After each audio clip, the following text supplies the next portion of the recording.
Vigyanan is conglomeration of three factors: mananam, Shravanam, Mananam, Nididhyasanam.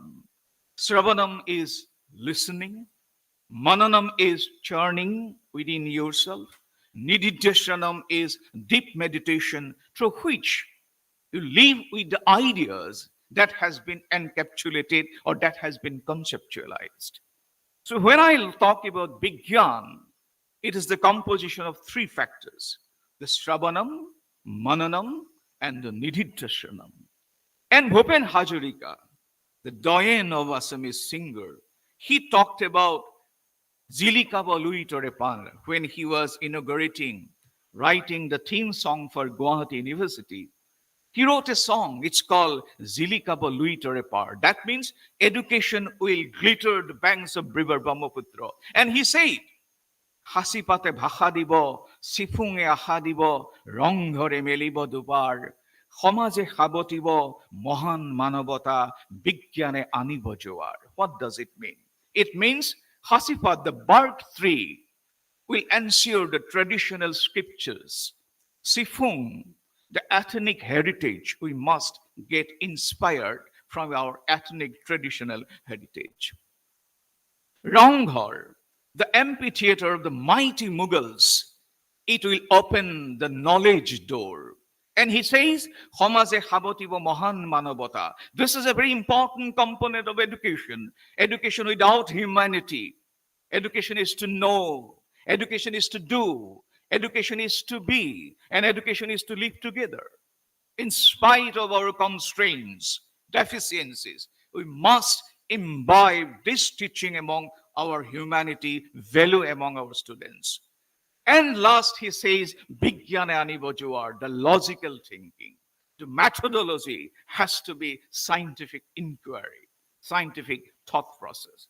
And last, but not the least of this, what I'd like to call the Bharatiya Parampara of higher education is Sogyan. What is Sogyan? Pansari Sahab just uttered one beginning of a slook. Amantaram aksharam nasti. Amantaram aksharam nasti nasti moolam aushadam. Ayugga purusa nasti yojakastruta dullabam. It means amantaram, all A, B, C, D, all the syllables are important. Amantaram aksharam nasti nasti moolam aushadam. All trees are having medicinal properties. Ayugga purusa nasti. Nobody is without having an equality. All students possess certain qualities. What we need is yojakastruta dullabam. We need a yojak who can bring up those qualities of students and bring to the level of the society. And he is the teacher.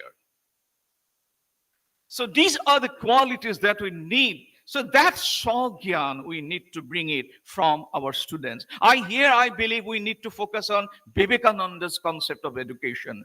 The Atmagyan, what I am, Atmagyan. My Deskal Patragyan means what my country is. The development of a sense of belonging to this country called Bharat. Our poet Jyoti Prasad Agarwala said, Bharat Barha Dehi Huni Jagemur Bihadatu Horho. It means, even in the midst of melancholy, when I utter the word Bharat, it gives me a sense of pride. So we need to develop this Atmagyan, Shogyan, and Desogyan. And last but not the least is Anandamoy Gyan. That means you are not just a Jiva. I am not just Mana Buddhi Ahankara. I am also Sitranuraha, Sivaham, Krishnaham. I am also this eternal concept of Ziva, which will go on and on. Amritacha Putra. These are the pillars, I think, the conceptual framework of higher education we need to be. With these words, I welcome all of you, and I believe I extend my wishes to all of you. Thank you.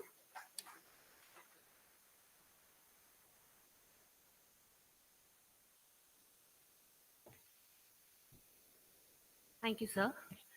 No wonder you are such an invited speaker and an orator, and it was wonderful listening to you as to how you brought forward the concept of knowledge, the tree of knowledge, which is highlighted across in all civilizations, but notably holds a prominent place in our Indian culture. For our next speaker, Shri Atul Kothari is the Secretary Shiksha Sanskriti Utthanyas. He is one of the founders of Shiksha Bachao Andolan Samiti and the founder Joint Secretary of Shiksha Sanskriti Utthanyas. Shri Kothari is an eminent author and an orator and is a recipient of the Citation of Honor by Sahitya Mandal for his distinctive contribution. I request Shri Atul Kothari, our guest of honor, to address the esteemed members of the audience.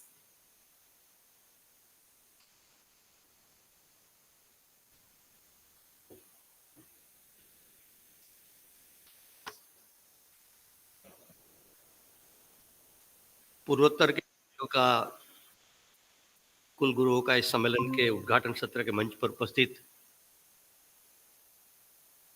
हमारे असम सरकार के सम्मानीय शिक्षा मंत्री doctor रणोज Pegu जी, skill development मंत्री श्री जयंत माला बरुआ जी, जिनका अभी हमने विद्वतापूर्ण उद्बोधन सुना, असम सरकार के शिक्षा सलाहकार नानी गोपाल मोहंता जी, भारतीय विश्वविद्यालय संघ के सम्मानीय अध्यक्ष उपाध्यक्ष महासचिव डॉक्टर पंकज जी,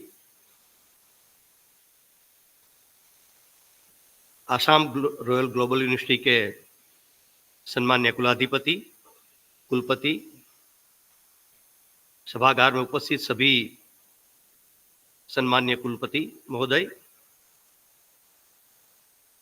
विद्वान आचार्य भाई और बहनों, मैं आसाम रॉयल ग्लोबल यूनिवर्सिटी का बहुत बहुत अभिनंदन करता हूं कि उन्होंने एक बहुत सुंदर विषय पर इस 2 दिवसीय कॉन्फ्रेंस का आयोजन किया है। आपका बहुत बहुत अभिनंदन, बहुत बहुत बधाई। मैं भारतीय विश्वविद्यालय संघ के अधिकारियों का भी अभिनंदन करता हूं कि एक बहुत अत्यंत आधारभूत और महत्वपूर्ण विषय भारतीय ज्ञान परंपरा पर यह कॉन्फ्रेंस आयोजित की जा रही है। राष्ट्रीय शिक्षा नीति 2020 में हर स्तर पर भारतीय ज्ञान परंपरा का समावेश की बात की गई है, लेकिन आज प्रश्न यही है कि भारतीय ज्ञान है क्या? व्हाट इज भारतीय नॉलेज सिस्टम? क्योंकि कुछ वर्षों पूर्व तक तो भारतीय ज्ञान परंपरा पर काम करने वाले विद्वानों को कोई विद्वान मानने के लिए तैयार ही नहीं था, उनको किनारे कर दिया जाता था। लेकिन आज आनंद की बात है कि पॉलिसी में बात आ गई है, लेकिन सैकड़ों वर्षों के विदेशी आक्रमण और 175 इयर्स का जो औपनिवेशिक अंग्रेज शासन का प्रभाव, इसके कारण हम ही भूल गए कि हमारा ज्ञान क्या है। इसलिए इस ज्ञान को पहले तो समझना पड़ेगा कि भारतीय ज्ञान है क्या और भारतीय ज्ञान की आवश्यकता क्या है। क्या हमारा ज्ञान है इसलिए उनको लाना है? तो वो तो एक भावनात्मक विषय हुआ, भावना से दुनिया नहीं चलती है। गीता में भी कहा है ना, 3 योग की बात महत्वपूर्ण कही है ना, ज्ञान भक्ति कर्म तीनों का समन्वय होना चाहिए जीवन में, तभी विवेकशील व्यक्तित्व निर्माण होता है और तभी विजडम, जिसको अंग्रेजी में कहते होता है। तो भारतीय ज्ञान की आवश्यकता क्या है? क्या आज उनकी कोई उपयोगिता है क्या भारत के लिए, पूरे विश्व के लिए?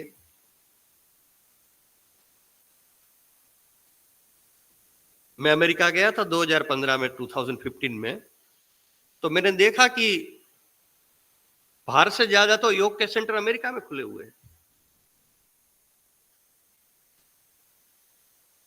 इंग्लैंड में तो ऐसा कहा जाता है कि हाई सोसाइटी के लिए योग है, क्योंकि इतना कॉस्टली है योग वहां। कई मुस्लिम कंट्रीज ने भी इसको एक्सेप्ट किया है, योग को। क्यों किया है? क्योंकि जो आज पूरे वर्ल्ड में जो मेंटल हेल्थ का प्रॉब्लम है, मानसिक तनाव, स्ट्रेस, इसकी जो समस्या प्रॉब्लम है, तो दुनिया के किसी भी मेडिकल साइंस में उसका निदान नहीं है, उसका उपाय नहीं है। इनका निदान, उपाय, इनका सॉल्यूशन एक ही योग में है। इसलिए दुनिया ने एक्सेप्ट किया उनको।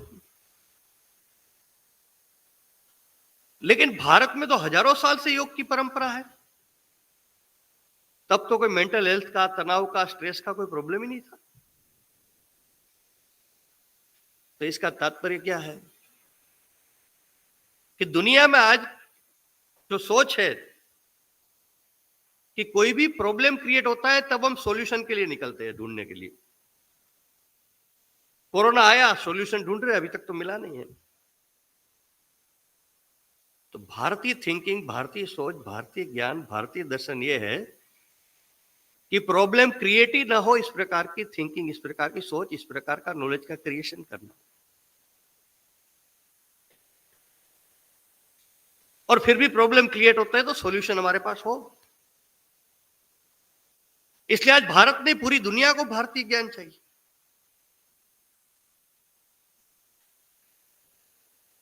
दुनिया तो चाह रही है, लेकिन हम चाह रहे हैं कि नहीं, ये प्रश्न है। मेरे पास एक पुस्तक है,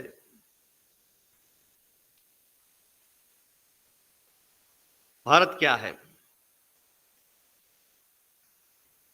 वो मेघालय के एक शिलोंग के आसपास के गांव के एक व्यक्ति ने लिखी है और कई भाषाओं में पुस्तक पब्लिश है। उस पुस्तक में भारतीय ज्ञान क्या है, भारतीय दर्शन क्या है, भारतीय भाषाएं क्या है, भारतीय संस्कृति क्या है, इसके संदर्भ में दुनिया के, वर्ल्ड के जो बड़े बड़े साइंटिस्ट है, नोबेल ऑरिएटर्स है, उन्होंने अपने अपने कथन लिखे हैं, विथ रेफरेंस है उसमें। और उसके मेन पेज पर आइंस्टाइन ने लिखा है,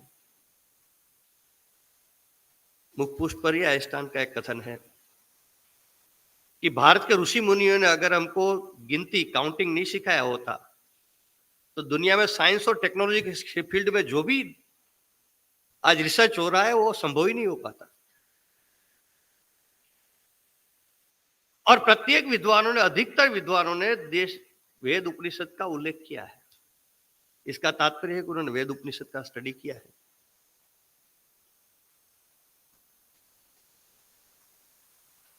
तो भारतीय नॉलेज सिस्टम भारत के लिए, पूरे वर्ल्ड के लिए आज आवश्यक है। दुनिया में जो भी प्रॉब्लम है, जो भी चैलेंजेस है, वो अधिकतर प्रॉब्लम, चैलेंजेस का सॉल्यूशन भारतीय नॉलेज सिस्टम में है।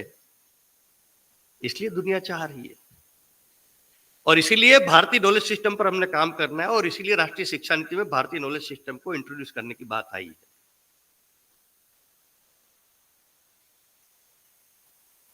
और भारतीय नॉलेज सिस्टम समझना है तो पहले भारतीय दर्शन क्या है, भारतीय तत्वज्ञान क्या है, इसको समझना पड़ेगा।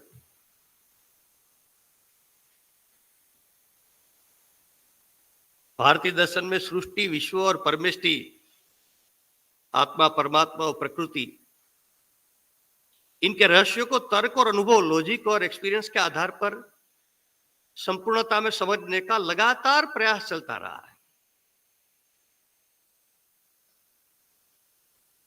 और इसके आधार पर कहते हैं हम कि मूल एक ही तत्व है, जिसको कोई ईश्वर कहते हैं, कोई गॉड कहते हैं, कोई भगवान कहते हैं, कोई अल्लाह कहते हैं, आदि आदि नाम।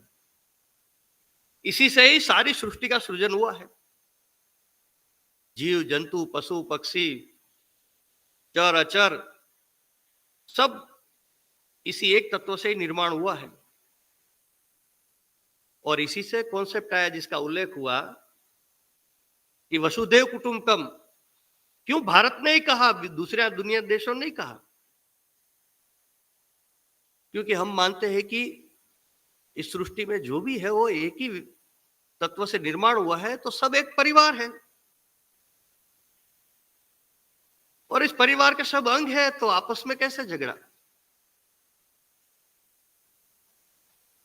इसलिए चींटियों को आटा डालने की परंपरा भारत में रही, पक्षियों को दाना पानी देने की परंपरा है, महिलाएं पहली रोटी बनाएगी तो गाय को या कुत्ते को देने की परंपरा रही, क्योंकि वो सब हमारे परिवार के लोग हैं, तो उन सबकी चिंता एक दूसरे की हमने करनी है। तो ये जो दर्शन है, ये तत्व ज्ञान है, ये ज्ञान है, उसको व्यवहार में भी कैसे लाना, वो भी हमारे ऋषि मुनियों ने काम किया था। कि आम आदमी तो तत्वज्ञान दर्शन नहीं समझ सकता इतना गहरा, लेकिन इस प्रकार का छोटे छोटे काम कर सकता है। और उसी से हमारे यहाँ जो भारतीय ज्ञान परंपरा है, इसके जब हमने शिक्षा में लाने की बात करनी है, तो ये भी एक विषय समझने का है कि हमारे यहाँ पहले जो भी ऋषि मुनियों महात्मा संतों ने कहा, जिसको आज हम साइंटिस्ट कहते हैं, वैज्ञानिक कहते हैं, उन्होंने जो भी बात कही लोग स्वीकार कर लेते थे और उसको तुरंत इंप्लीमेंट करते थे। क्यों? क्योंकि उनको विश्वास था कि इन्होंने पहले अपने जीवन में एक्सपेरिमेंट करके, रिसर्च करके, प्रूव करके फिर हमको कह रहे हैं। तो यही भारतीय नॉलेज सिस्टम है कि पहले प्रैक्टिकल करो, बाद में थियरी। आज तो प्रैक्टिकल की बात ही बहुत कम है, थियरी हमारी शिक्षा पद्धति में है। तो ये जो भारतीय दर्शन है, उसमें एकत्व की भावना है, यानी एक तत्व है, वही एकत्व की भावना है। इंटीग्रेटेड अप्रोच की जो बात करते हैं, और उसी परिकल्पना में से भारतीय जीवन शैली एक विकसित हुई और एक चिंतन धारा शाश्वत रूप में विद्यमान है, वो आज भी। इससे एक जीवन दृष्टि निर्मित हुई, इससे चिंतन मनोविज्ञान का जन्म हुआ, उसी से मूल्य निर्मित हुए, वैल्यू आई, और इसको व्यवहार में लाने के लिए आचरण की बात है। और इसी प्रकार व्यवहार में आचरण करने वाले चरित्रवार संस्कार संपन्न मनुष्यों के समूह से एक संस्कृति का निर्माण हुआ, वो है भारतीय संस्कृति। और संस्कृति का तात्पर्य क्या है? सम्यक कृति,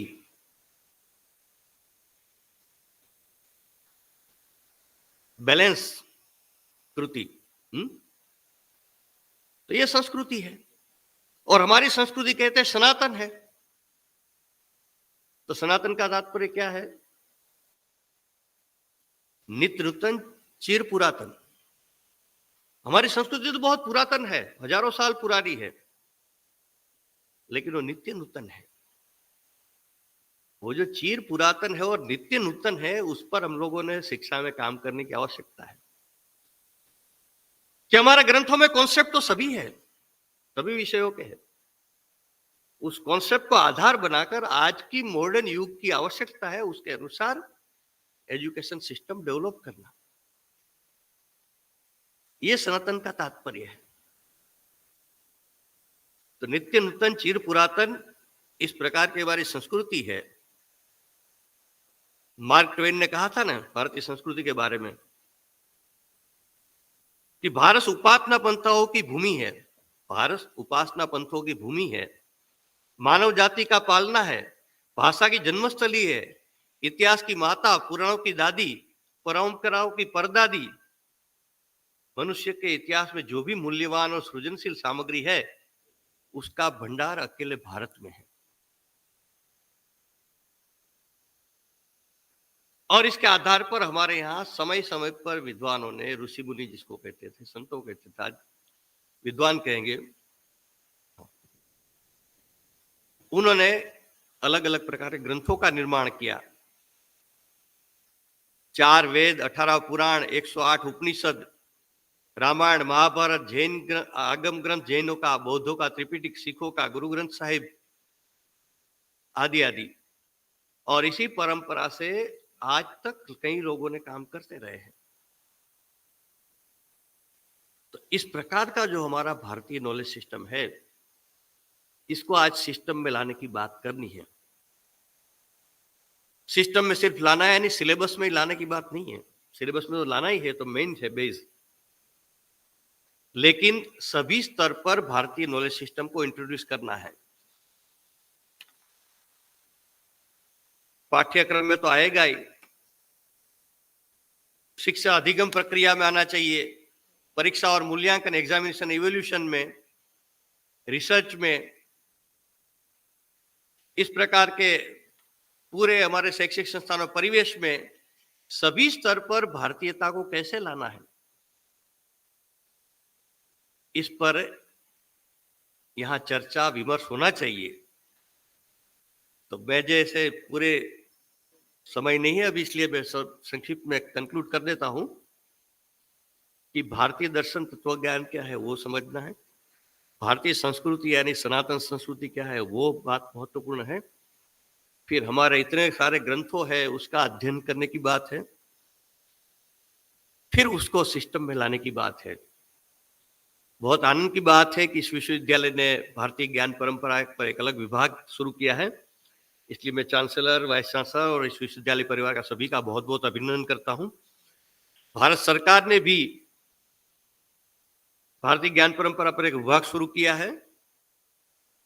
इसी प्रकार आसाम सरकार में भी मैं प्रार्थना करता हूं, शिक्षा मंत्री उपस्थित है, कि भारतीय ज्ञान परंपरा पर एक विभाग शुरू करना चाहिए और सभी विश्वविद्यालयों ने भी अपने अपने स्तर पर विभाग शुरू करना चाहिए।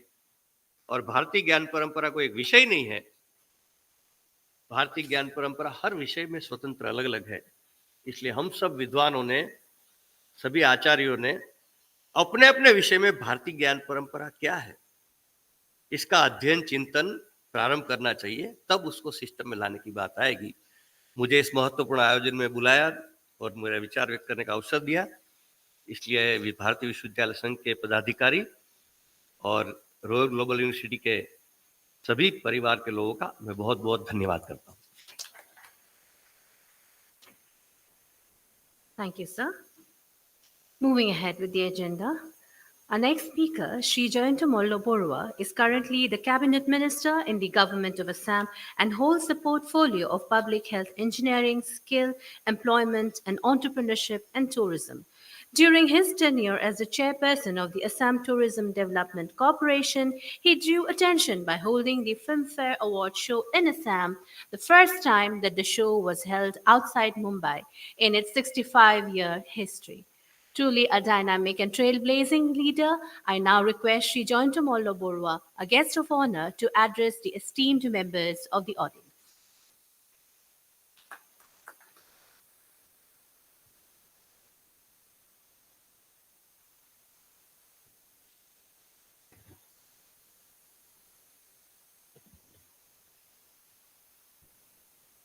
रॉयल ग्लोबल यूनिवर्सिटी में एसोसिएशन ऑफ इंडियन यूनिवर्सिटीज का जो east zone vice chancellor meet हो रहा है, इस अनुष्ठान का शुभारंभ में उपस्थित हमारे शिक्षा मंत्री डॉक्टर रोनोस पेगू जी, यहाँ उपस्थित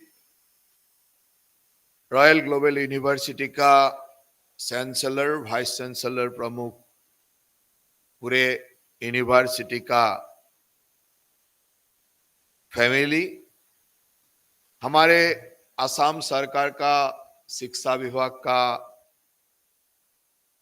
एडवाइजर डॉक्टर नोनी गोपाल महंत जी, थोड़ा देर पहले बहुत भारतीय ज्ञान परंपरा का ऊपर बहुत सुंदर अपना बात रखते हुए हमारे अतुल कोठारी जी, एसोसिएशन ऑफ इंडियन यूनिवर्सिटीज का chairman, vice chairman and all the members, और पूरे पूर्व भारत से आए हुए हमारे विश्वविद्यालय का कुलगुरु और उपस्थित सुधीवृंद, सबसे पहले मैं ये असम का धरती जो मां कामाख्या और महापुरुष शंकरदेव का धरती में आप सबका स्वागत करता हूं। आज यहाँ 2 दिवसीय जो एक बहुत महत्वपूर्ण विषय पर भारतीय ज्ञान परंपरा, इंडियन नॉलेज सिस्टम, इसका ऊपर जो 2 दिवसीय आलोचना यहाँ हो रहा है, और इस जोन का पूरा पूर्व भारत का कुलगुरु ने यहाँ आके उपस्थित हुआ है, और 2 दिन आप लोग बहुत गंभीर से यह चर्चा करेंगे भारतीय ज्ञान परंपरा का। मैं एक स्टूडेंट पॉलिटिक्स से आगे हुए आज मंत्री बना हूं। जब स्टूडेंट था, बहुत अच्छा स्टूडेंट था, कॉलेज का जनरल सेक्रेटरी बना 1991 में, 1991 में, और ये 30 साल का मेरा जर्नी, आज मैं कैबिनेट मिनिस्टर हूं। तो ये 30 साल ने मुझे जो सीखा हूं, जो देखा हूं, उस अनुभव को कुछ आपका सामने रखूंगा। इसलिए रखूंगा जो आप लोग इसका बारे में हर कुलपति एक एक बार सोचिए। आज भारत का ज्ञान परंपरा का बात बोलते हैं।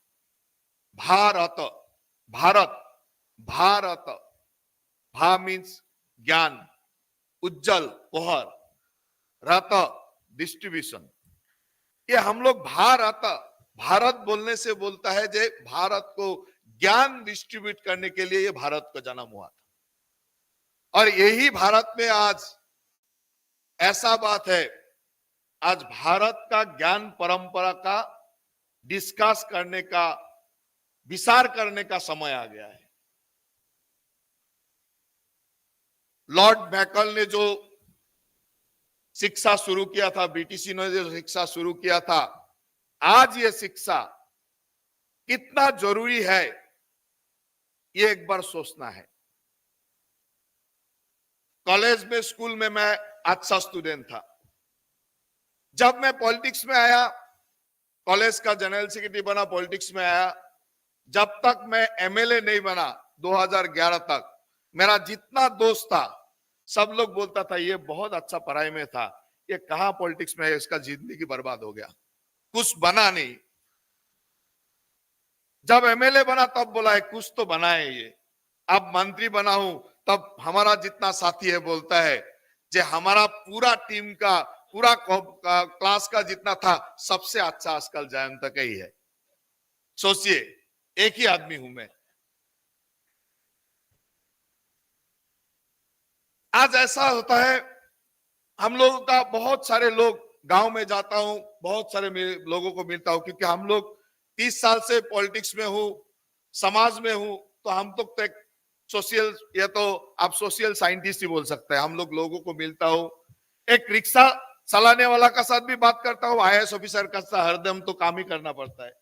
तो सबका बारे में हमको इतना तो नॉलेज है, सब लोगों का मन में क्या है।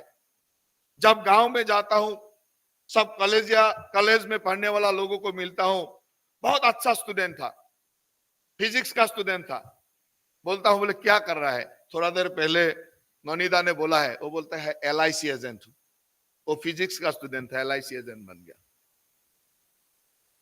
बहुत सारे लोग, हमारा जो अच्छा स्टूडेंट था, गांव में जाता हूं, मिलता हूं, तो उसको बोलता हूं डिप्रेशन में रहता है, कुछ हुआ नहीं, जिंदगी इतना अच्छा से पढ़ाई किया था, कॉलेज अच्छा यूनिवर्सिटी पढ़ के उसका डिप्रेशन है।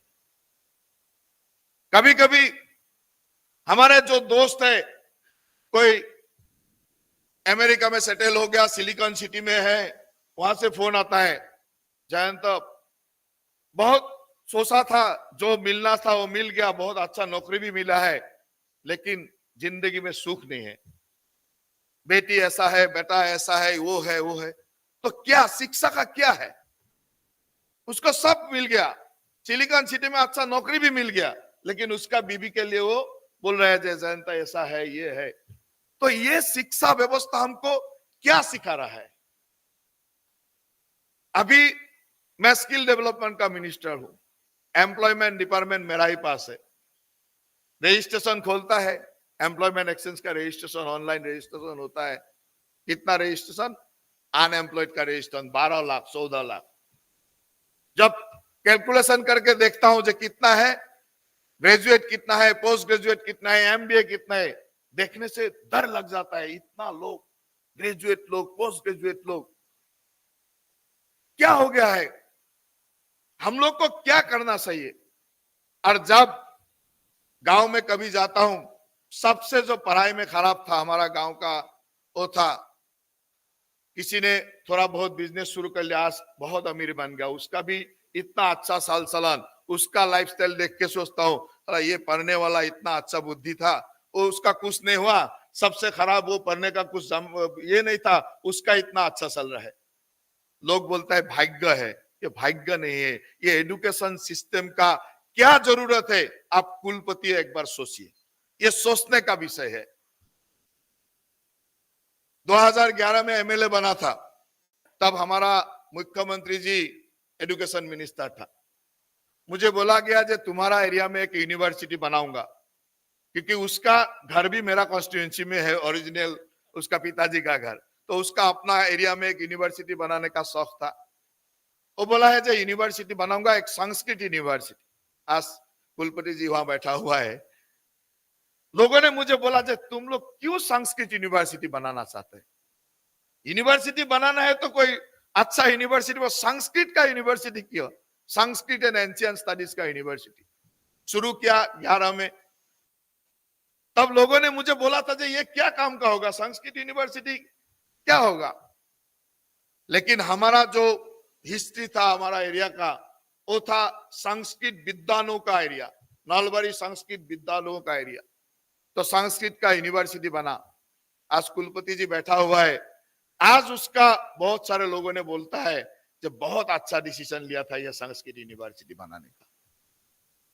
वही भारत है, वही देश है। 11 सन में कोई अलग बोलता है, आज 2023 में उसको एप्रिशिएट करता है। तो इसलिए मेरा जो वास्तव अभिज्ञता है आपको बोल दिया है, जो ये है हमारा आज का देश, उसको क्या करना है? आज कुलपति लोगों को सोचना है, कुलगुरुओं को सोचना है। भारत का जो पुराना जो प्राचीन भारत है, उसका एक एक जगह का नाम, उसका सभ्यता, उसका संस्कृति उस यूनिवर्सिटी से निकलता था। नालंदा तक्षशिला ने भारत का संस्कृति, उस इलाका का संस्कृति को बनाता था। और आज भारत का कोने कोने में यूनिवर्सिटी हो गया है। उस यूनिवर्सिटी को, उस एरिया को कहां तक लेके जाना है, उसका संस्कृति सभ्यता को यूनिवर्सिटी से कैसे जोड़ना है, वो आप लोगों को एक बार सोचना है। क्योंकि भारत का संस्कृति बोलने से नालंदा तक्षशिला का संस्कृति होता है। लेकिन आज हर डिस्ट्रिक्ट में नहीं होने से भी 2-3 डिस्ट्रिक्ट का अंदर में एक एक यूनिवर्सिटी है। लेकिन उस यूनिवर्सिटी का आइडेंटिटी उस हिसाब से है या नहीं है, उसको एक बार आप लोगों को सोचना है।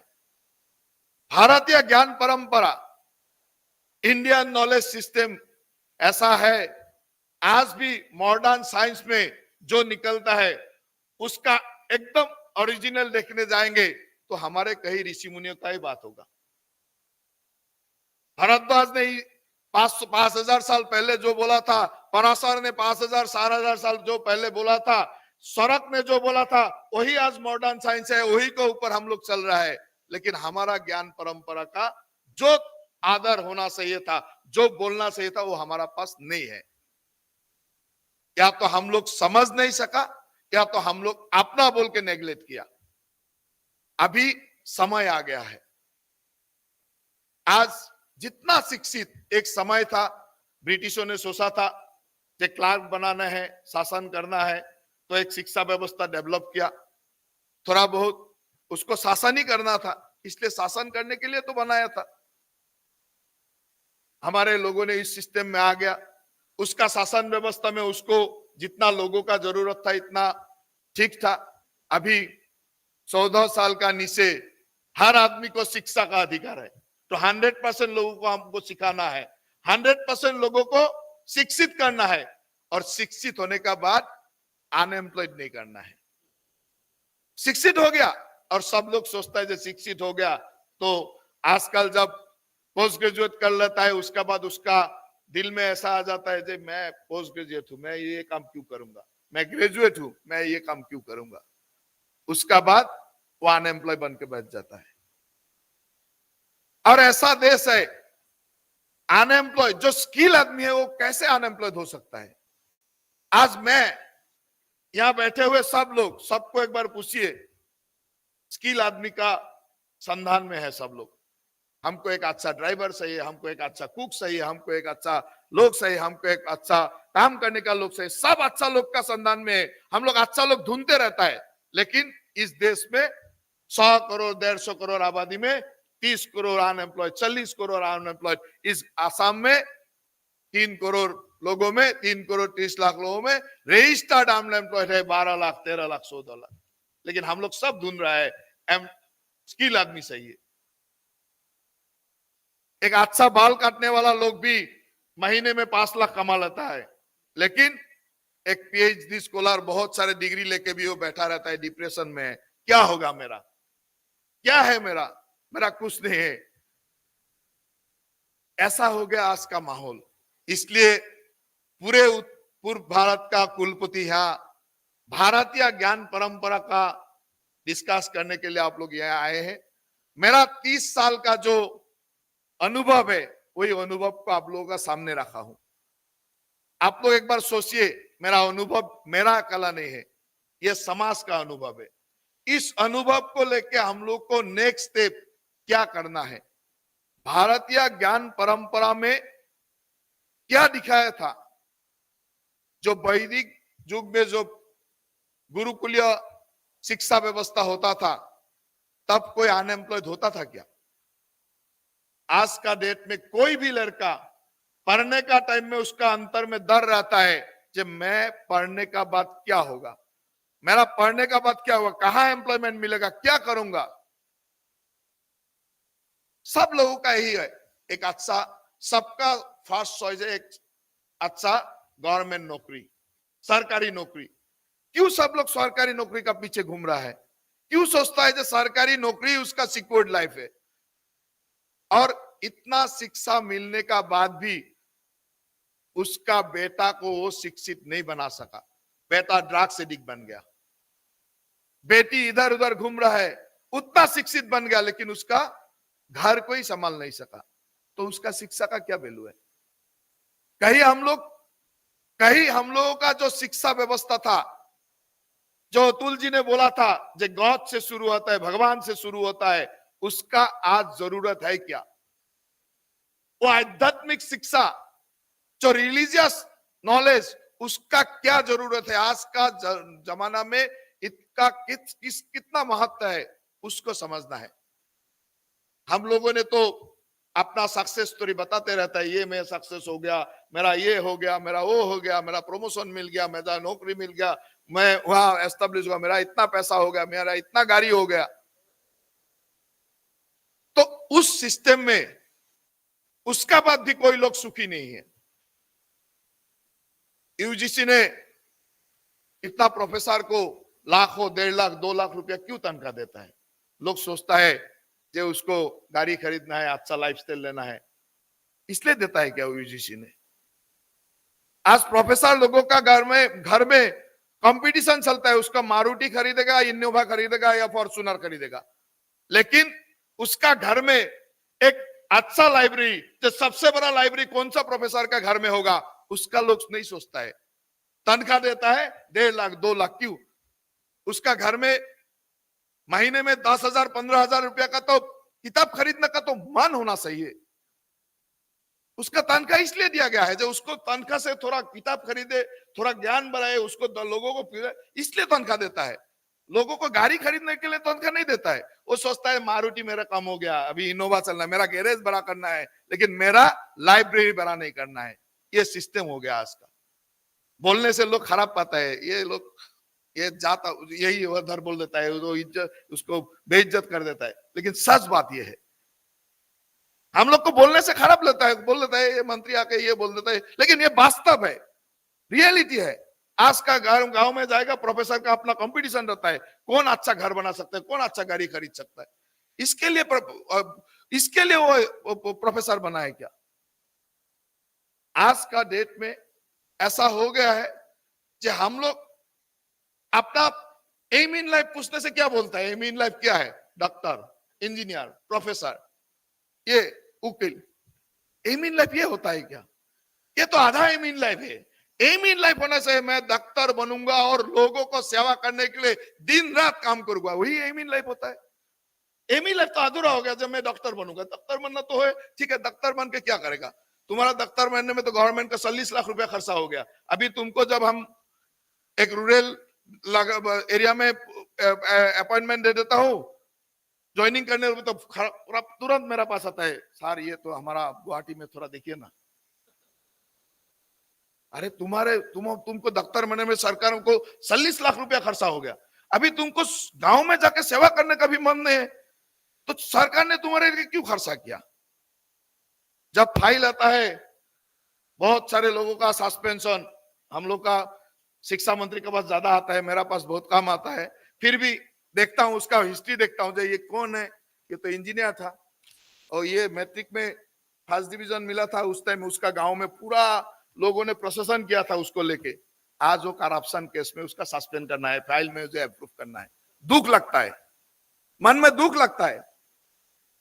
मैट्रिक में फर्स्ट रैंक करने वाला लोग जब करप्शन केस पे सस्पेंशन करना पड़ता है, उसका नौकरी खोना पड़ता है, तब मन में दुख लगता है। तो ये एजुकेशन सिस्टम क्या है? तो जब उसको मैट्रिक में फर्स्ट रैंक किया था, हायर सेकेंडरी फर्स्ट, पूरा गांव ने उसको लेके प्रशासन किया था, शोभा यात्रा किया था, आनंद किया था। आज वही करप्शन केस में है, उसको सस्पेंड हमारा जैसा मंत्री ने अप्रूव करना है। तो ये जो सिस्टम है, इस सिस्टम से हम कैसे निकलेंगे? इस सिस्टम को सुधारने के लिए ये भारतीय ज्ञान परंपरा का ही जरूरत है। वही भारतीय ज्ञान परंपरा को कैसे आप लोग आगे लेके आएंगे? पूर्व भारत का कुलपति कुलगुरु यहाँ एकजुट हुआ है, एसोसिएशन ऑफ इंडियन यूनिवर्सिटी ने आप लोगों को एक साथ बैठाया है। एक बार सोचिए, 2 दिवसीय इस पे सोचिए। मैं मेरा जो वास्तव अभिज्ञता है, जो मेरा अनुभव है, आप लोगों को छोड़ के चला जा रहा हूं। ये मेरा रियल अनुभव है, उसको एक बार सोचिए क्या करना है, और आपको ही करना पड़ेगा, शुरू आपको ही करना पड़ेगा। ऐसा नहीं है जो चीफ मिनिस्टर करेगा, मंत्री करेगा, कोई, हम लोग सिर्फ डायरेक्शन दे सकता हूं, करना आप लोगों का है। और हमारे कुलपति जी सुंदर से बोल रहा है जो ईशान कौन से शुरू होता है, तो ईशान कौन से शुरू करिए। हम आप लोगों का साथ में है। असम गवर्नमेंट ने, पूरा भारत गवर्नमेंट, पूरा गवर्नमेंट ऑफ इंडिया आप लोगों का साथ में है। एक बार हमारा जो अनुभव है, इस अनुभव ने जो सिखाया है वही रियलिटी है, वही रियलिटी को आपका सामने रखा हूं। आप लोग एक बार सोचिए उसका क्या सुधार है, उसका क्या निरामय है, और इसी को आपका सामने रखते हुए आप सबको पुनः बार धन्यवाद देते हुए, आप असम का इस भूमि में स्वागत करते हुए मेरा वाणी का यही विराम देता हूं। धन्यवाद।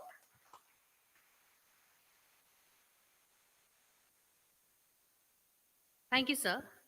Truly a perfect place to talk about how to create employable youth, how to make skilled youth, and how to make people more self reliant so that the problem of unemployment is handled at the grassroots level itself. Moving ahead, Professor G.D. Sharma is the president of the Association of the Indian Universities, New Delhi, and vice chancellor of the University of Science and Technology, Meghalaya. An acclaimed academician of the country, Professor Sharma has held many important positions apart from being the Vice Chancellor at the University of Nagaland, Assam University, and Bilaspur University. Recipient of several awards and a leader in true sense, I request Professor G.D. Sharma to deliver the presidential address.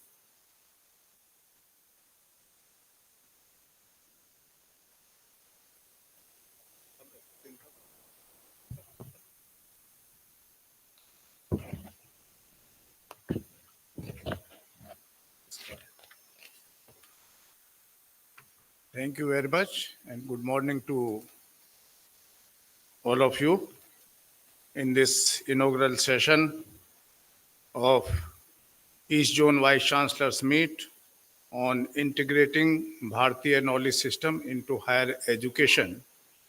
We have Dr. Ranoj Peguji, Chief Guest of the inaugural session, and Honorable Minister of Education, Government of Assam, Honorable Shri Jayant Malla Barwaji, Honorable Minister Skill Development, Employment and Entrepreneurship, etc., Government of Assam,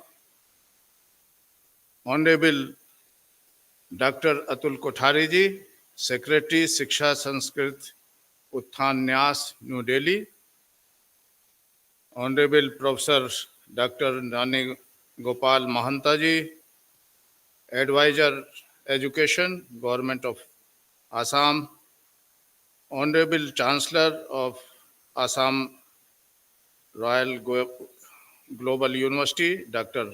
A.K. Pansari ji, our respected Honorable Professor Dr. Vinay Kumar Pathak ji, Vice President AIU, and Honorable Vice Chancellor of CSJM University Kanpur, Dr. Mrs. Pankaj Mittal ji, Secretary General AIU, and Honorable Professor Dr. S.P. Singh, Honorable Vice Chancellor of the Assam Royal Global University, the esteemed galaxy of Honorable Vice Chancellors from Eastern Zone, other respected guests, all our respected faculty members, media persons, ladies and gentlemen. AIU has selected the theme that in this Amrit Kal, which has started from 2022, what we want to see by 2047 India when it will be completing 100 years. So during this period, education has important role to see that India emerge as Vishwa Guru through education, because it had been Vishwa Guru through education, having the universities like Nalanda, Takshila, Vikramshila, where youths from different countries used to come, take knowledge and take the message of Vasudev Kutumbakam. That indicates that the knowledge created, developed was for humanity by Indian education system. As far as we say, Bharatiya knowledge system, it is one of the oldest system in the world and has got oldest written documents in the world. There is no doubt about the knowledge which is there, which was generated particularly in the areas of Ayurveda, yoga, metaphysics,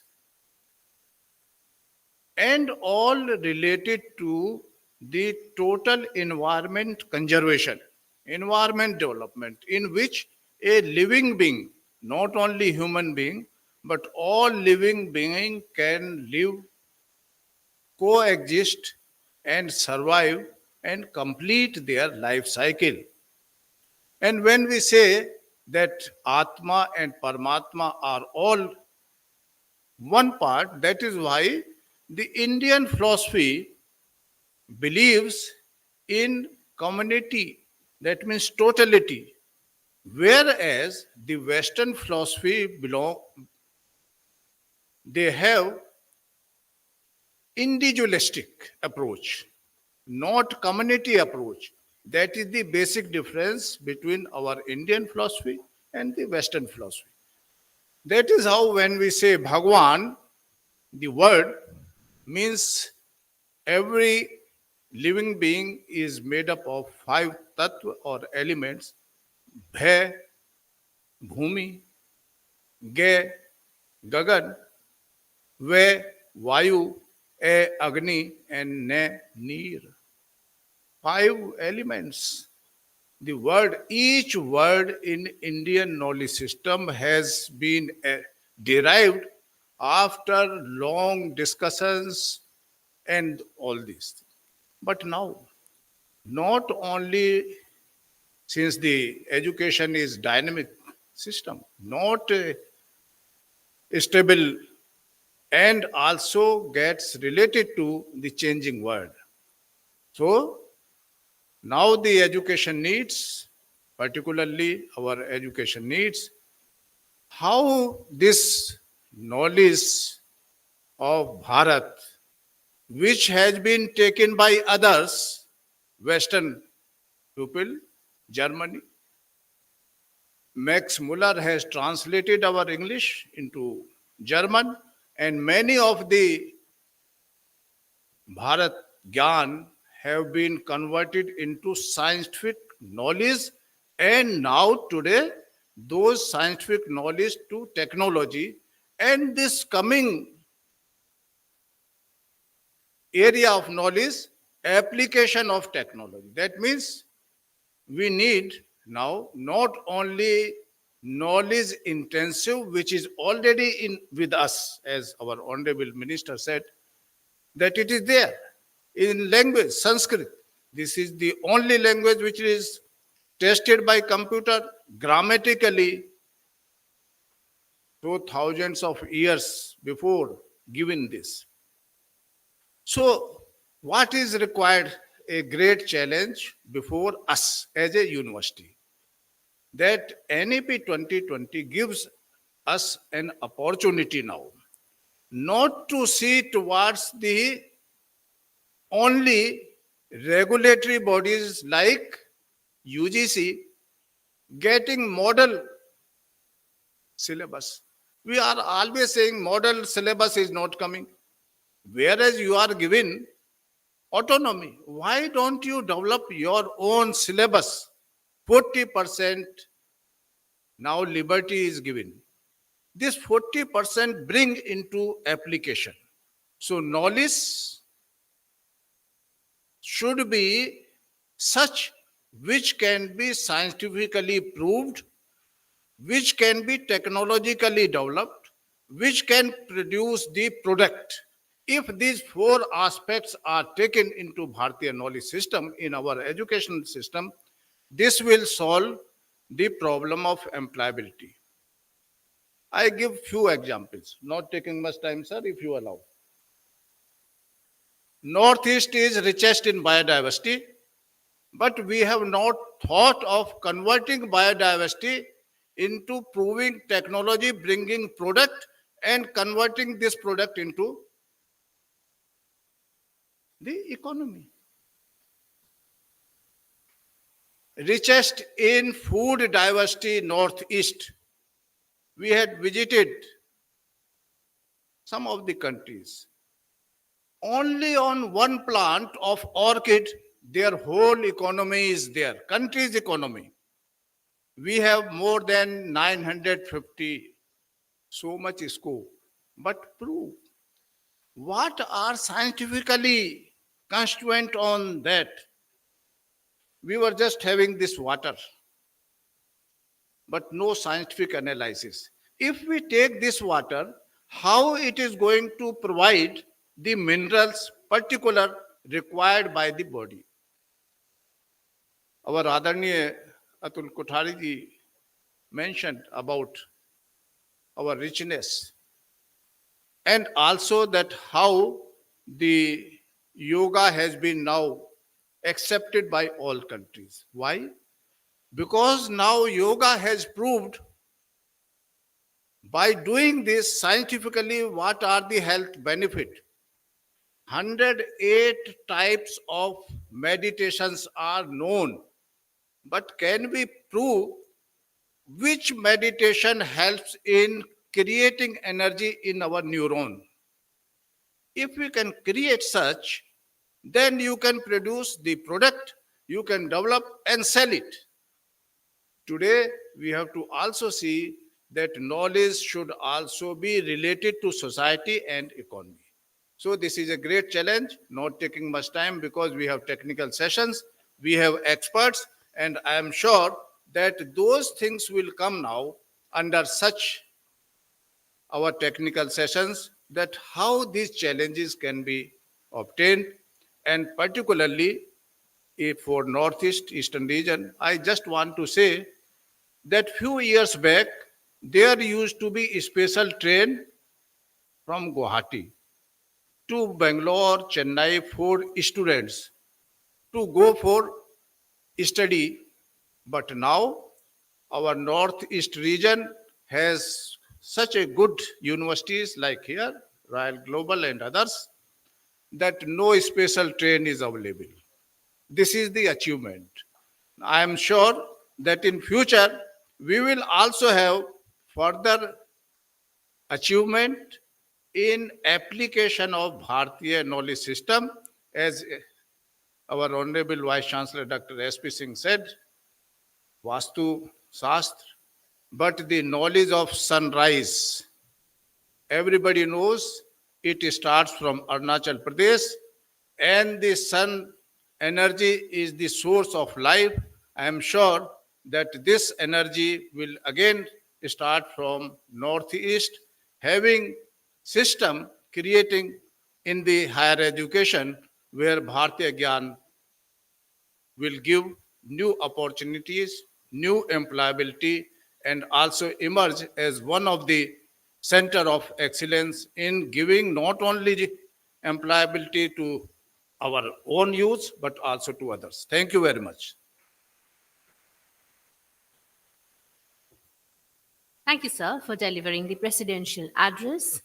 Ladies and gentlemen, the University News, a weekly journal of higher education brought out by the Association of Indian Universities, is the only journal catering to the Indian higher education system.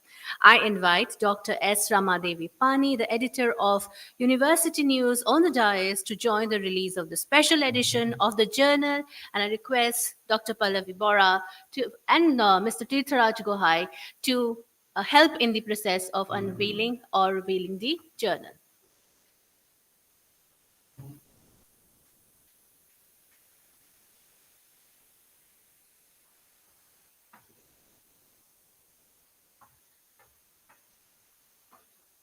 Ladies and gentlemen, please give us a huge round of applause for unveiling of the University News.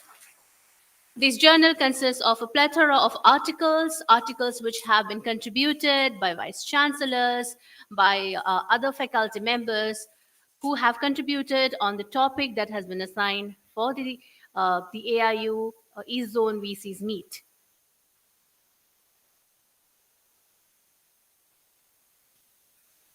Thank you so much.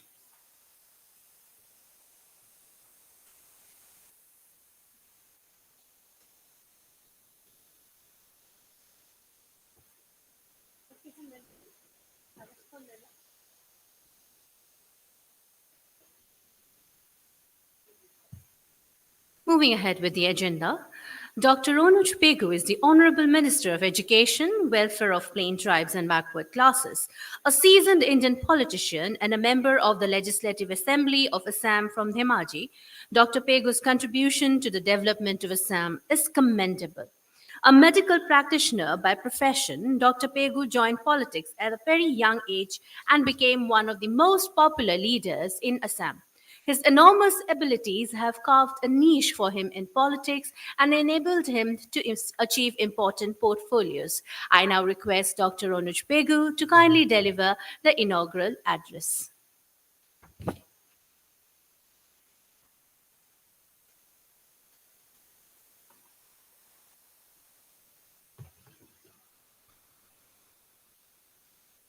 Namaskar. Respected my colleague minister, Sri Jayanta Mulla Burua, respected advisor to the Government of Assam Education Department, Dr. Noni Gopal Mohanto, respected Dr. Mrs. Pankaj Mittal, Secretary General of AIU, Professor S.P. Singh, Vice Chancellor of the Assam Royal Global University, Binoy Kumar Pathak, Vice President of AIU, Atul Kuthariji, National Secretary, Shiksha Sanskriti Uttan Nyas, Dr. G.D. Sharma, President of AIU and VC of USTM, Rohit Singh ji, and other dignitaries, Vice Chancellors from different universities of the Eastern Zone, First of all, I welcome you all to the state of Assam and thank Association of Indian Universities for holding this crucial session on Indian knowledge system as a part of implementation of the NEP 2020 at a place in Guwahati. And I hope this two-day session will enrich our knowledge, our understanding of the NEP, and particularly the sector of implementing the Indian knowledge system. Normally, I am comfortable speaking in English in such meetings, but today I would like to try to speak in Hindi, in Bharatiya language. And I'm feeling encouraged by my colleague Jayanta Mullo Barua. सबको हार्दिक स्वागत करते हुए मैं कुछ हिंदी में बोलने का कोशिश मैं कर रहा हूँ। भूल तो जरूर होगा, लेकिन उसके लिए मेरा अफसोस नहीं है कि क्योंकि औपचारिक या संस्थागत ज्ञान शिक्षा हिंदी में मुझे प्राप्त नहीं हुआ। अच्छा,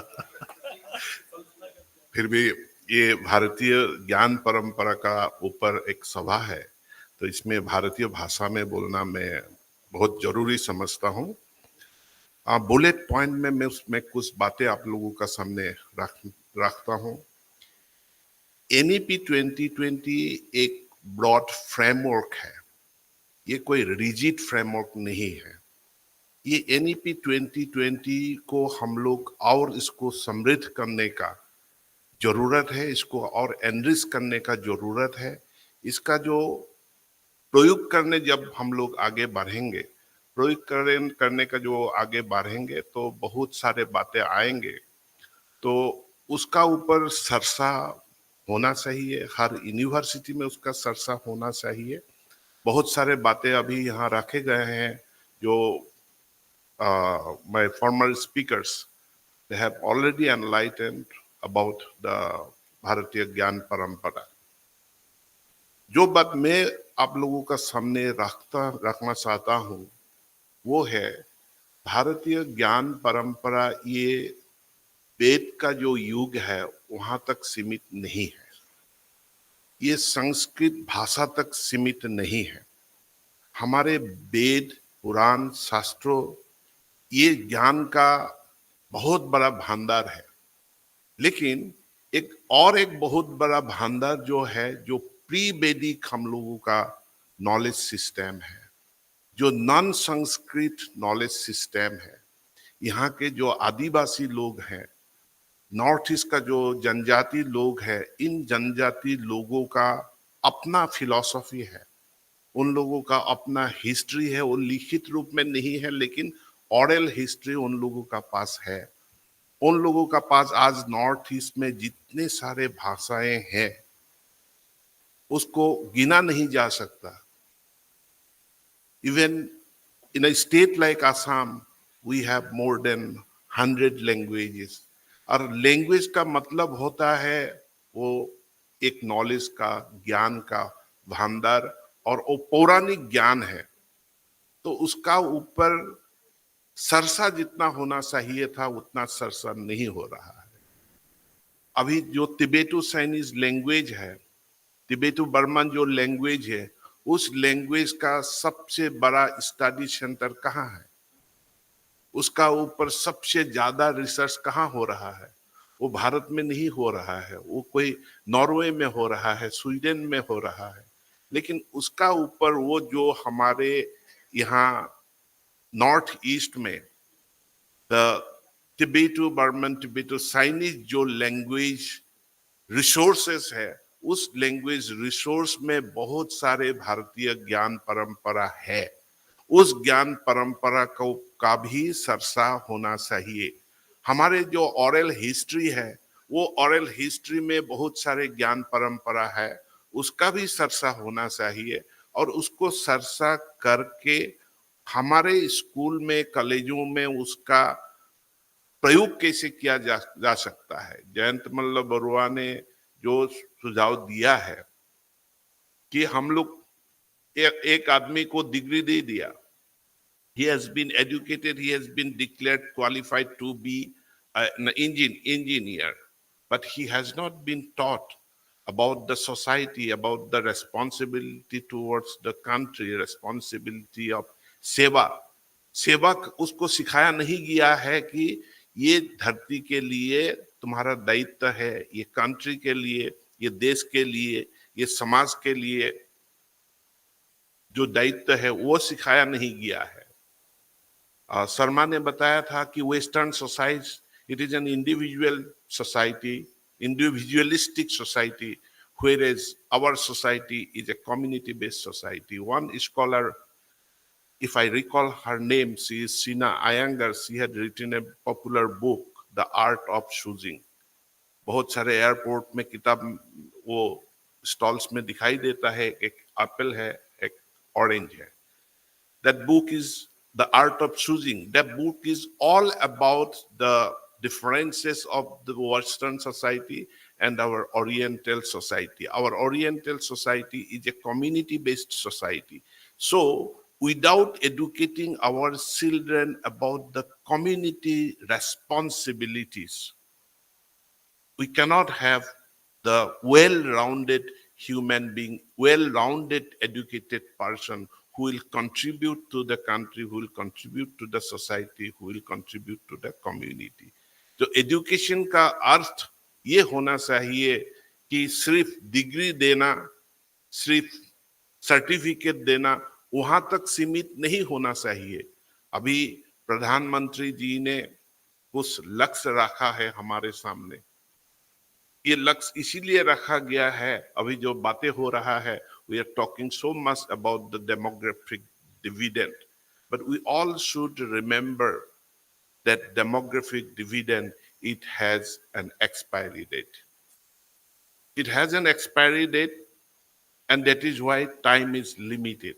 The Prime Minister has set goals to make India a big city desh, a developed nation, a developed country.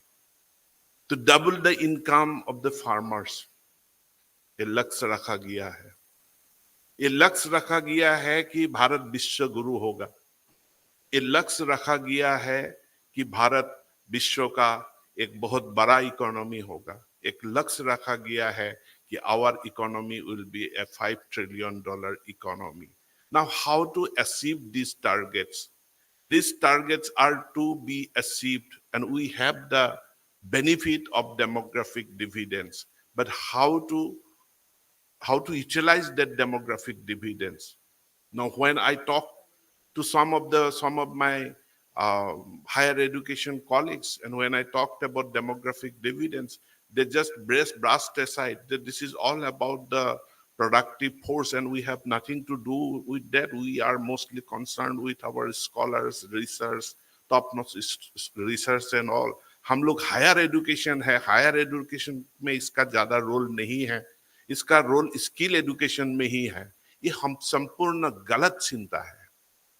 ये संपूर्ण गलत चिंता है कि demographic dividend is about definitely the productive force, and higher education has nothing to do with the productive force. It has something to do about the scholars, research and all. ये पूरा गलत चिंता है. हम लोग जब environment का बात करते हैं, when we talk about environment, when we talk about the ecology pyramid, at the top of the economic pyramid, there is the tiger. And if in a given forest there is tiger, it indicates that that forest is having a good ecological system, good forest system. Tiger is there, that is the proof that there are the deers. When there are the deers, it proves the grassland is healthy. When there are grassland, it proves that there are grassland birds. When there is grassland, it indicates there are nearby wetlands, there are marshland. And when there is wetland and marshland, it indicates that the freshwater aquatic life is very rich. So at the top of the education pyramid, the higher education system is there. Without the layers below the top, in the pyramid, higher education alone cannot sustain. It is the responsibility of the higher education to take care of the colleges, to take care of the schools, to take care of the bottom layer of primary education. Otherwise, without these bottom or lower level layers, higher education alone cannot remain floating at a high level. So it is the responsibility of the higher education of our universities to take care of the demographic dividend, the productive forces.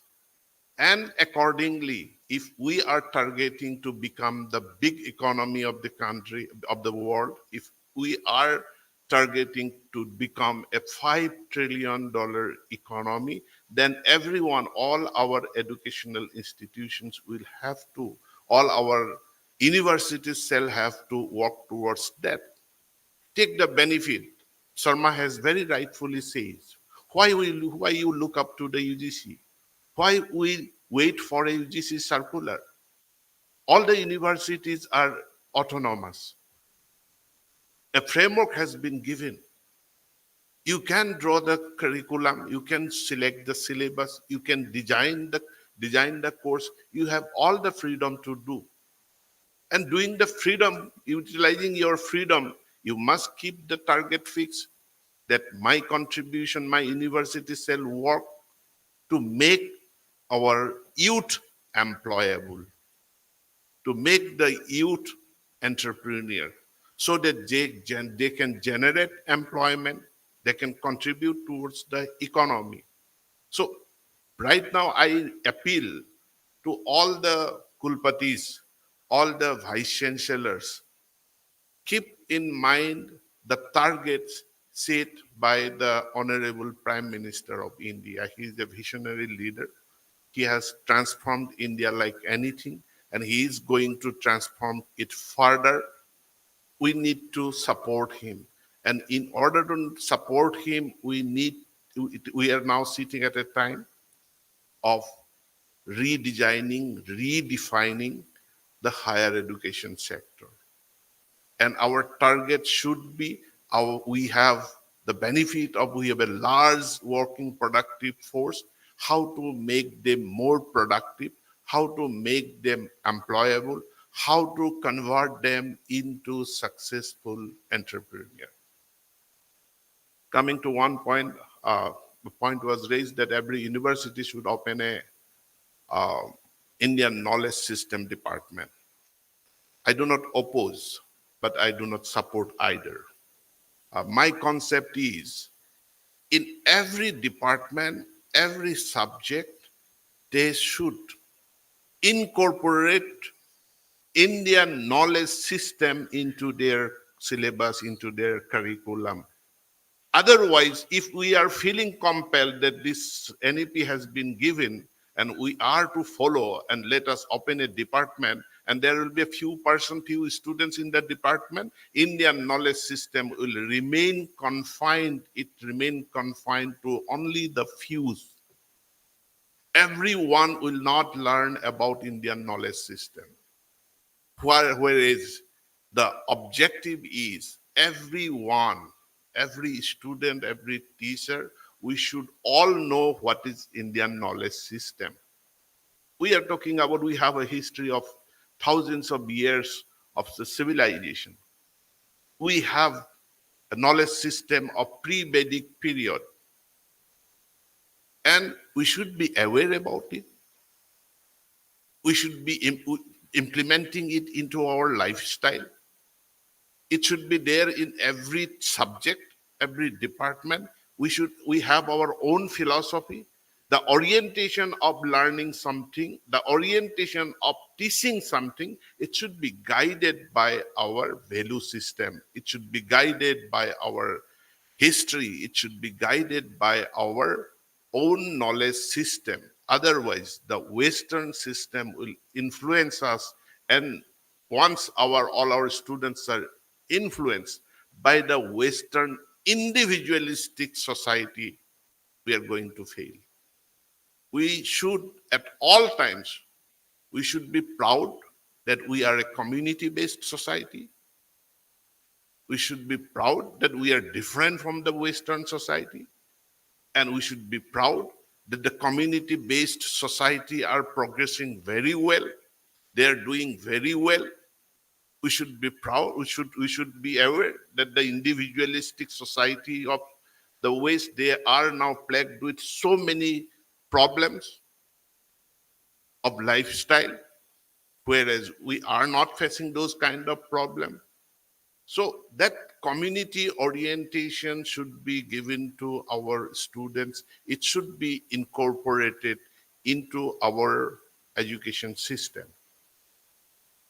Universities, they're free, that if they would think of having a specialized department of Indian knowledge system, I'm not opposed to that. But universities should look, design that our indigenous knowledge system is incorporated, it is instilled, it is included in all our departments, all our subjects.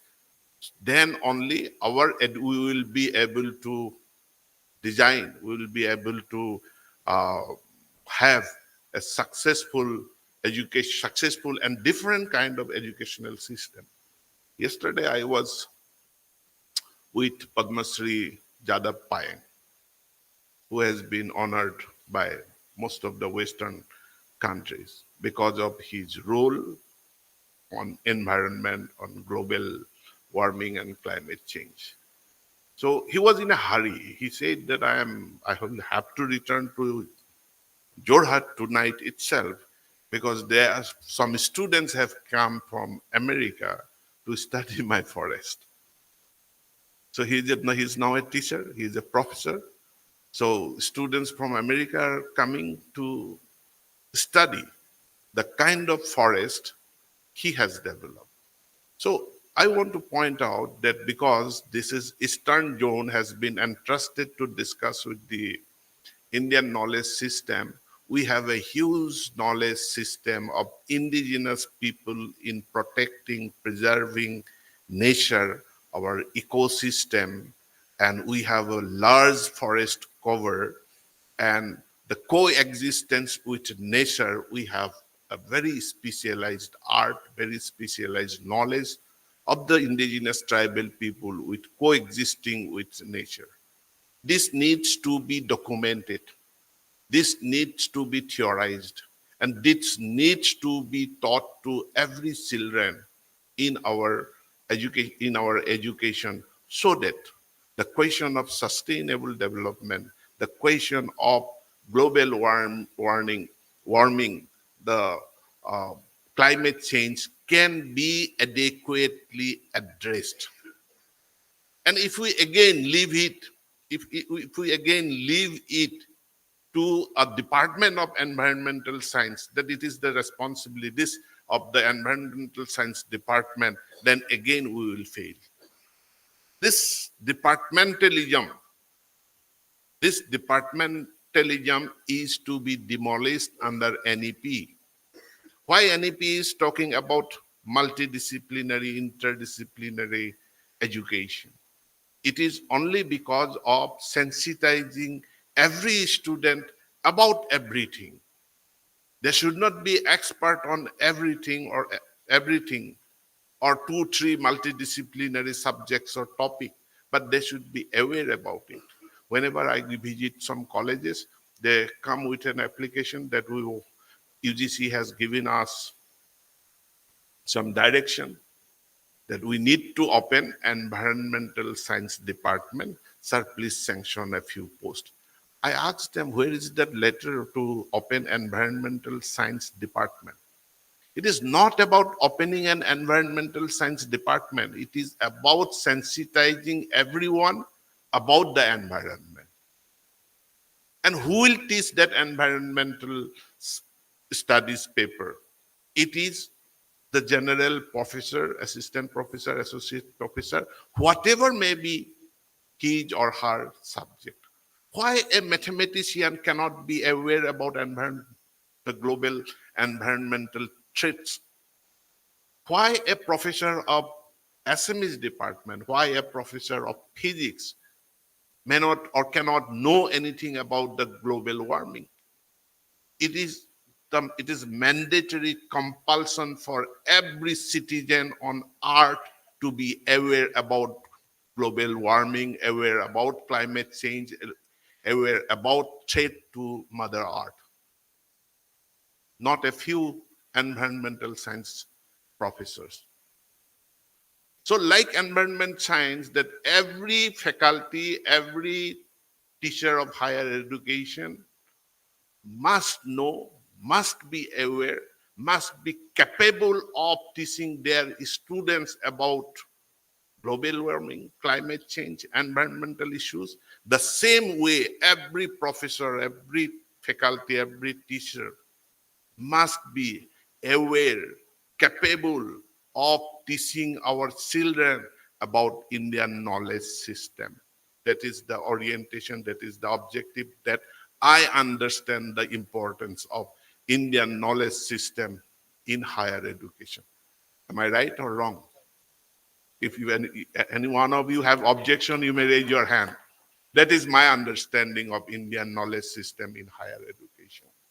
It is not going to be a separate domain confined only to a few persons, and don't push it to the persons to the Sanskrit department or the Parsi department like that.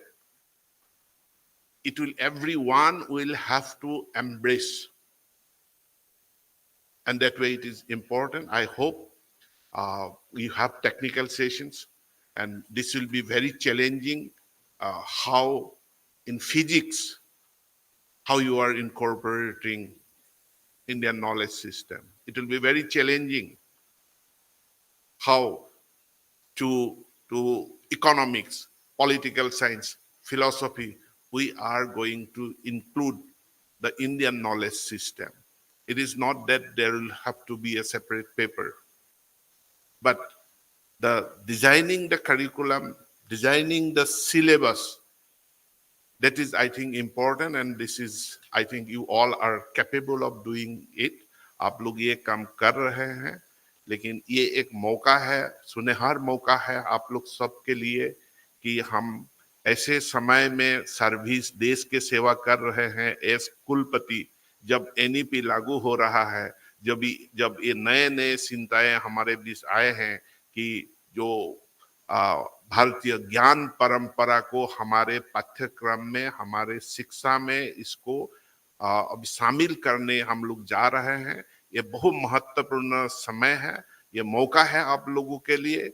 आप लोग विद्वान हैं, आप लोग इसमें पारंगत हैं, आप लोग ये काम करके देश को, ये ईस्टर्न जोन में है, यहाँ से ईस्टर्न इंडिया से सारे देश के लिए रास्ता आप लोग निकाल देंगे और इसमें आप लोग सफल रहे, ये कामना करते हुए मैं मेरा भाषण यही विराम देता हूँ। धन्यवाद।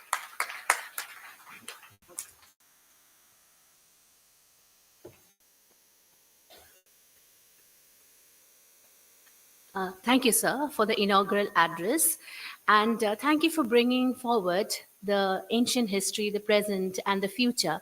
So, if I may be given half a minute, I would like to draw your attention to the fact that the Royal Global University already has a paper called Indian Knowledge System in its place, where the students can read topics like teachings of Srimanto Honkodev, Gandhian studies, so that we are able to infuse all of these things into the community orientation aspect that you had highlighted. Thank you so much, sir, for raising such pertinent points. A huge round of applause. A truly much deserved inaugural address. Thank you so much.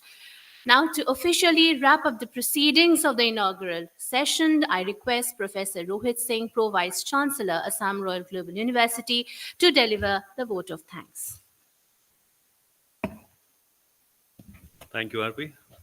It's a pleasure and privilege to stand before the August gathering to deliver the vote of thanks in the East Zone Vice Chancellor's Meet 2023.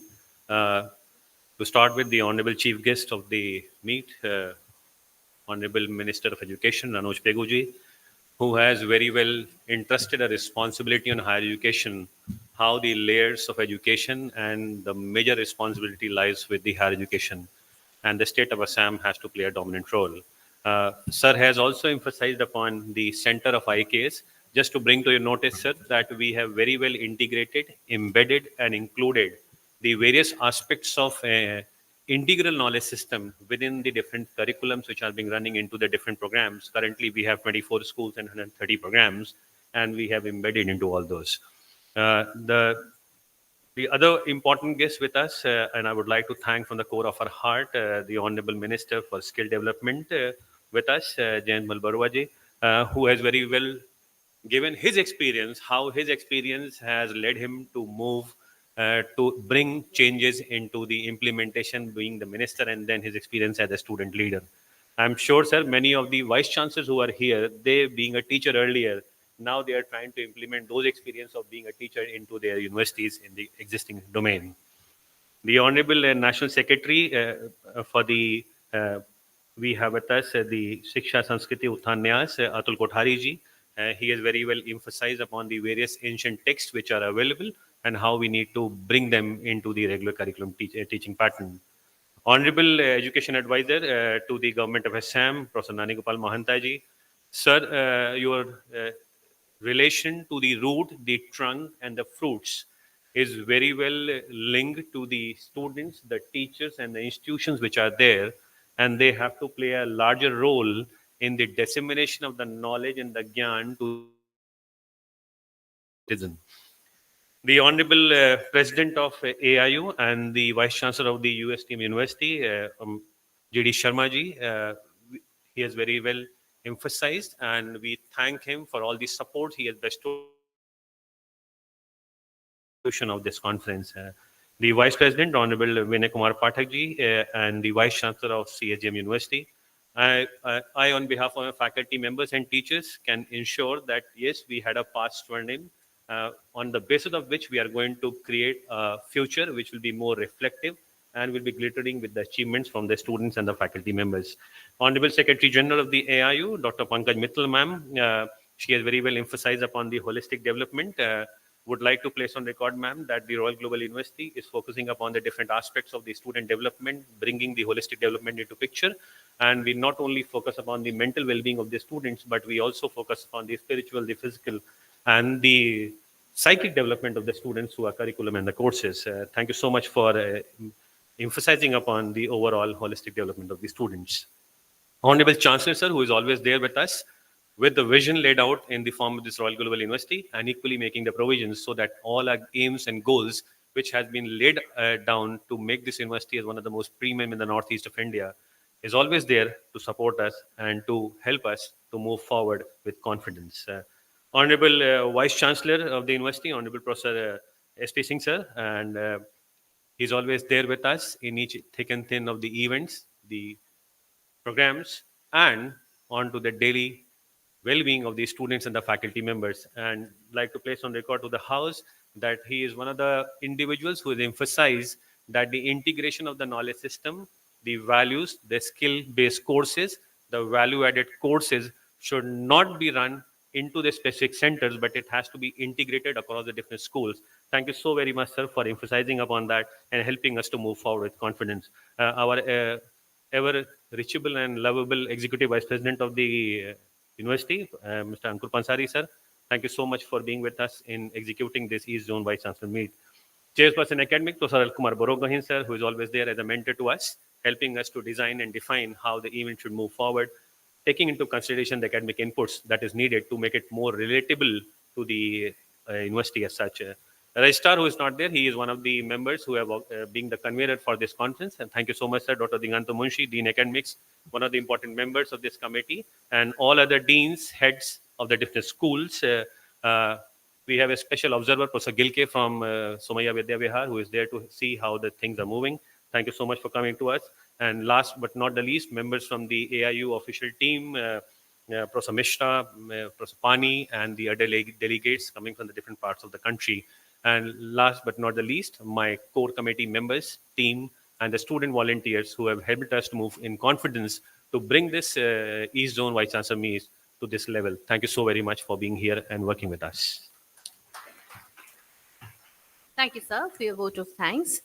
One quick addition to today's agenda. We have Professor Yash Gupta, FRCS London, who would like to gift or present his book, Science in Education Sanskrit Scriptures, to Honorable Minister of Education, Dr. Roroj Pegu.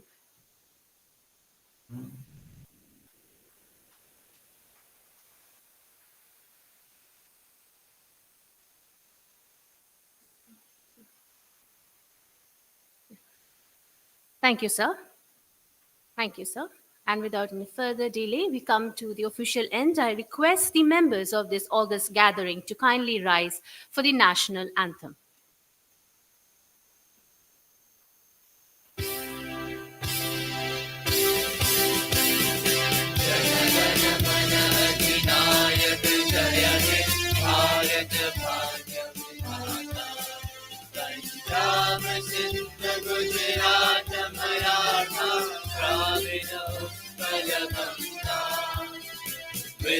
Himachal Yamuna Ganga उज्जल जलधि तरंगा तव शुभ नामे जागे तव शुभ आशीष मांगे गाहे तव जय गाथा जन गण मंगल दायक जय हे भारत भाग्य विधाता जय हे जय हे जय हे जय जय जय जय हे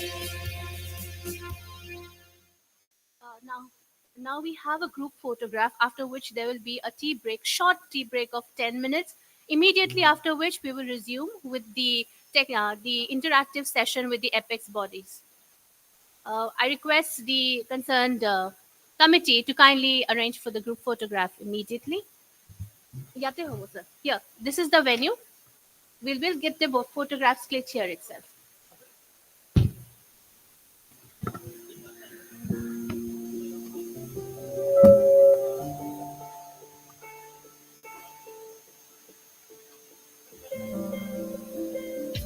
While the setup is going on, another information: the high tea is being served in the adjacent VIP lobby. Please kindly take a short break of 10 minutes, after which the interactive session of the apex body will happen here in this same auditorium. The liaison officers are kindly requested to please keep a tab on the concerned vice chancellors and kindly remind them about the next item in the agenda. Thank you, everyone.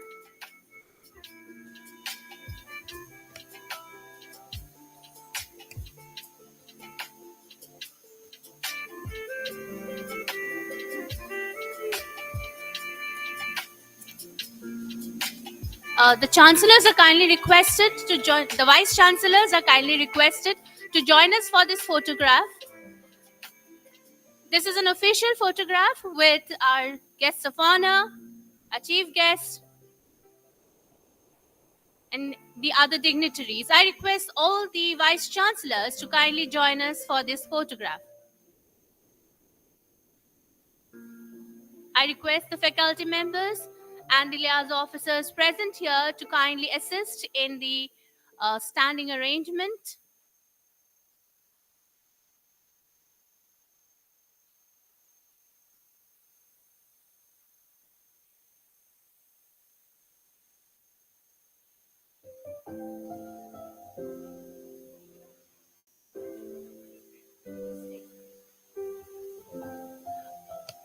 All the vice chancellors.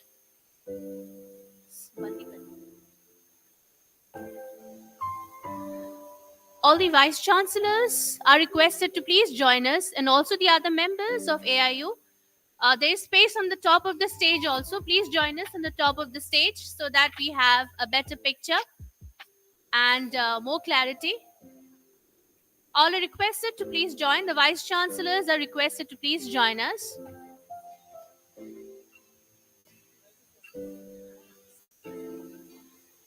Vice President and other speakers of the session are also requested to join us. EVP sir also.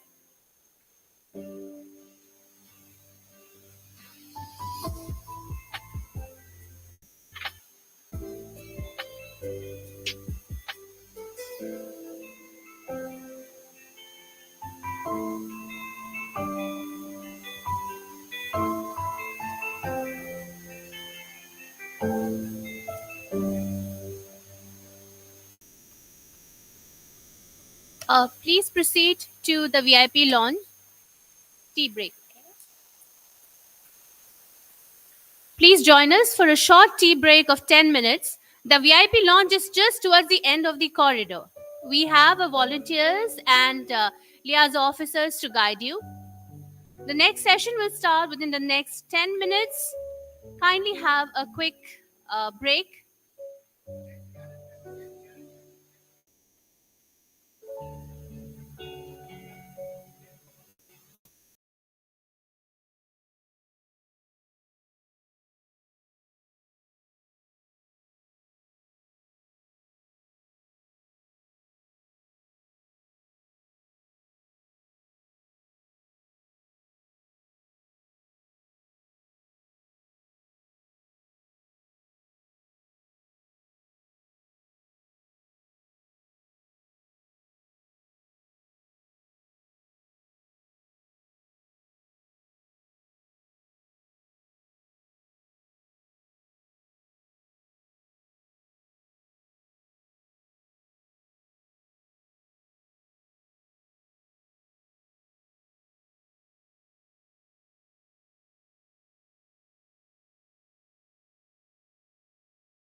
Good morning, everyone. Can you hear me?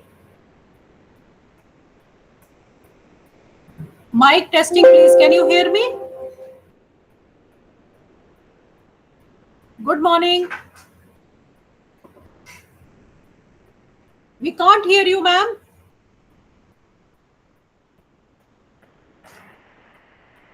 Good morning. Can you hear me? All Yes, of I can hear you. Yes, And can you see me, madam, loud and clear? yes, yes, very clear, very clear. All right, all right. Okay, so when do we start? See, I am also one of you only. I am also joined online.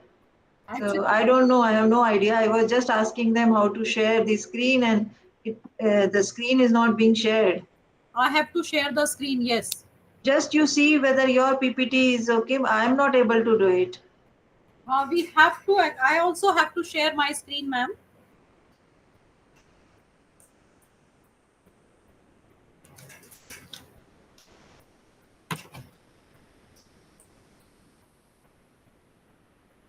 ये वाला नहीं है यार, ये तो गलत share कर रहा है, ये सब तो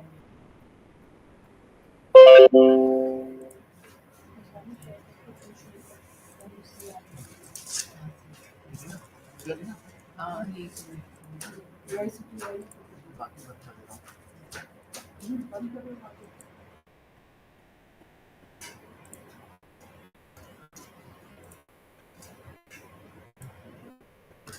Actually, when I am trying to do it, no, multiple screens are coming. Madam, is it visible to you, this PPT?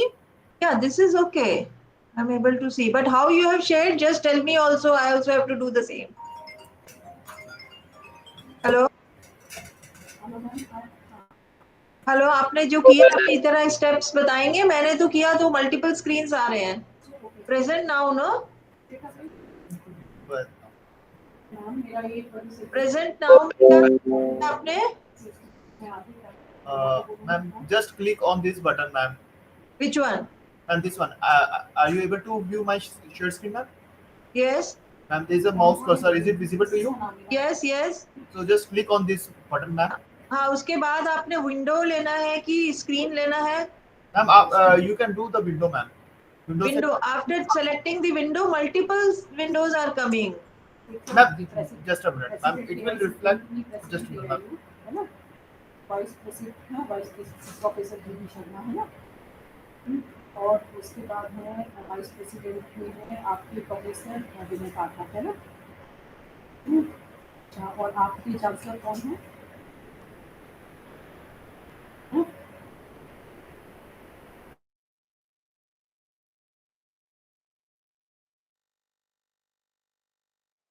आप एक बार अनशेयर करिए मैं दिखाती हूँ मैं भी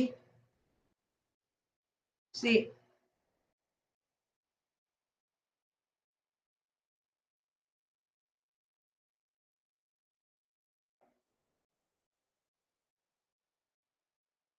अभी देखिए मल्टीपल विंडोज आ गए हैं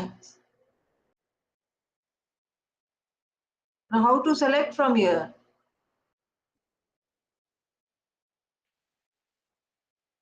hello Ma'am, please unshare the screen and rejoin the meeting, ma'am. हाँ हाँ मैंने अब हाँ Ma'am, rejoin the meeting, ma'am. It might be possible due to the bug in the software, ma'am. Just rejoin the meeting, ma'am. एक minute हाँ Unshare your screen, ma'am. Yeah. Just just log out from this meeting and rejoin the meeting, ma'am. do I have to leave the meeting man Ma'am, yes, ma'am. Just rejoin the meeting. no someone is telling me they have to join हाँ आप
and the tea, everyone is refreshed enough so that we can begin our session, pre-lunch session.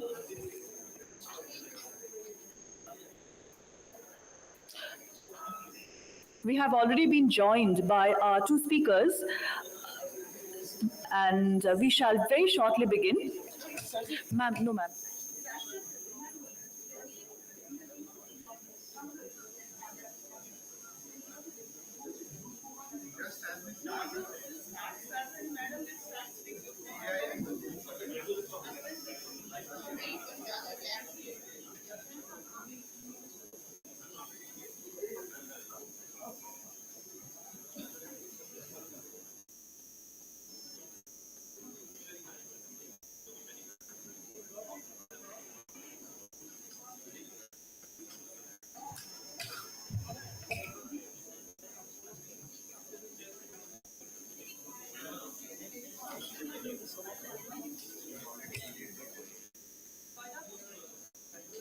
The mic is off. Okay.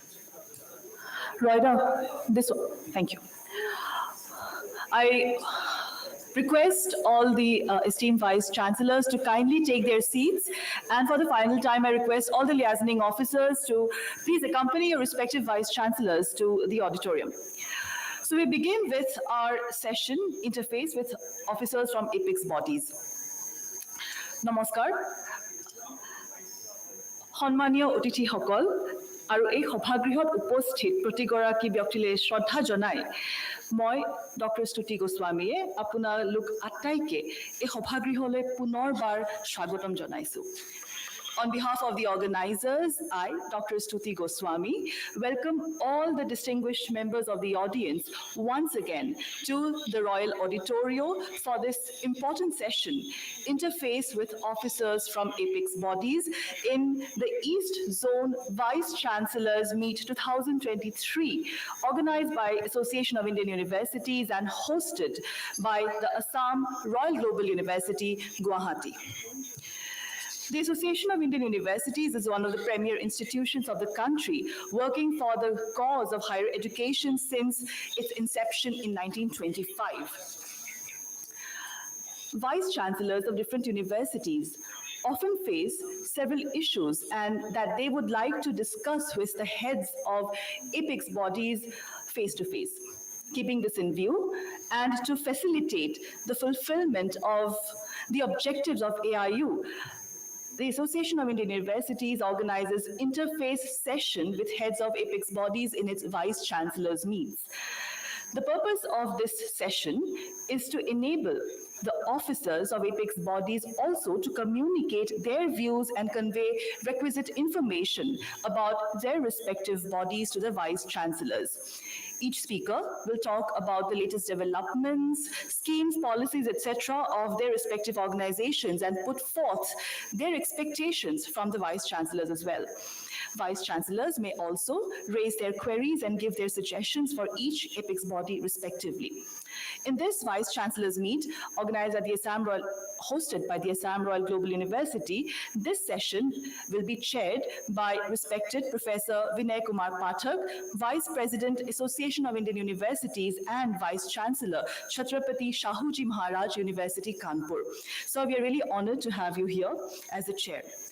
This session will be co-chaired by Dr. Pankaj Mittal, Ma'am, Secretary General, Association of Indian Universities. In this session, we have two speakers, Dr. Mamta Rani Agarwal, Advisor, All India Council for Technical Education, New Delhi, who has already joined us online. Ma'am, welcome to this session. And we also have as speaker, Dr. Seema Jaggi, Assistant Director General in the Indian Council of Agricultural Research. Ma'am has also joined us already online, and even if virtually, Mamta ma'am and Seema ma'am, I welcome you to Assam and to Assam Royal Global University and to this session. Thank you. Thank you, ma'am. Professor Vinay Kumar Pathak sir has already been introduced, and ma'am, Pankaj Mittal ma'am has also been introduced in the inaugural session. Due to the constraints of time, I shall very briefly introduce our two respected speakers for this session. Dr. Mamta Rani Agarwal. Dr. Mamta Rani Agarwal is advisor in AICTE and is additional secretary in her parent office Association of Indian Universities. Earlier, she served as joint secretary of the University Grants Commission and director of Education, New Delhi. She is an Indian Air Force officer from among the initial batches of women officers in the Indian Air Force. Dr. Agarwal has been an international speaker at the School of International and Public Affairs, University of Columbia, on urban education innovations in K-12. She has also represented the country in the Global Summit on reforming school systems in global cities. Our other speaker, Dr. Seema Jaggi, ma'am, is currently serving as Assistant Director General in Agricultural Education Division of Indian Council of Agricultural Research since April 2021. Her outstanding contributions have been recognized with numerous awards and honors.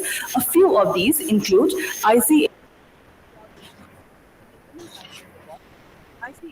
Bharat Ratna, Outstanding Teachers, ICAR Lal Bahadur Shastri Young Scientist Award, and ICSE as Young Scientist Award, to name a few. Ma'am's research area encompasses agricultural statistics, design experiments, statistical computing, and agriculture. I have lost the voice. I have lost the voice. Can you hear me? I have Ma'am, lost hear your you voice. very well. Thank you. Thank you, ma'am, once again for joining us. Now I formally hand over the session to our respected chairperson, sir, for the proceedings. Thank you, sir. Very good afternoon to all of you, and welcome to this session, which is interface with apex bodies. This session we have started since last, say, 4 years, in which our intention is that if our university vice chancellors, if they have anything to ask from any of the regulatory bodies, they can be asking in the question answer session. And before that, the senior officers from these regulatory bodies, they can be informing you about what is latest happening in their organizations and what are the latest schemes, latest regulations which the university should abide by. And thereafter, if there is a question from the vice chancellor with regard to that particular organization, that can be asked.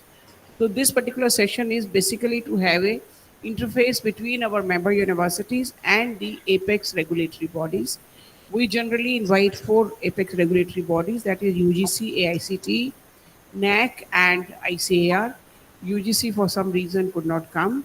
NAC was to come, but then the mother of director NAC, she expired 2 days back, so he is not able to make it. So we have now 2 apex bodies here, AICTE and ICAR, and we'll be requesting them to give a short presentation around 10 minutes each, and followed by question answer session. So we will begin with Dr. Mamta Rani Agarwal. She is the advisor in AICTE, and she is the permanent employee of AIU also, right now on deputation to AICTE. So over to Dr. Mamta Rani Agarwal for telling about the AICTE and what are the new schemes and what are the new regulations from AICTE, which the vice chancellors ought to know. Over to you, Dr. Good morning, good afternoon, everyone. Can you hear me, ma'am? Yes, we can hear you. Thank Keep you. 10 minutes so that we can then engage in the question answer session. Thank you, ma'am. President of AIU, Professor G.D. Sharma. Vice President of AIU, Professor Vinay Kumar Kachar. Secretary General, Dr. Pankaj Mittal. The host university chancellor and vice chancellor, my co-panelists, and all the distinguished vice chancellors. It is indeed my proud privilege to talk about All India Council for Technical Education, where I am serving as Advisor 1, Academic Planning and Policy Bureau.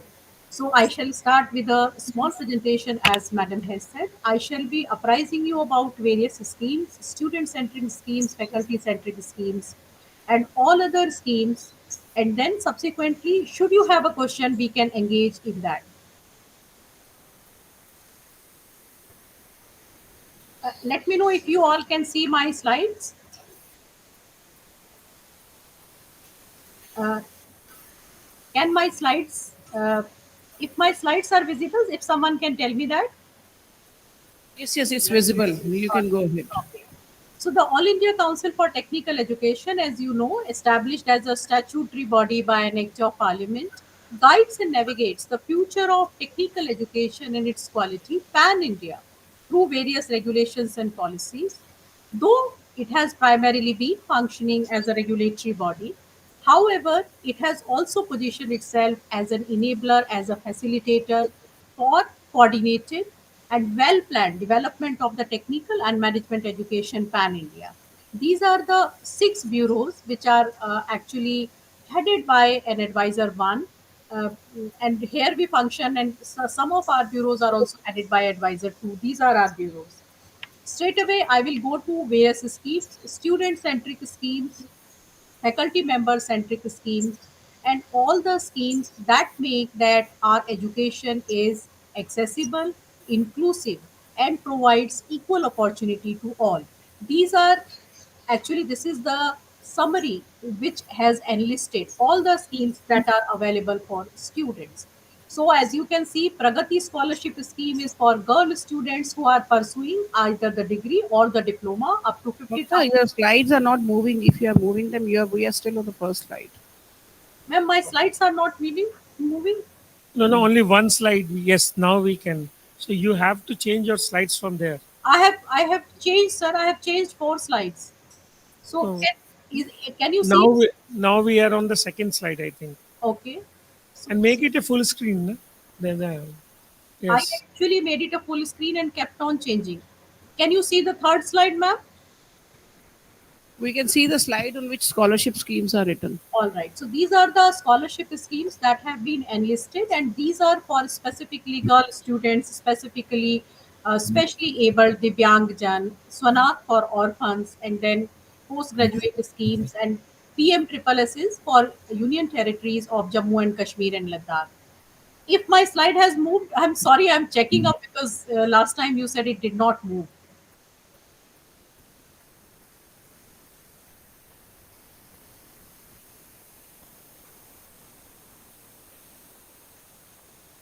Ma'am, can you hear me? You are sharing the wrong screen, ma'am. You should share the. Yeah. Just make it full screen first and then share the full screen. I did that. Can you see it now? No, ma'am.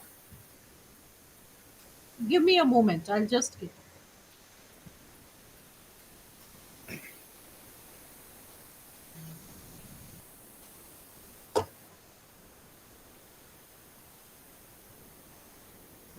Share your entire screen. There's an option for entire screen, ma'am.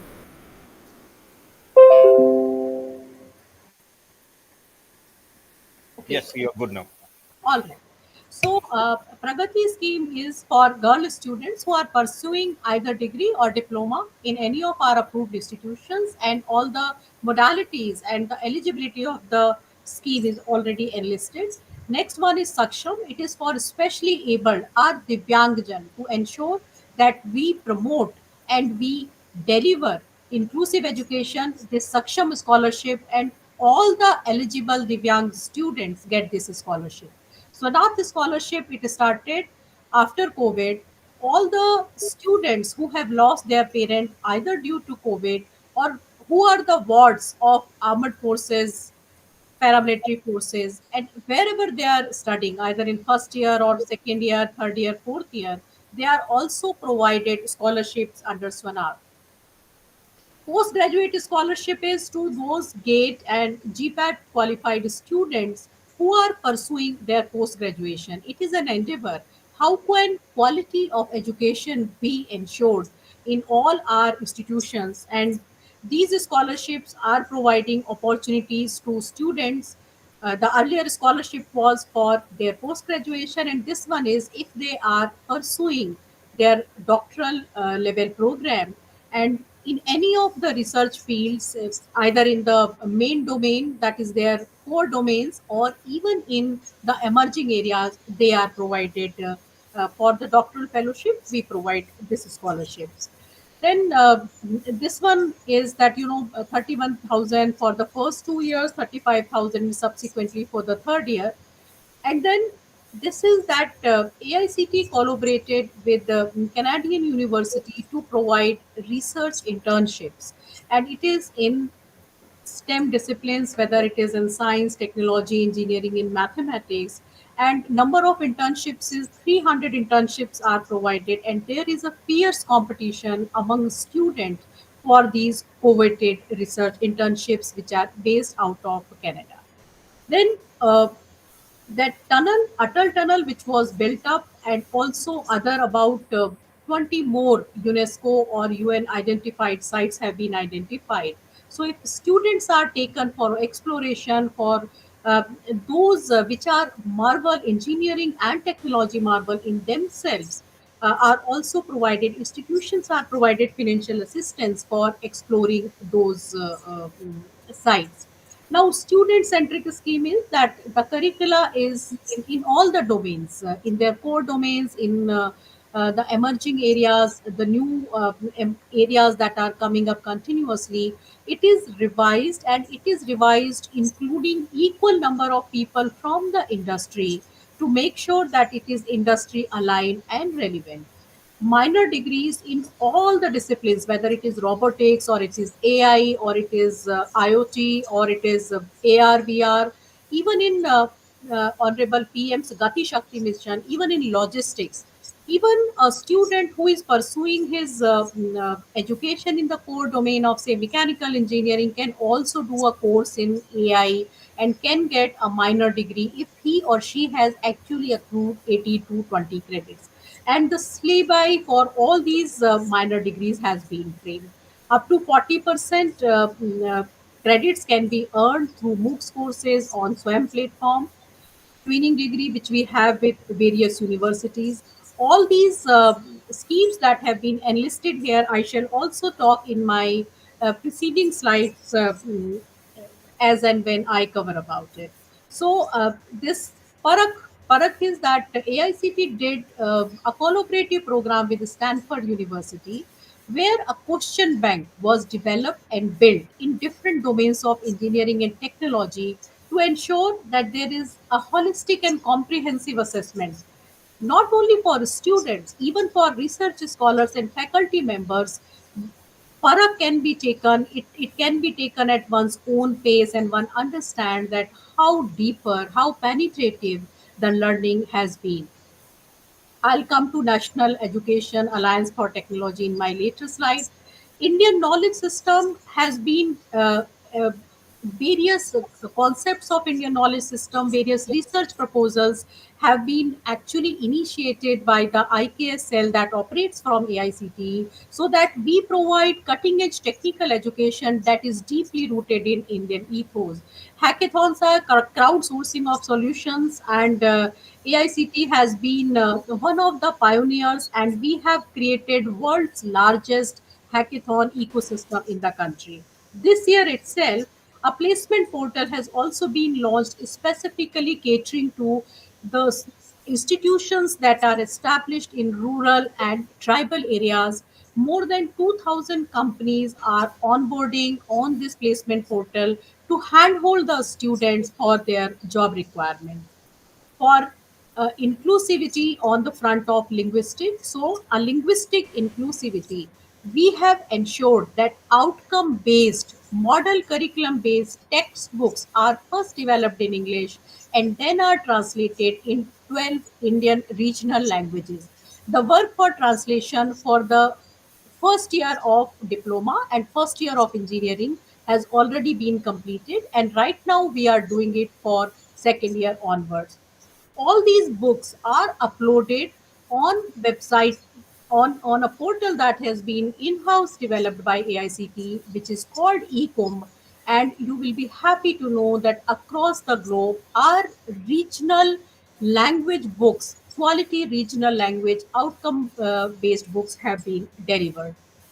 This is the internship portals, and you would be very happy, all the vice chancellors will be very happy that 1.72 crores students have already onboarded, and close to 72,000 industries as I speak have registered for providing paid internship on our internship portal. National Educational Alliance for Technology, it is that AICT understands, the council understands that technological advancements will be equally beneficial in ensuring that our learning is an assisted learning where is a beautiful confluence of men and machine. Therefore, on this NEET, we actually, and now we have also launched NEET 4.0, where the technology firms, specifically who are operating in edtech domain, they onboard themselves, and 25% coupons have been provided to students who are coming from economically disadvantageous, socially disadvantageous, that is SEDG groups, whether it is women or it is Divyanjan or it is SCs or STs, and it is absolutely free of cost, 25%. In faculty development program, these are the programs that have been uplisted, that quality improvement programs. We have identified centers in various IITs, NITs, triple ITs, ISHRs, where those where AICT handholds the faculty members in pursuing their PhD and doctoral level programs, and then the existing infrastructure in these institutes of national repute is used. ATAL, that is AICT's Training and Learning Academy, all of you may have heard about it, that it has been conferred award and was also given Golden Peacock Award for the best training, best national training level facility available. It provides training and comprehensive multidisciplinary training in not only in domain but even in all emerging areas, universal human values, and for academic leaders, for the vice chancellors, for directors, there is an academic leadership training that has also been available. Promotion of Indian knowledge system, we have been having webinars and seminars inviting who are the experts in the field of Indian knowledge system to ensure that our rich heritage, culture, and various that gyan which is available in our knowledge system, it is disseminated among all the stakeholders. Technical book writing and e-com I have already covered. Now, for institutions, we have various schemes that are available. Our approval process, which is absolutely robust, transparent, and there is no longer any physical visit. All the visits have been now using Microsoft Teams in an online modes, and the relationship between the institution and the regulator is based on transparent self disclosure of all the documents. AICT has been actively working along with NETF, a portal for One Nation, One Data, along with data interoperability, so that all different, whether it is NAC or it is AICT or UGC, Aisha portal, MOE, all have a data which is in a uniform format, and can there be an interoperability. You will be very, very happy to know that for the first time, we have taken out approval process handbook 24 to 27, which will be valid for 3 years. It has already been placed in the consultation domain for all stakeholders. It is available on our website. And then for the first time, undergrad management education, that is BBA, BMS, BCA, will also be within the jurisdiction of AICTE, and all the universities, all the institutions that are conducting undergrad management programs will also be required to take approval from AICTE. Modrops and RPS Rural. You have to conclude, Mamta. Right, ma'am. So, Idea Lab is for experiential learning, Spices for student clubs and interest and activities. Our innovation shell has been doing wonderfully well. So, these are the activities of innovation cell. And if I can just tell you, 28,000 have been uh, the various innovations that have been nurtured, and startups have been 4,900 startups. This is the National Innovation and Startup Policy and its adoption across 3,000 institutions. Innovation cells, you will be happy to know that institutional innovation cells, we have 7,000 plus institutional innovation cells as on date, 7,500 plus. So that has been institutional innovation ecosystem that has been accelerated by AICTE. Uh, I would not go into this. This AICT Idea Lab is a 24 by 7 open research facility, open to students, research scholars, faculty members, all for hands-on experiential learning. Various MOUs which we have done to ensure that we provide an industry-aligned training. Thank you so very much. Thank you. Thank you. Thank you, Mamta. Thank you very much. It was a very good presentation, very lucid and very clear. Thank So you. thanks a lot for the presentation.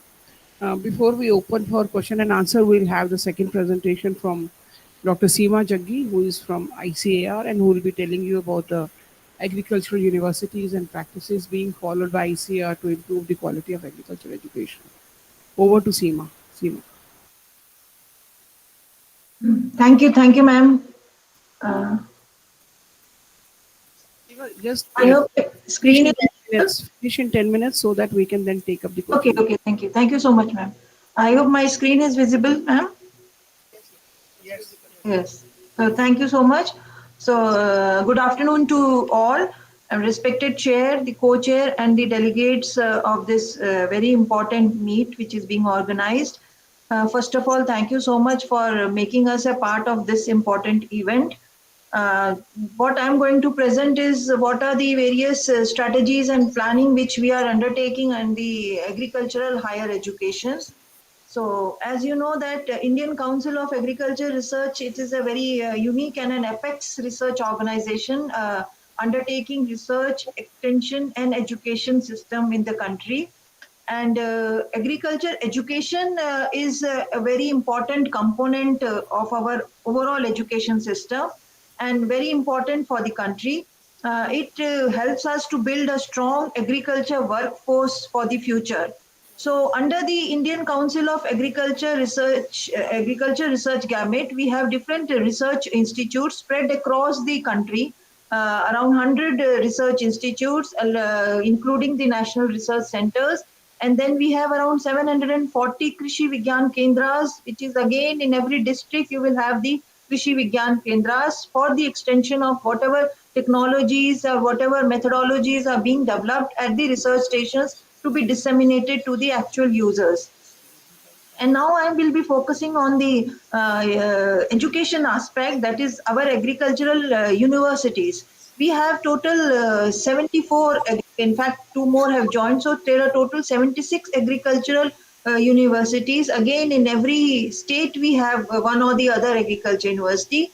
So when we are talking about this East Zone meet, so the East Zone states which are being covered, which I saw under the East Zone, there are around 16 agricultural universities. And specifically when in the Northeast, we have 2 agriculture universities. One is the Assam Agriculture University and we have a Central Agriculture University at Imphal. So you can see what is the importance of the agriculture education as more and more number of universities are being added. And under these agriculture universities, we offer the undergraduate, the postgraduate, and the doctoral programs. And the UG programs in 12 disciplines. The PG, we have 81 subjects in PG, and in doctorate, same, we have 80 subjects. And the students which we attract towards the agriculture education, it is through our ICR entrance examination. It's an all India level examination, which is being conducted by the National Testing Agency. For the last around 5 years, we have approached NTA and NTA is conducting that examination. And this examination is for the 20% seats for UG and 30% seats for PG level at different universities. The rest of the seats are being filled by the universities on their own. And the purpose of creating this was that we wanted to reduce the academic inbreeding, because all other universities, they are taking the students from their own states. So the ICR students being selected, they are coming from the different states. So in order to reduce the academic breeding, this system was adopted. And it's very encouraging that the students have the mobility to go to other states to take up the higher studies. These are some of the UG programs, which I told there are 12 disciplines in which we offer the undergraduate programs, starting from agriculture, horticulture, forestry to then dairy technology, and then we have others, the one of the course that is your Bachelor of Veterinary Science. For that, we don't conduct the exam. The students come through the NEET score to our different veterinary universities which we have. And another happy thing is that this BSc Agriculture, all these BSc and BTech and courses have been declared as professional degree. In 2017, we have declared them as professional degree. And one more thing is that right from the beginning, these are all 4 years program. The National Education Policy is talking about 4 years UG program. We already have in our agriculture education, all these UG level programs are for 4 years. And another attractive feature is that we offer a number of scholarships and fellowships to at different levels. Where at the undergraduate level, we give them National Talent Scholarship. At the postgraduate level, we provide them the postgraduate scholarship. And in the PhD level, we have the Junior Research Fellow and the Senior Research Fellowships.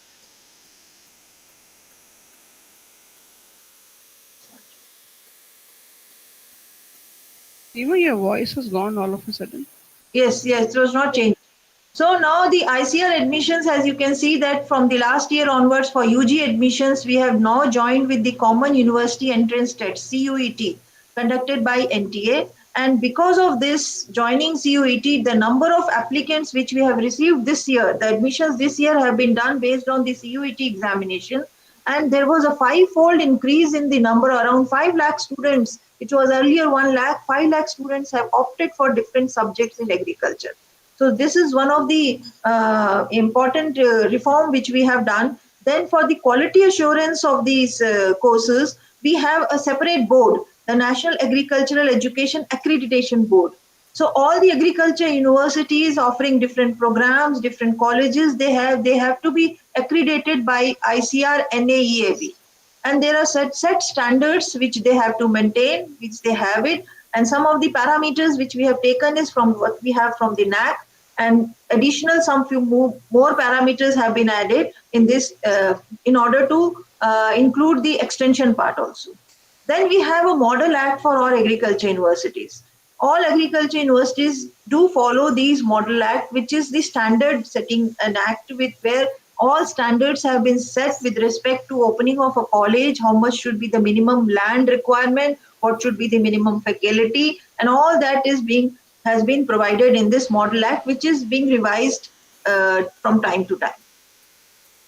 The distinguishing feature of our course curriculum is that we have a student ready program at UG level. Ready is Rural Entrepreneurship Awareness Development Yojana. This was launched by our Prime Minister in 2016, and every undergraduate student in their final year, they have to take up this program.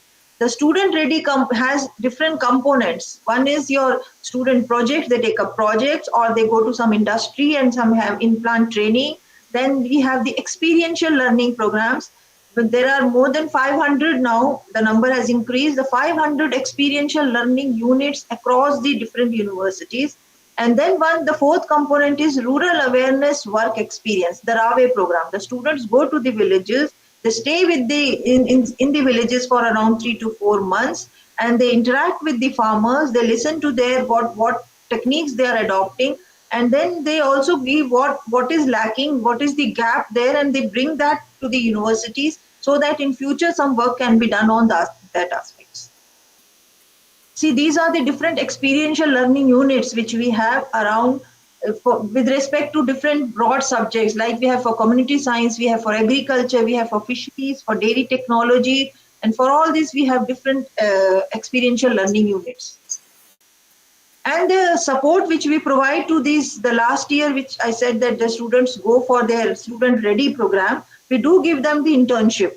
So all the students, it's not that some selected students, all those students who go for the this student ready program, they are offered 3,000 per month for a period of 6 months.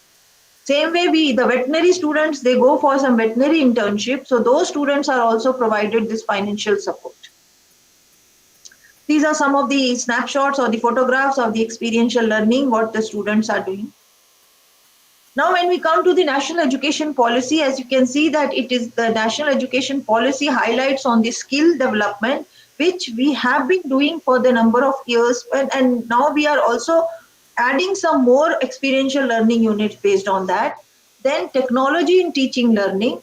how we can bring in the digital technology aspect, and then agriculture as a professional degree, which we have already declared in 2017, agriculture as a professional degree. So our strategy is to, as per the NEP 2020, now we are revising our every course curriculum based on the Dean's Committee. We have a Dean's Committee which revises the course curriculum. So the Dean's Committee has been set up and it is almost finalized their recommendations with considering the multiple exit and entry options, the certificate, 1 year certificate course, 2 years diploma course. So based on all these things, they have revised, and maybe from the next year onwards, we are going to implement this new Dean's Committee recommendations. Same way for PG and PhD, we have the broad subject matter area committee that is also working on this, and we are working on more on the interdisciplinary approach. And also we have recommended the internship during our master's degree program as well. And you can see that this is the document which the agriculture we have prepared, so that what is the timeline for the implementation of national education policy in agriculture education. This is a complete document which has been circulated to all the agriculture universities and they are following it. A timeline has been defined. By this date, you have to complete this thing and so on. Now, this is again the implementations. As I told you, the timeline has been given by 2030. The university, some of the universities have to be multidisciplinary. We are starting with our deemed university. We have 4 deemed universities. IRI is there, NDRI, Indian Agriculture Research Institute, National Dairy Research Institute, then Indian Veterinary Research Institute, and Central Institute of Fishery Education. So we are starting with these, we are targeting with this. IRI, already we have started making it a mega university. We are trying to make it in multidisciplinary approach. And then we'll slowly we expand to the other universities also. Another aim is we are planning to increase the GER. As of now, our GER is very low. So in order to do that, we are introducing many vocational courses, many new courses are being added, professional courses, so that more and more students come and opt these courses. Then this I've already told, that conversion of deemed universities into MERU, the multidisciplinary education and research universities. So that aspect is being done. We are increasing our GER. Then the digital aspect, the third aspect is digital in the agriculture education. With respect to the digital infrastructure, we have already in all universities we have the smart classrooms and all digital contents are also prepared, and the creation of original content based on UG, PG syllabus, that also aspect has been covered. The digital capacity building, the teachers are being trained on different aspects, how to use the digital media for this purpose. So we call one system is being developed, which we have called it as resilience in agriculture education system, that is RISE. This is the 6th Dean's Committee, which is already working, which has finalized their recommendation and submitted. The career opportunities for agriculture students is, I think, there's one of the best opportunity for the students to take up agriculture as their career. Whether you are an agriculture graduate or an agriculture engineering or veterinary science or any of these dairy or fisheries, you have a lot of scope for your future where you have the career opportunity, employment in different fields you have. So depending on what you have done, the UG students can go and become the marketing executives, and the PG students can go for the agricultural officers in different banks we have, and so on. Then when we talk about again NEP, the holistic development, in this regard also we have done something. We have already signed an MOU with Heartfulness Education Trust, and through this, all the volunteers from Heartfulness Education Trust, they are visiting different universities and they are giving them the training, and then on the different aspects, the wellness, the meditation, yoga, socio-emotional learning and all that. And this is a credit course. It's a part of their course curriculum. And blended learning also platform, we have developed a blended learning platform, and which has been passed on to all the universities, all the agriculture universities. It is just a integration of computer assisted online activities and the traditional blackboard type of teaching. So this platform is already ready, and only thing is now it is has to be implemented. Now, the way forward is that we already have, ma'am was also talking about startups and tourism. So we have many of these universities already have the incubation centers, but still those who are not having, we plan to have the incubation centers for all the, in all the universities, the agri-tourism parks, the agri-startups, and then we also plan to have the exposure visits of students of general universities, culture universities, then mainstreaming agriculture curriculum in schools. So that students at the school level, they have some attraction towards the agriculture. So they come to agriculture as one of their opportunity to take up as a career. Then mainstreaming private universities in agriculture, then developing industry institute partnerships in this, then information on digital platforms. And we are also working on developing converting universities into the global universities or mega universities. This is for the school students. We had a brainstorming session here where we had invited the school principals from different CBSE schools and from Delhi-based schools. And we also invite the students to different exhibitions which we organize here, so that students know about the various agricultural programs which we have, the various agricultural activities which we perform. And this is my final slide. And we already, for the last 2 years, we have started one magazine which we call it as Agri-Rise Agriculture Education. It's completely student-centric magazine, all information related to agriculture, and each magazine has a theme. The latest one is on agripreneurship, which is the latest addition to this magazine, and complete aspect of the agri startups, the incubation centers related to agriculture is provided in this magazine. So the complete information on the agriculture education, one can always visit our website, which is education.icr.gov.in. For any information, everything is provided on this portal. Thank you so much. Thank you. Thank you, Seema. Thank you very much. Very, very extensive presentation and very nicely explained and very nicely made presentation. Thank you very much. We'll now move on to the question answer session. So,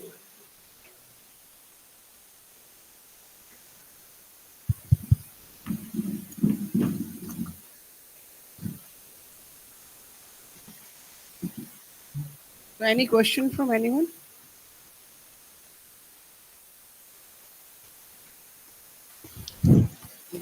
Good afternoon to everyone. This side, Vice Chancellor of Apex Professional University, Pasighat, Arunachal Pradesh, Madam. Question to Mamata Rani, Madam. Madam, suppose if we want to conduct an international seminar or national seminar, whether or programs or seminars. Yes, AICT has a scheme funding for the international conference or seminar. You have to submit a proposal and then it is evaluated by our experts, and should it be relevant and found merited, then of course, this financial assistance can be extended. Thank you. Means, how much in advance we have to submit? A month or a couple of months? See, all international conferences also require an approval from ministry. In the case of AICT approved institutions, I think in case of your university, if it is actually not a deemed to be university, then you do not require this approval. Or if you require this approval, then it is to be routed through UGC. The universities that is deemed to be universities and other institutions, engineering, technology, management, applied arts, hotel management and catering technology, institutions that fall within the jurisdiction of AICTE, when they submit a proposal for international conference or seminar to AICTE, then it is evaluated and merit-based financial support is provided. Thank you. Thank you. Thank you.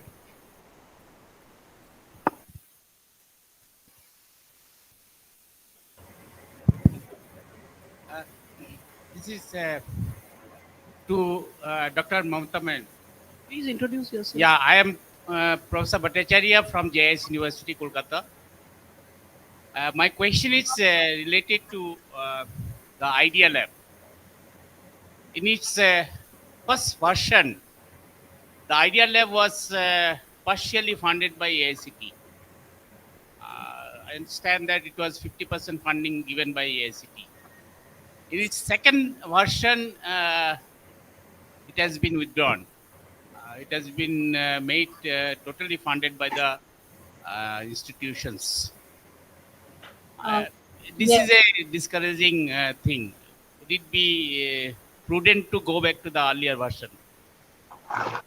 Thank you. I accept your suggestion and will convey to my authorities. Initially, Idea Labs with a total outlay of 1.10 crore. Out of that, 55 lakh was to be invested either by the institution or a sponsoring industry that was sponsoring the institution, and 55 lakh was provided by AICTE. So a total outlay was 1.10 crore or more, but AICT's contribution was restricted to 55 lakhs. We have established 107 Idea Labs across different nook and corner of the country. And we have also established a very dynamic and a very vibrant networking of all these 107 Idea Labs. And these Idea Labs are not only for one institution. So if you have an Idea Lab close to you, all your students, all your faculty members, all your research scholars can go to that Idea Lab, utilize all the available facilities 24 by 7. So, in the second phase, and whatever expenditure on these 107 Idea Labs was incurred, that was actually borne by AICTE from its in house resources, and it was not really a funded scheme by the ministry. In the second phase, we actually have asked the institutions to come forward, establish the Idea Labs, and use a very dynamic and vibrant network of the 107 Idea Labs that are available with us. However, you can use all the facilities if any Idea Lab is in your vicinity. Thank you. Good afternoon. Uh, Myself, Dr. Sagar Manjre, Vice Chancellor, Mahatma Gandhi University. My question is for Mamta Madam. As you said that undergraduate courses of management and IT, like BBA and BCA, will become under the preview of AICT. So again, the question arises regarding the AICT versus Bharatidasan University. Is it mandatory for the university to take the prior approval of AICT for continuing their undergraduate management courses? See, we have put our approval process handbook 24 to 27, which we envision it for 3 years in the public domain. You just kindly go through various provisions of it, which are still at a draft stage. And subsequent to stakeholders' consultations and after receipt of various uh, mm, suggestions from them, incorporating those suggestions, then only it will be finalized.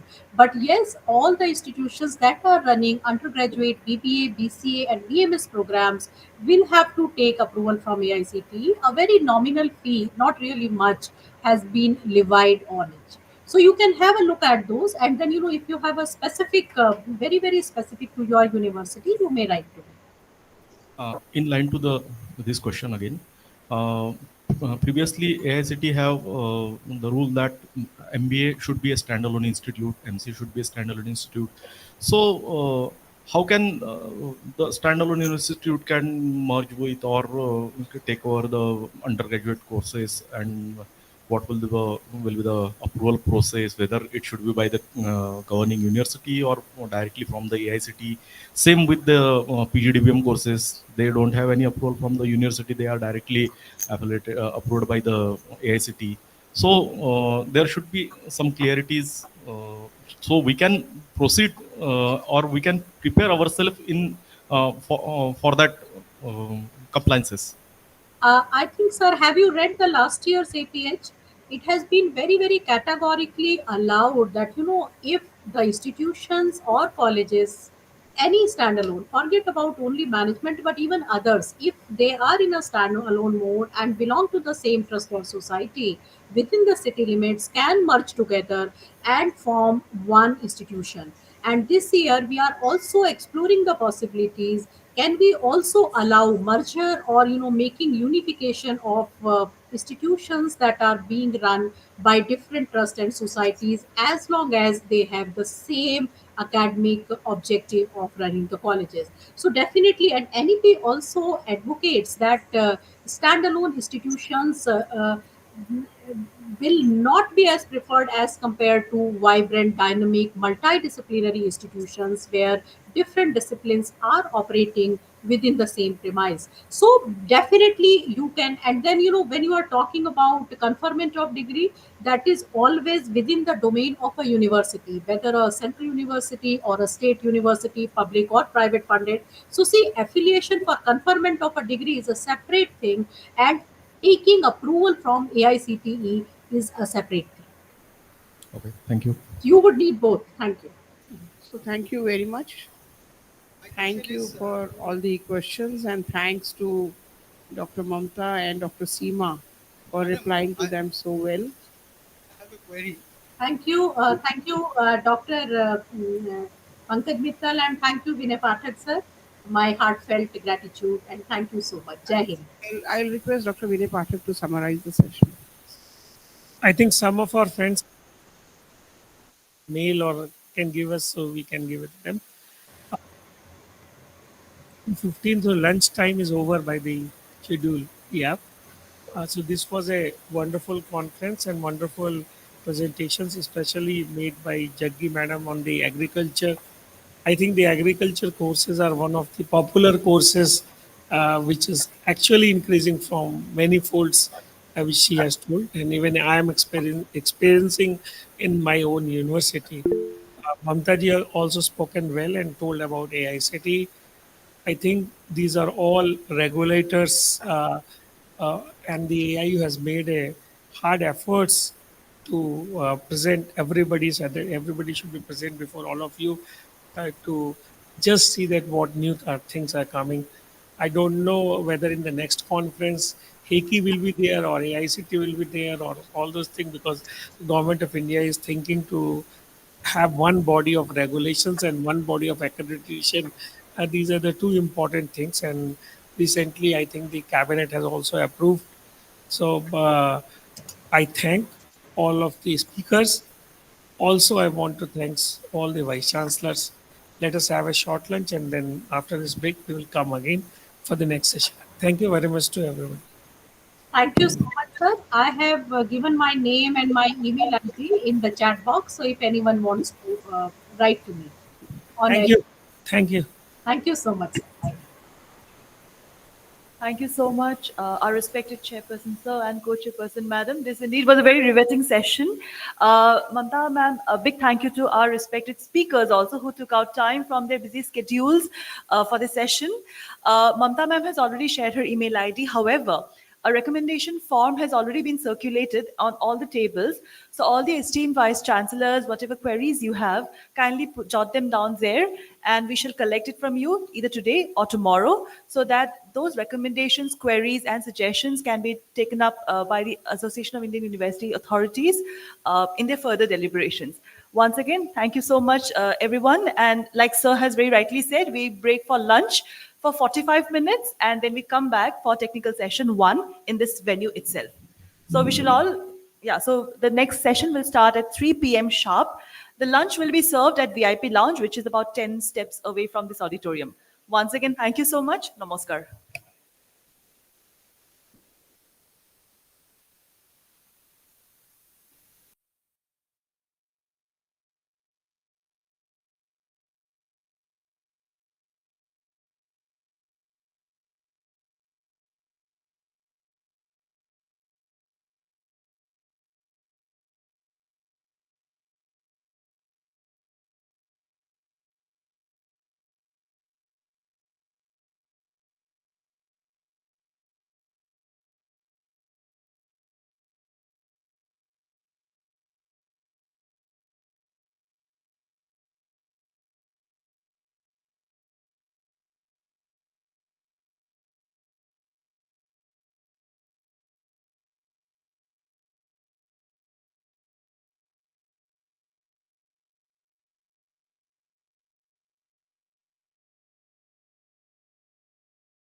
chancellors had their inputs may kindly share it on the recommendation forms. Our volunteers shall collect it from you, or you can also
AIU East Zone Vice Chancellors Meet 2023-24, hosted by the Assam Royal Global University.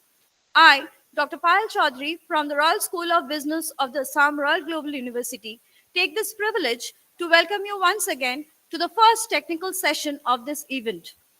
The theme of the session is using Bharatiya-based approach for teaching learning for holistic development. Harnessing the Bharatiya knowledge system based approach for teaching and learning is a transformative journey towards achieving holistic development. India, with its rich heritage of ancient wisdom and philosophical traditions, offer a unique perspective on education that extends far beyond the mere acquisition of knowledge. The Bharatiya knowledge system acknowledges the interconnectedness of all knowledge, emphasizing the importance of ethics, values, and social responsibility. It equips learners with the tools to navigate life's challenges with resilience, empathy, and profound sense of purpose.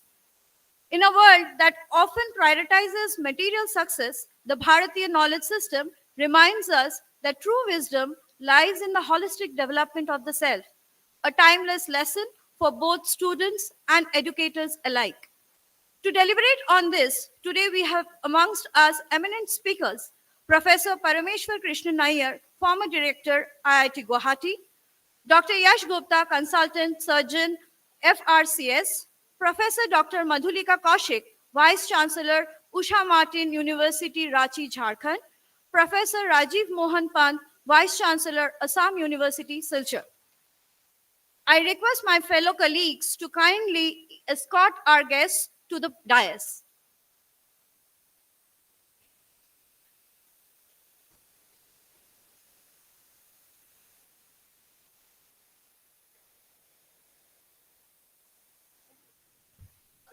Yes, sir. Yeah, can hear. Yeah.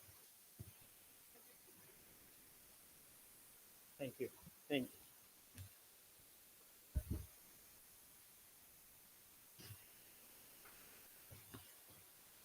We take this opportunity to felicitate the respected chairperson of the session, Professor Parameshwar Krishnan Nair, Professor, former director, IIT Guwahati, and also the panelist of this particular session. May I now request Professor Ankur Ganguly, sir, Dean of Academics, Royal Global University, to kindly do the honors. Sir, please.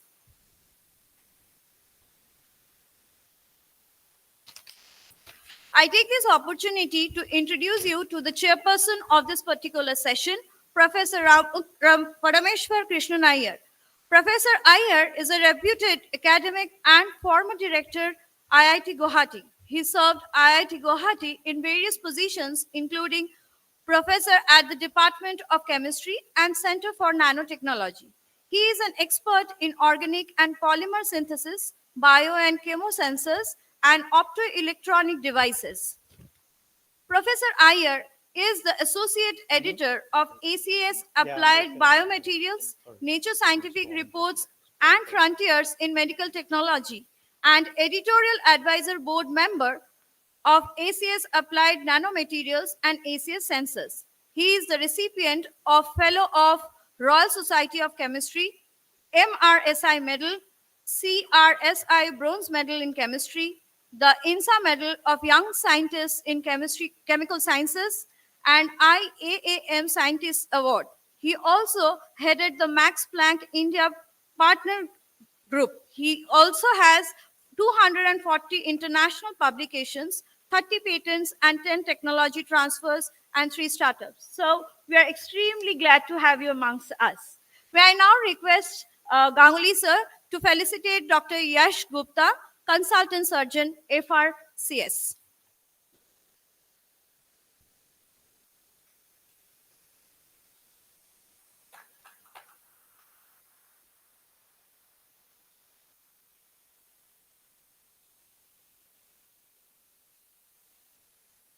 I'll also request sir to felicitate Professor Rajiv Mohan Pant. Sir, please.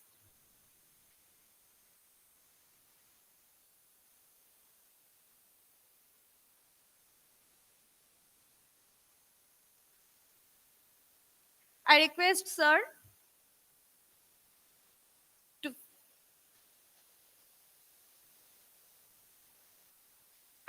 sir to felicitate Professor Dr. Madhulika Kaushik ma'am, Vice Chancellor, Usha Martin University, Ranchi, Jharkhand.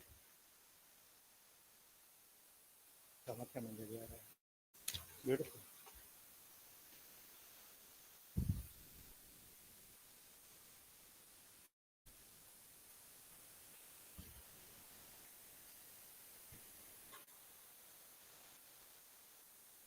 Thank you, sir. I once again request Honorable Vice Chancellors present in the audience to kindly share their inputs in the recommendation forms which are there on your table. The same shall be handed over to Madam for the further proceedings. We look forward for an engaging deliberation on of our esteemed speakers, and I'm sure we have a lot to take back with the understanding of the session. So with the permission of the chairperson, sir, may I hand over the session to you now? Thank you, sir. Yes, sir, please.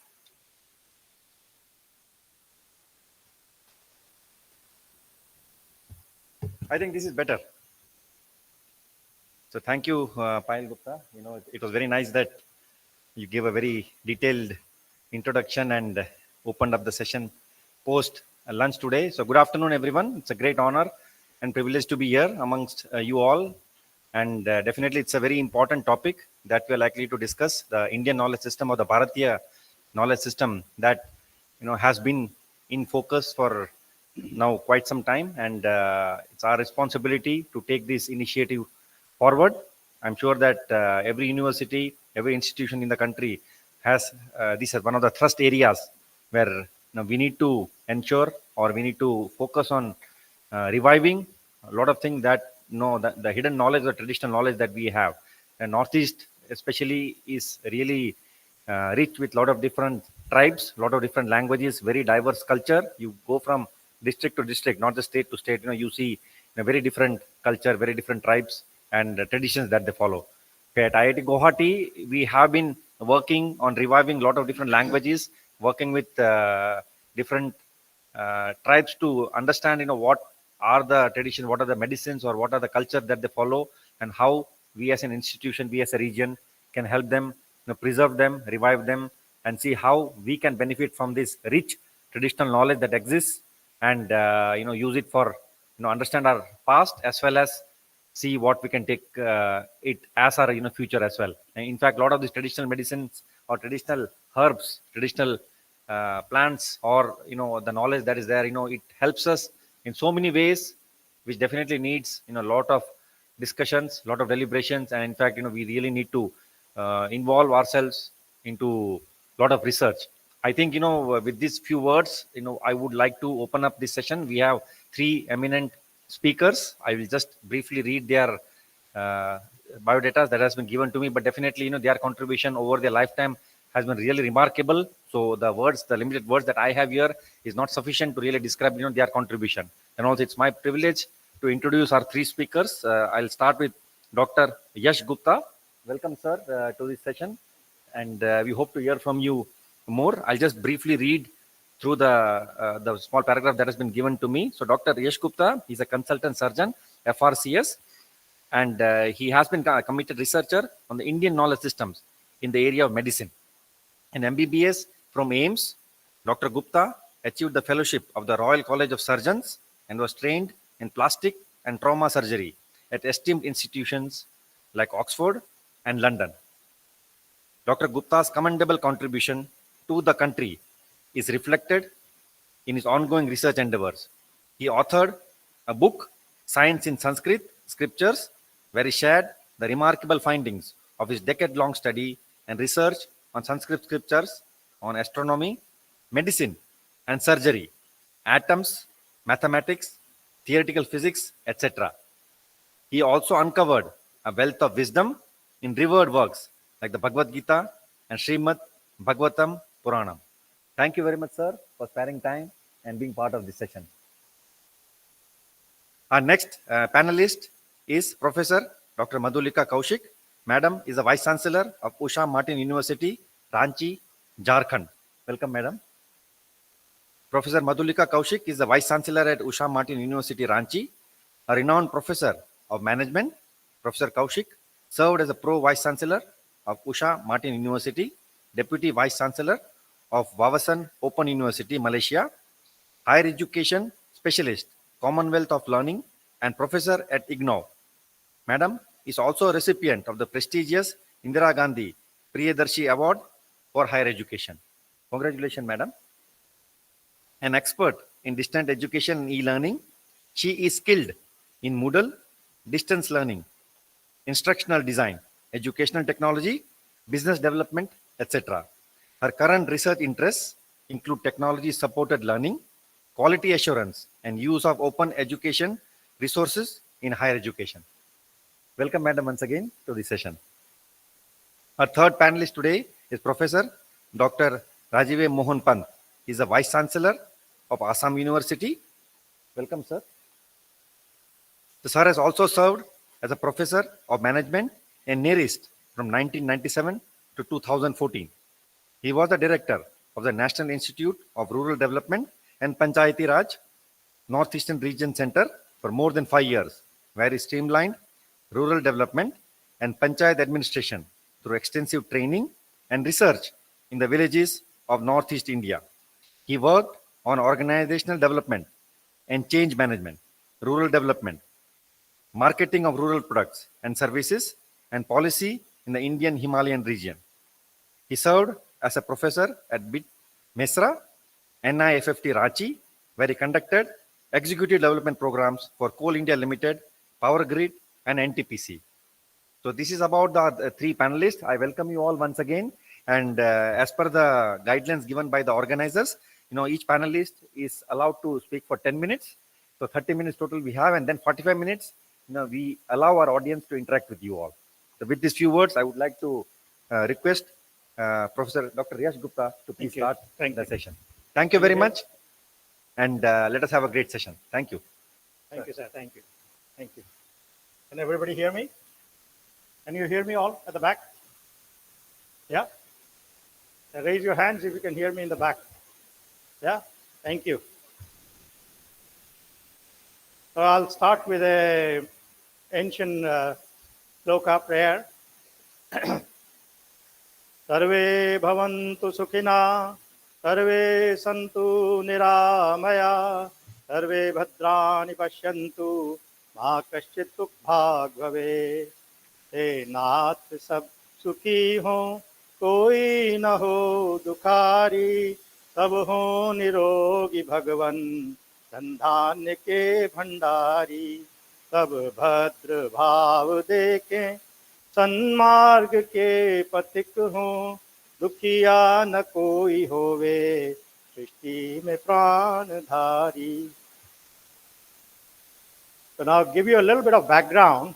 From AIMS, I went to England. I became fellow of Royal College of Surgeons, and I trained in plastic and trauma surgery, which I practiced for last 45 years. But something happened. I was invited to Harvard in 2012, and this was a leadership program in which very few, 15 people were invited from all over the world. And there, something strange happened. I came across a translation of Brahma Samhita, and I'll take you through that journey now, yeah? And then I'll give you another part of my story, okay? So,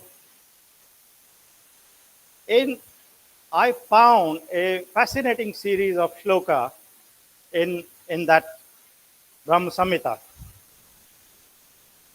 So now let me give you a bit of background. We think that the scientists have estimated that this creation is 14 billion years old, and then they very recently found that the Earth goes around the sun, and all the 8 planets goes around the sun.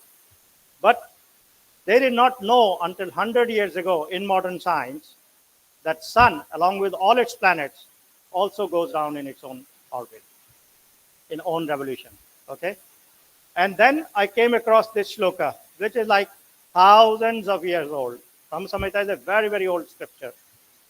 Yat chakshuresha savita sakala grahanam raja samasta sura murti yashesh teja yasyagya brahmati sambrato kal chakro govindam adipurusham tamam bhajami. This is a prayer of Brahmaji to Lord Krishna at the beginning of creation, when he's born and he doesn't know what has happened, and then suddenly he remembers everything as he had created in the previous kalpa on the instruction of Lord Sri Krishna. So this is what he's saying. Look at this. Yat chakshur esha, like a divine eye in the sky. Savita, Surya, sakal grahanam, अपने सारे ग्रहों के साथ अपने काल चक्र में घूम रहा है. Sambrato kal chakro. I mean, this is a absolutely profound thing to have been said thousands of years ago. And not only that, I found shlokas in Bhagavatam Puran which showed the exact speed of rotation of sun, which by scientific calculation today is 480,000 miles per hour. And I'll give you a shloka from Bhagavatam 5th canto, 21st chapter, 19th sloka, 5.21.19. Lakshotram, this will amaze you, because first of all, I want to create an inquisition into how far, how knowledgeable our rishis and munis were. Lakshotram sanavad koti yojanam parimandalam bhuvalasya द्विसहस्त्र योजनानी तब अंकित.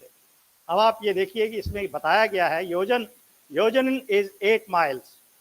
Please listen to this very, very carefully, because this is the first time probably you had heard of this. Yojan is 8 miles, and here we are talking about 9.51 koti yojan. Koti is crore, 7 zeros. 10 million is koti. When we say koti in Sanskrit, it means 100 trillion. Koti is 100 trillion. So we are talking about numbers which are even unfathomable even today. So 9.51 koti yojana translates to 760 million miles.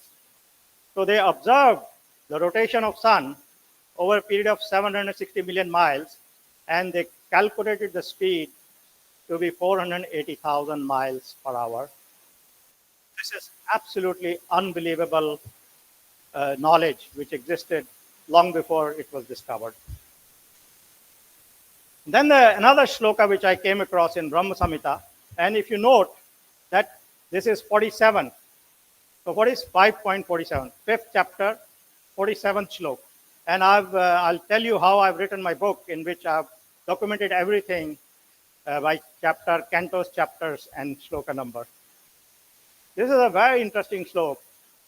Ya karanarane jale bhajti sma yog nidram ananta jagatanda saroma kupa adhar shaktim avlambya param samurtim govindam adipurusham tamam bhajami. So every time he's saying, I bow to Lord Krishna, who is lying on the causal ocean, and innumerable galaxies are arising out of the pores of his hair. Now, here is innumerable galaxies, and we did not know that we had more than one galaxy 100 years ago. And in fact, it was the Edwin Hubble, who in 1920 looked at sister galaxies. So our is Milky Way, then he found other galaxies. Then he looked at more and found that they are expanding, and he created a Hubble constant of expansion of this universe. But look at this shloka, which is saying millions of galaxies are pouring out of, and we've recently found the big view from Hubble telescope and more lately from James Webb telescope of the millions of galaxies in this universe. So my book addresses these chapters: creation and recycling of the universe, atoms and atomic time, mathematics and concept of zero, divine weapons, Brahmastra, Vimanas, aircraft and spaceships, medicine and surgery, and there is a big chapter on Kali Yuga.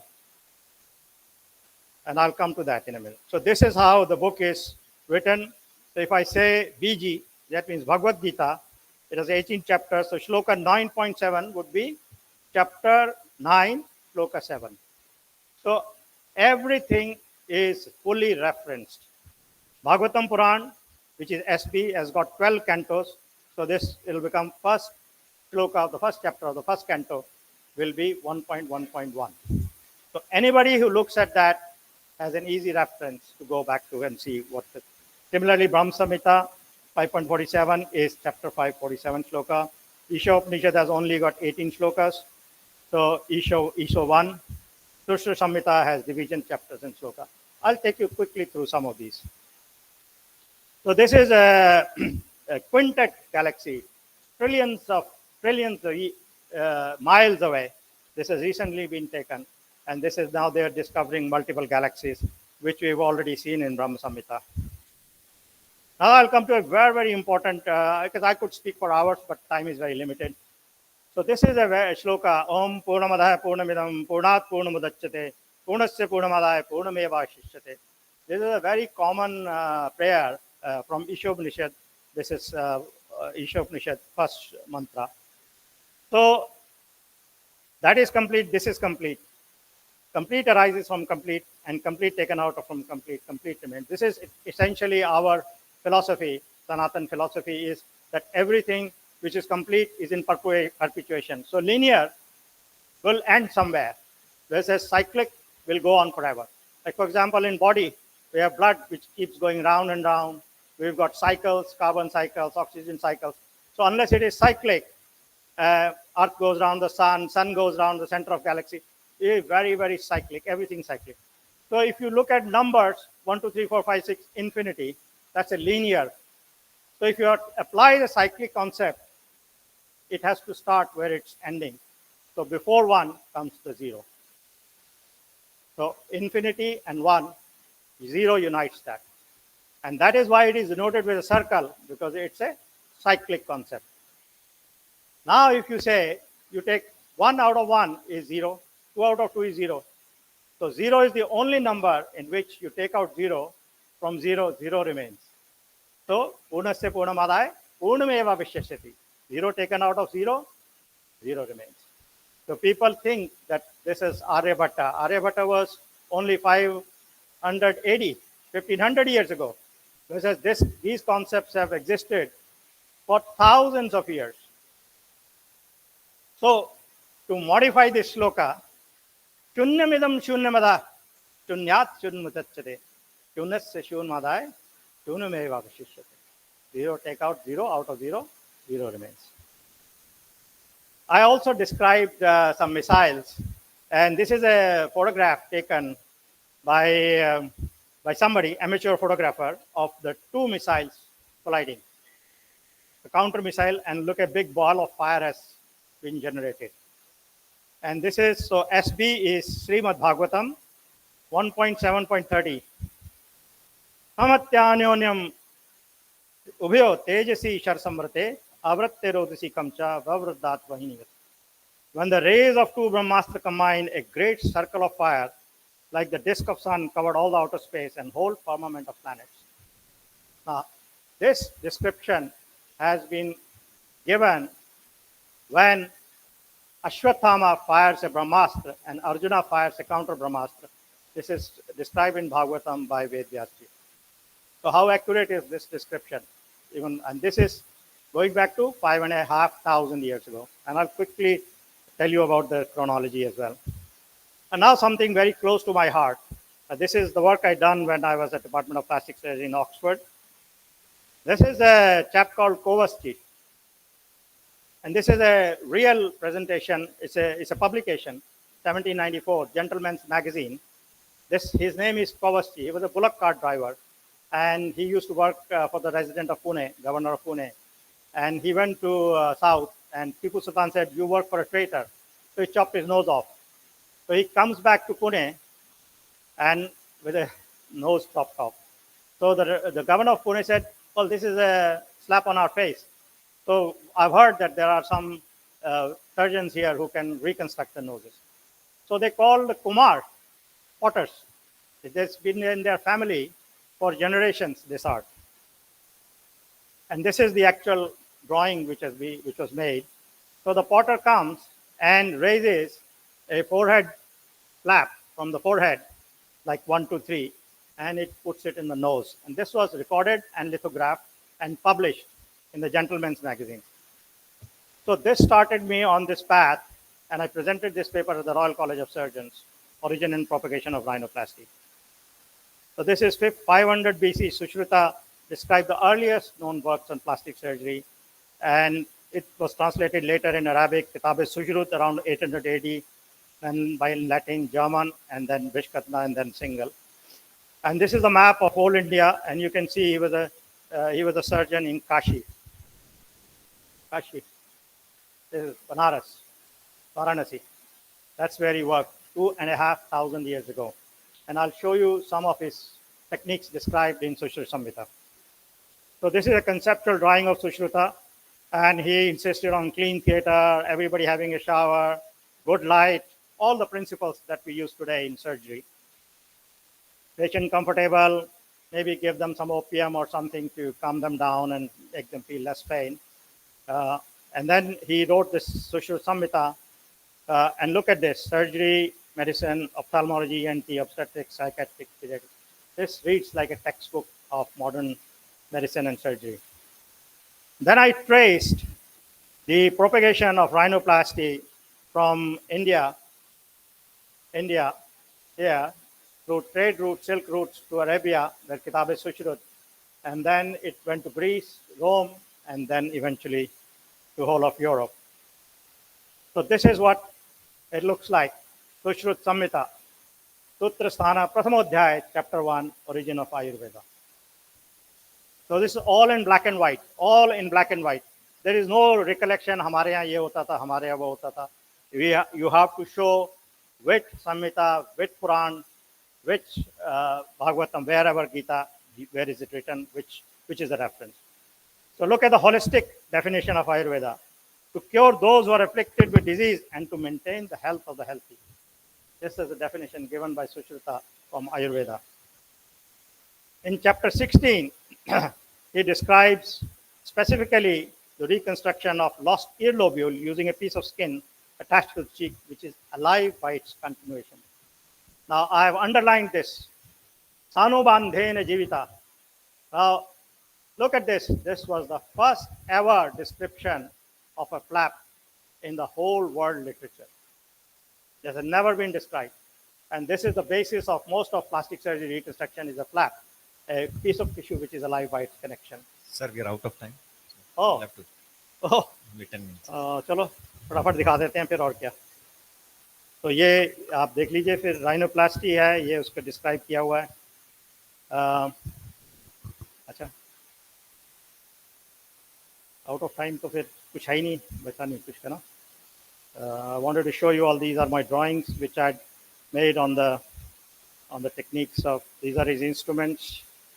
which he used, and then he used cleft lip surgery, and then he used the same teeth flap to fill up a defect, but we modify these techniques to now using the muscle reunion. And this is in the modern surgery. This is how we use the flap. Yeah, this flap, this is the defect, and it drops in, and this is the result. So, well, thank you very much. And do read my book, Science in Sanskrit Scriptures.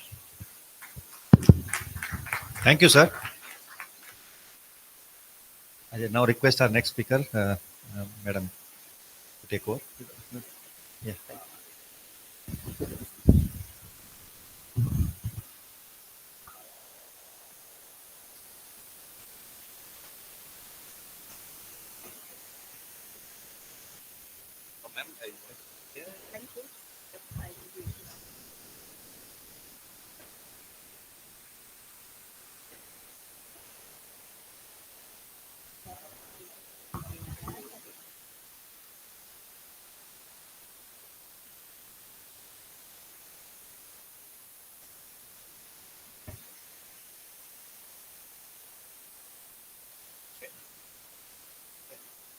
Am I audible? Yes.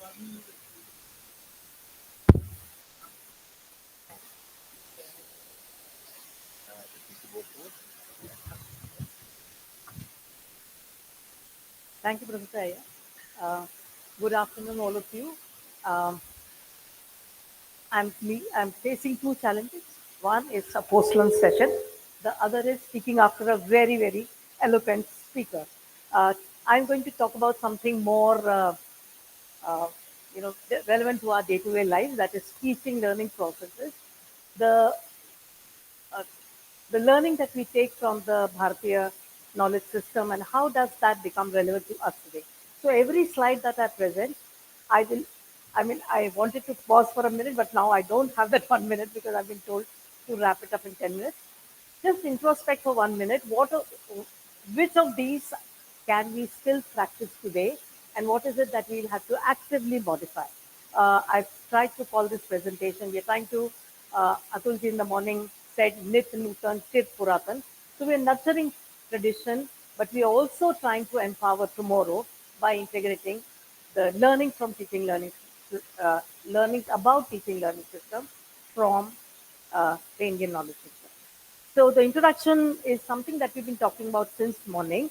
Apart from, instead of talking about only academics, the Indian knowledge system has always proposed a very holistic system of education. We boast of a profound legacy encompassing diverse fields, and it embraces a holistic approach, harmonizing the physical, mental, and spiritual realm. So the education of a student, a learner, was something that it was a sort of a life development system, preparing him for life in future. The goal of our learning, that is the first thing that I wanted to talk about. We have all heard this shloka right from the very beginning, Asdoma Sadgamaya, and therefore we all understand. This is something that we've taken from the past. The goal of all learning was to understand yourself, self-enlightenment, learning what you all are, so that you can actually understand the purpose of life by relating to the world around you and seeking your understanding in the context of the world around you. So there are, and again, attainment of self-realization, spiritual enlightenment, and the realization of one's own true nature. What am I? Right? And therefore, what do I mean to the world? What does the society mean to me? What do I do to give back to the society that has given so generously of its nature and its bounty to me? Again, the IKS describes two kinds of knowledge. There are two kinds of knowledge to be acquired: the higher knowledge and the lower knowledge. The lower knowledge is the Rig Veda, the Yajur Veda, the Samveda, all the Vedas, and we are talking about ritual, grammar, etymology, matrices. The higher knowledge, which is the aim of all learning, the higher knowledge is that by which the imperishable is known. That is knowledge of the Paramatma, and we seek to then reconcile our Atma to the Paramatma. So, the individual soul and the universal soul is what the purpose of all learning is all about. Therefore, the ultimate goal of learning, self-realization, which is Atma Jnana, then spiritual realization, which is Bodhi or Moksha, union with the divine, union of the Jivatma with the Paramatma, under, understanding the cosmic order, Rita and Dharma, knowledge of Vedas and scriptures, purification of the mind, Atma Shuddhi, because the Jivatma ultimately has to reconcile with the Paramatma, has to be pure enough to confront the Paramatma and get integrated with him. Development of virtues, that is sadhana, over a period of time, creation, cessation of all kinds of suffering, dukh nivarana, and transcendence of dualities, the entire science of Advaita, where we, pain and pleasure, suffering and cure, all of that is a duality which our sciences or which our jnana tells us to reconcile and therefore transcend all dualities. This I will not, because this is something all of you are very familiar with. So I'll just skip this. Where does the Indian knowledge, what are the roots and sources of Indian knowledge? Right from the Vedas and Upanishads, and then the Gurukul system through which it all got transcended, the epics and Puranas, the various darshanas. This is later, much later, 6th century CBC, Ayurveda, Jyotisha, arts and architecture, Dharma Shastra, and a whole body of Sanskrit and Pali literature, which on the basis of Shruti got assimilated and documented. These are the now. Let us look at specific themes that we talk about in our own teaching learning. What was the teaching learning process all about? We all understand, and again, we will stop for a minute and sort of reflect whether it's possible, not possible, attainable in this present day system. So, if we talk about the teaching learning process under the Indian knowledge system or Bharatiya knowledge system, we're talking about the Guru-Shishya relationship. Now, that relationship was an intimate relationship between the Guru and the disciple. This was a personalized connection, which was a deep-rooted connection, which was for life.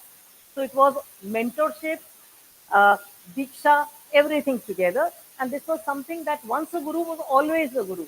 So whether the learner got dikshit and got out of the formal system, he still retained that guru shishya parampara and that reverence for his own guru. All learning then was an interactive learning environment. You would have seen pictures, the guru sitting, the disciples all surrounding him, and they were all encouraged to question him. So rather than a one-way monologue, today we're talking about talking, increasing learner engagement and talking about interactivity. There, it was a part of the system.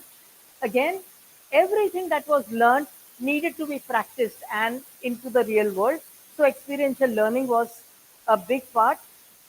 A large part of learning was transcended through telling stories from the epics or telling instances from other lives. So storytelling, which we today talk about as role play, and Shruti, you listen, you earn, you internalize, you practice it out. We've already talked about the holistic approach. The ancient system recognized the differential learning speeds of different people, and therefore there were personalized learning styles followed by giving different kind of abhyasas to different people, different kind of activities to be performed by different people. So it was not one size fits all. While the guru talked, he then assigned different activities to different people, evaluated them, and carried on. I've already talked about practical approach. Uh, Moral and ethical education was a very, very strong part of it, and this was largely done by demonstration by the Guru himself. He followed a life that was worthy of emulation, and I maybe touch upon this again, the role of the Guru again. Inclusion of arts and culture, we've already talked about. The role of the Guru. What was this deity, I mean, this everyday personalized deity called the Guru all about?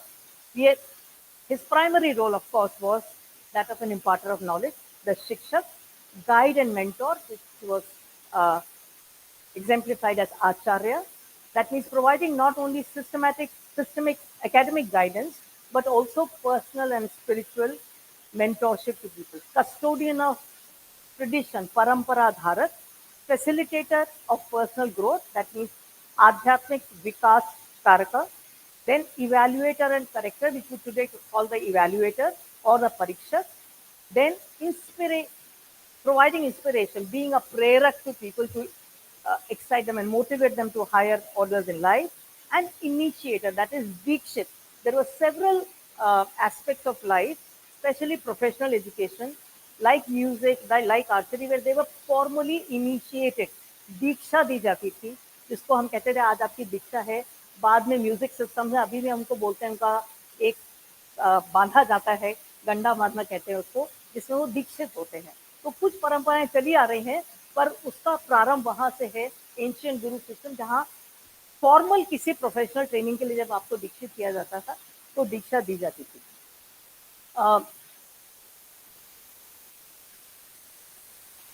Hey, why aren't you moving? Okay, we talked about the guru. Let's talk about the learner qualities and expectations. Something that has been documented very clearly and is supported by the various, and Dr. Gupta tried to give you the chapter and verse.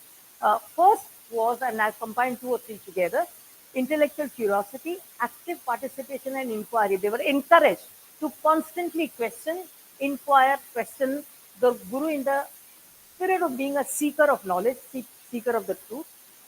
All Guru Shishya Parampara was based on discipline and dedication and learning. So you need to get up at a certain time, purify yourself, come to the class. Humility was an important part.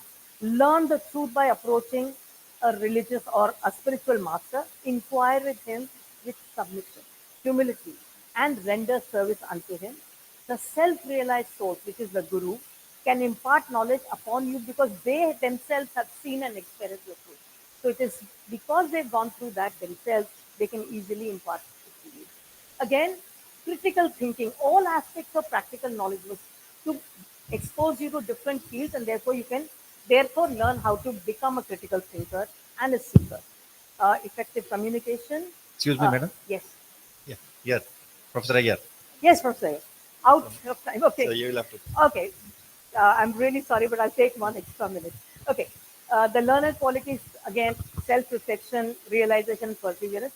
I will skip some of these things. There is something important that because I'm a distance educator and a distance learner, I try to collect some material on the concept of lifelong learning as embodied in the Indian knowledge system, but we do not have time. I'll leave it with you. Is that learning, the process of learning never ended because we had different ashrams, the brahmacharya, the grahast ashram, and so on. The nature of learning changed and different responsibilities were conceptualized, and people had to prepare themselves. So the concept of learning was something that continued throughout your life. This would have to be skipped. I'm just trying to spend 1 minute on this. How do we integrate learning from the IKS into the present day higher education? The first is, of course, today, and when you read some of these things, you sometimes believe how the national education policy resonates with some of these ideas. I'm sure some of these things went into the drafting at the drafting stage itself. We need to integrate academic knowledge with in-depth knowledge, understanding of ethics, values, and personal development. We can today we may not have the luxury of small classes because the number of gurus has got a physical limitation. The number of people into higher education has exploded. Therefore, that luxury is not there. We however, have the affordances of technology. Therefore, utilizing technology is possible to encourage personalization through technology affordances, small group-based learning, active mentorship. Again, we can use outside the class kind of technology support and do that. Cater to individualized learning styles by creating different assignments for different kinds of learners.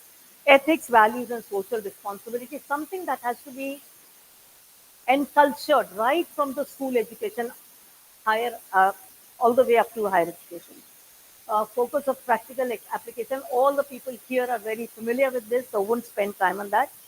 Promoting critical thinking. How do we do that in the present day environment?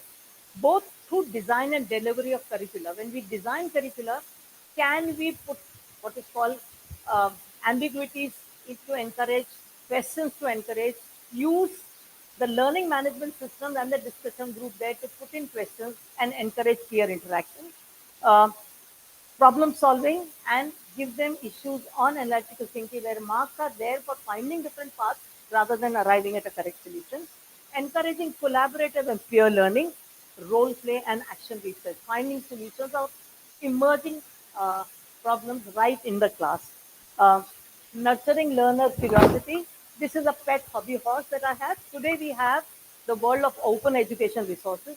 If we can create a self-directed learner, introduce the learner to the kind of knowledge that is available ubiquitously today, good quality knowledge, the teacher becomes not a page on the stage, but a guide by the side, and encourages by curating these resources and directing the learner to different kind of open resources.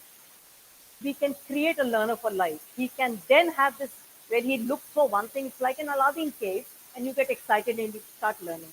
If you do that, then you are creating a problem solver for life, not really somebody who finds answers in a particular question and so on. Uh, and therefore, emphasis on lifelong learning. The very last slide, design flexible learning paths. We are talking about, I mean, some of these things that we're talking in terms of credit transfer, changing of streams, mixing up streams, multidisciplinary learning. Part of this is flexible learning path. The next is something that I think is very, very important, especially when we are living in a world which is information rich and time poor. We are a generation which has got huge sources of information. We are short on time. Therefore, cultivation of mindfulness, incorporating mindfulness in a stress driven world is something that needs to be done by cultivating, uh, addressing our curricula and delivery of curricula in a certain way. Ultimate goal of learning, cultivating a sense of purpose. Why am I doing this? We're talking about learning outcomes, but are we talking about education as a preparation for life? Not only to get a good job, but how to become a good citizen, be a good husband, be a good father and mother, uh, be a net contributor to society rather than, so what, why am I?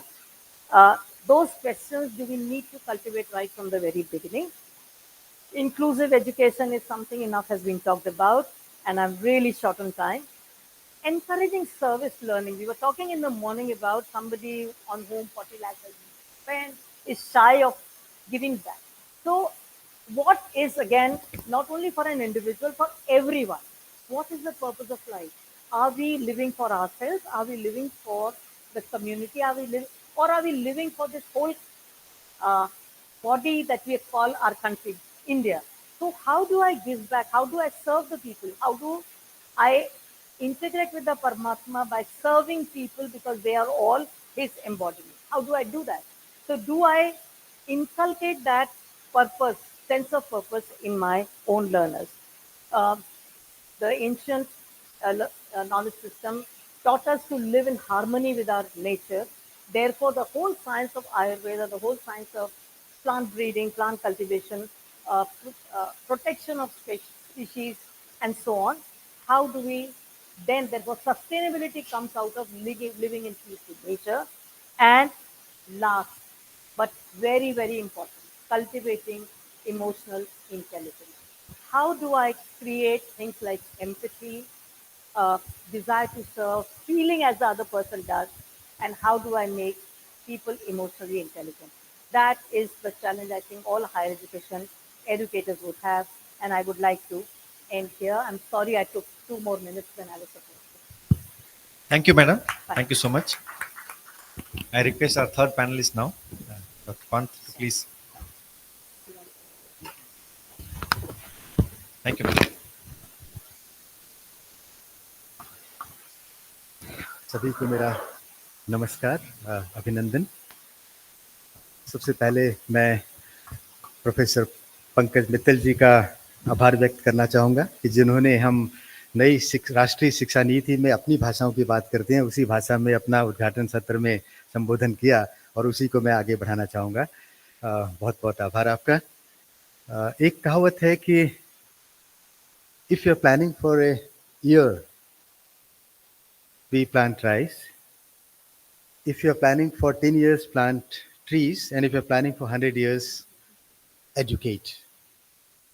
भारतीय संस्कृति में शिक्षा का कुछ ऐसा ही हमने देखा, ऐसा ही प्रभाव देखा कि बड़े लंबे समय तक for a long period education was at its peak, और उसी से हम विश्व गुरु बने.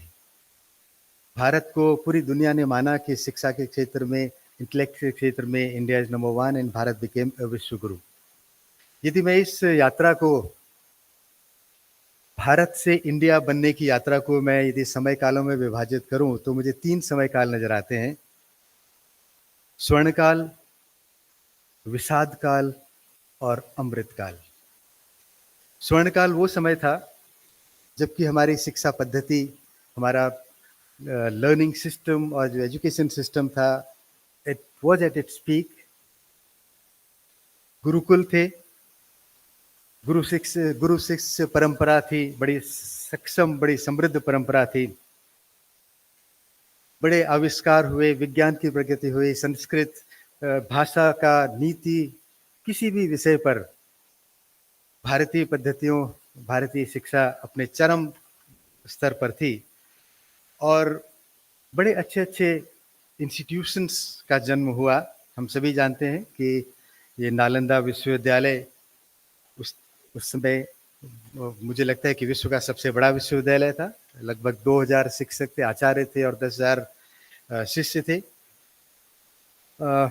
विक्रमशिला, तक्षशिला, अनेक विश्व स्तरीय शिक्षण संस्थान भारत में उस समय पनपे, पल्लवित हुए. भारत सबसे पुरानी, one of the oldest civilisations in the world. In gurukul में फिलॉसफी पढ़ाई जाती थी, नीति शास्त्र पढ़ाया जाता था, न्याय शास्त्र पढ़ाया जाता था, वाद शास्त्र, जो होलिस्टिक एजुकेशन की जिसकी हम बात करते हैं, ये सभी विषय इन गुरुकुल में समाहित थे, इन गुरुकुल की परंपरा में समाहित थे. और हम आज वन हेल्थ की बात करते हैं कि केवल मनुष्य अपने विषय में ना सोचे, सबके विषय में सोचे, सर्वे भवन्ति सुखिनः. तो ये परंपरा आज की नहीं, बहुत पुराने समय से थी. कंजर्वेशन की हम बात करते हैं तो भारत माता, भारत को माँ का सम्मान दिया गया, जन्मभूमि को माँ का सम्मान दिया गया. समुद्र वसने देवी, पर्वत स्तन मंडले, विष्णु पत्नी नमस्तुभ्यम, पाद स्पर्श क्षमस्वेम. यानी कि मैं इस पवित्र धरती पर, जो कि O goddess earth, the consort of Lord Vishnu, you whose garments are the oceans and whose breasts are the hills and mountain ranges, please forgive me as I walk on to you on this day. यदि इस धरती पे पैर भी रख रहे तो हम उससे एक समय याचना करते थे कि ये बहुत बड़ी गलती है कि मैं आप पे पैर रख रहा हूँ. आप इस प्रकार का सोच भारतीय परंपराओं में रही. प्रकृति के प्रति, नेचर के प्रति, हर चीजों में भारतीय शिक्षा बहुत समृद्ध रही और उसका परिणाम रहा कि हम विश्वगुरु बने. फिर शुरू हुआ विषाद काल. With a lot of foreign aggressors attracted towards the wealth of this rich Bharat, they came to India, they vandalized, they looted, and they tried to dominate our rich cultural heritage. And we all know how this Nalanda was demolished by Bakhtiyar Khilji. 3 महीने तक library जलती रही. 9 million books were set on fire. 100,000 of acharyas were beheaded, they were burnt alive. क्योंकि किसी भी देश को यदि खत्म करना है, किसी भी संस्कृति को यदि खत्म करना है तो शिक्षण संस्थानों को खत्म करना था. And this didn't stop in Nalanda itself. This continued with other centers of excellence that existed at that point of time. और पूरा उसका दमन किया गया, पूरा उसका डिस्ट्रॉय किए गए. और यही परंपरा रही जब अंग्रेज भारत में आए. लॉर्ड मैकाले की जो the English education act of 1835 was introduced with the sole purpose that Indian culture is very rich. Indians are highly enlightened people, and if you are to rule them, if you are to dominate them, the one thing we'll have to do is to, make them feel that their culture is inferior. Their culture is, whatever comes from West is good, whatever belongs to East is inferior. And उनका सोच में स्पष्टता थी, जैसा कि मैंने शुरू में कहा कि if you're planning for 100 years, educate. उन्होंने अगले 100 साल तक और उससे भी ज़्यादा समय तक रूल करने का प्लान किया था. और मैकाले का था कथन कि we must at present do our best to form a class who may be interpreters between us and the millions whom we govern, a class of persons Indian in blood, but English in taste, in opinion, in morals and intellect. Bharat को dominate करने का सबसे अच्छा तरीका था कि भारतीय शिक्षा पद्धति को नष्ट करके अंग्रेजी शिक्षा को लागू किया जाए. ये भावना, ये विचार डाला जाए कि भारतीयता बहुत ही निकृष्ट है. इसको इतना प्रसारित किया गया. India was projected as a crass culture, people of uncivilized people. यहाँ तक कि V.S. नायपाल की पुस्तक यदि हम पढ़ते हैं एन एरा ऑफ डार्कनेस, उसमें तो ये लिखा गया कि India is a country of no toilets. Indians defecate everywhere. Everywhere India was disparaged so much. हर जगह इस तरह का प्रोजेक्ट किया गया कि India is a country of sadhus, India is a country of beggars, India is a country of snake charmers, and this is how Bharat got converted. Bharat became India, and India को इस तरह से project किया गया कि very very inferior country, and that was truly an era of darkness, I would say. अब एक अवसर है. मैं अभी एक पुराने हमारे जो वित्त मंत्री थे उनका एक भाषण मुझे सुनने को मिला था 2002 में. आया अहमदाबाद में, चिदम्बरम जी. उन्होंने भारत के विकास को दर्शाते हुए एक स्टेटमेंट दिया था, India is like a lazy elephant.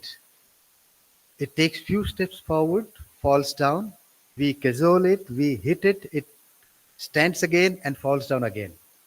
So India remained a lazy elephant till recently. And that was that dark age, or the Visad Kal continued even after India became independent. Fortunately, 75 साल के बाद हम जगे हैं और अब हम अमृत काल की ओर अग्रसर हैं.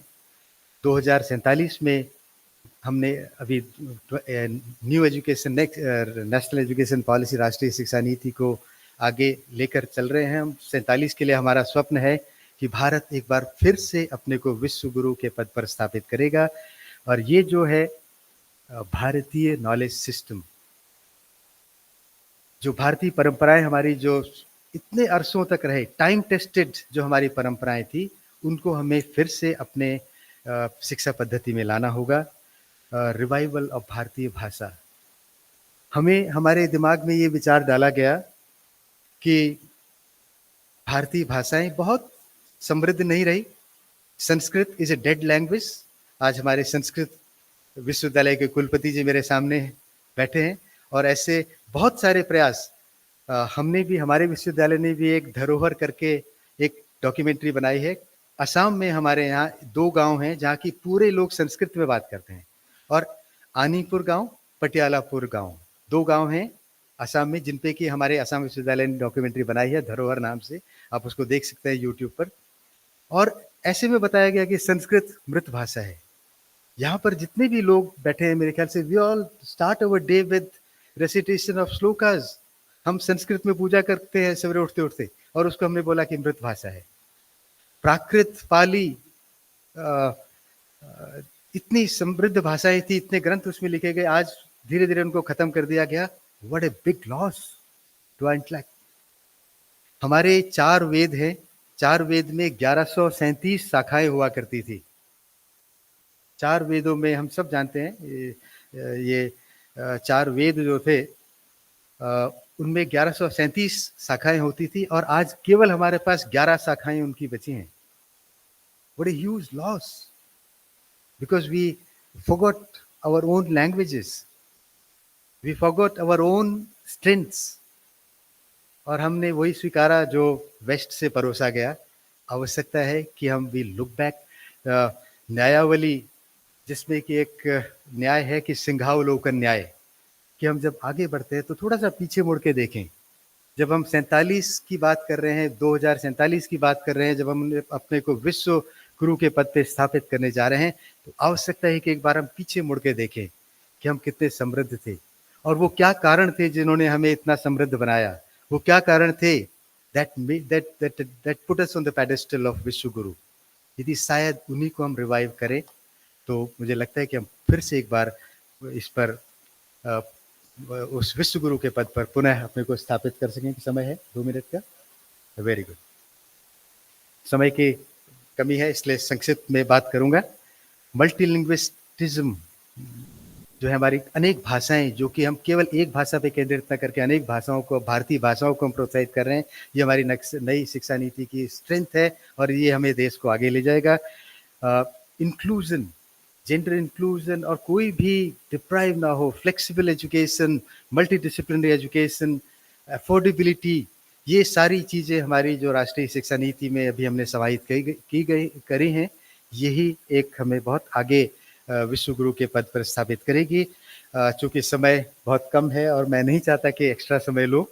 Ethical values, education is not just dissemination of information, education is not about giving information, but education is about the transformation of characters. हमें चरित्र निर्माण करना है। हम शिक्षा संस्थानों में व्यक्ति का चरित्र निर्माण करेंगे।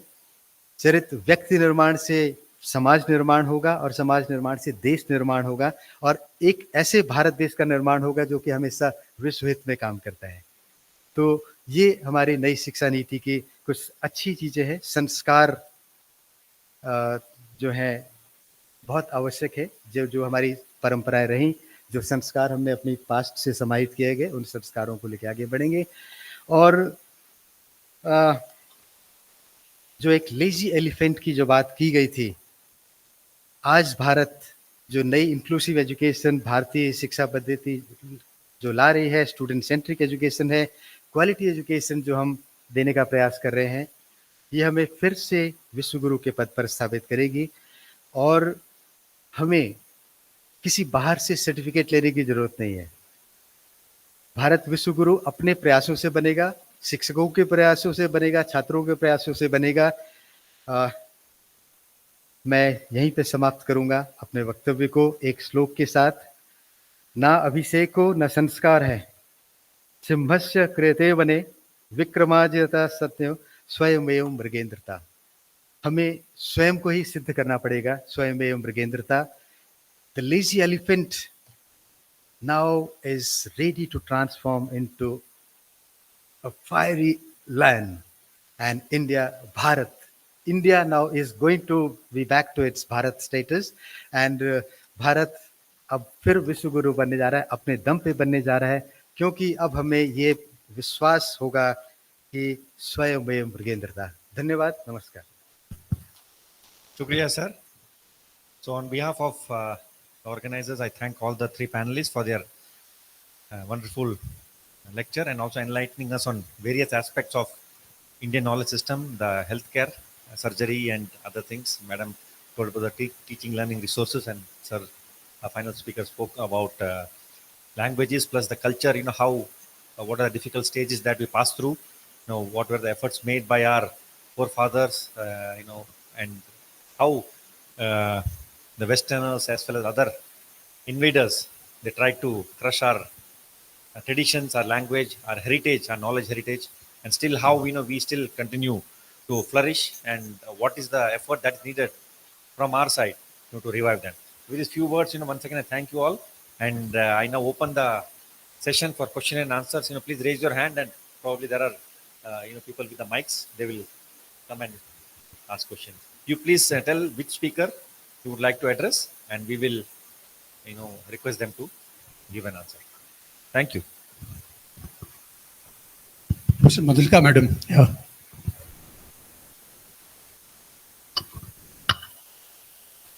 It's very enlightening, your presentation. Thank you. But this literally that topic is basically the how to we going to integrate the BKS in higher education. जी भारतीय शिक्षा में कैसे समावेश होगा? जी तो आपने बहुत गहरे से बात बताएगी।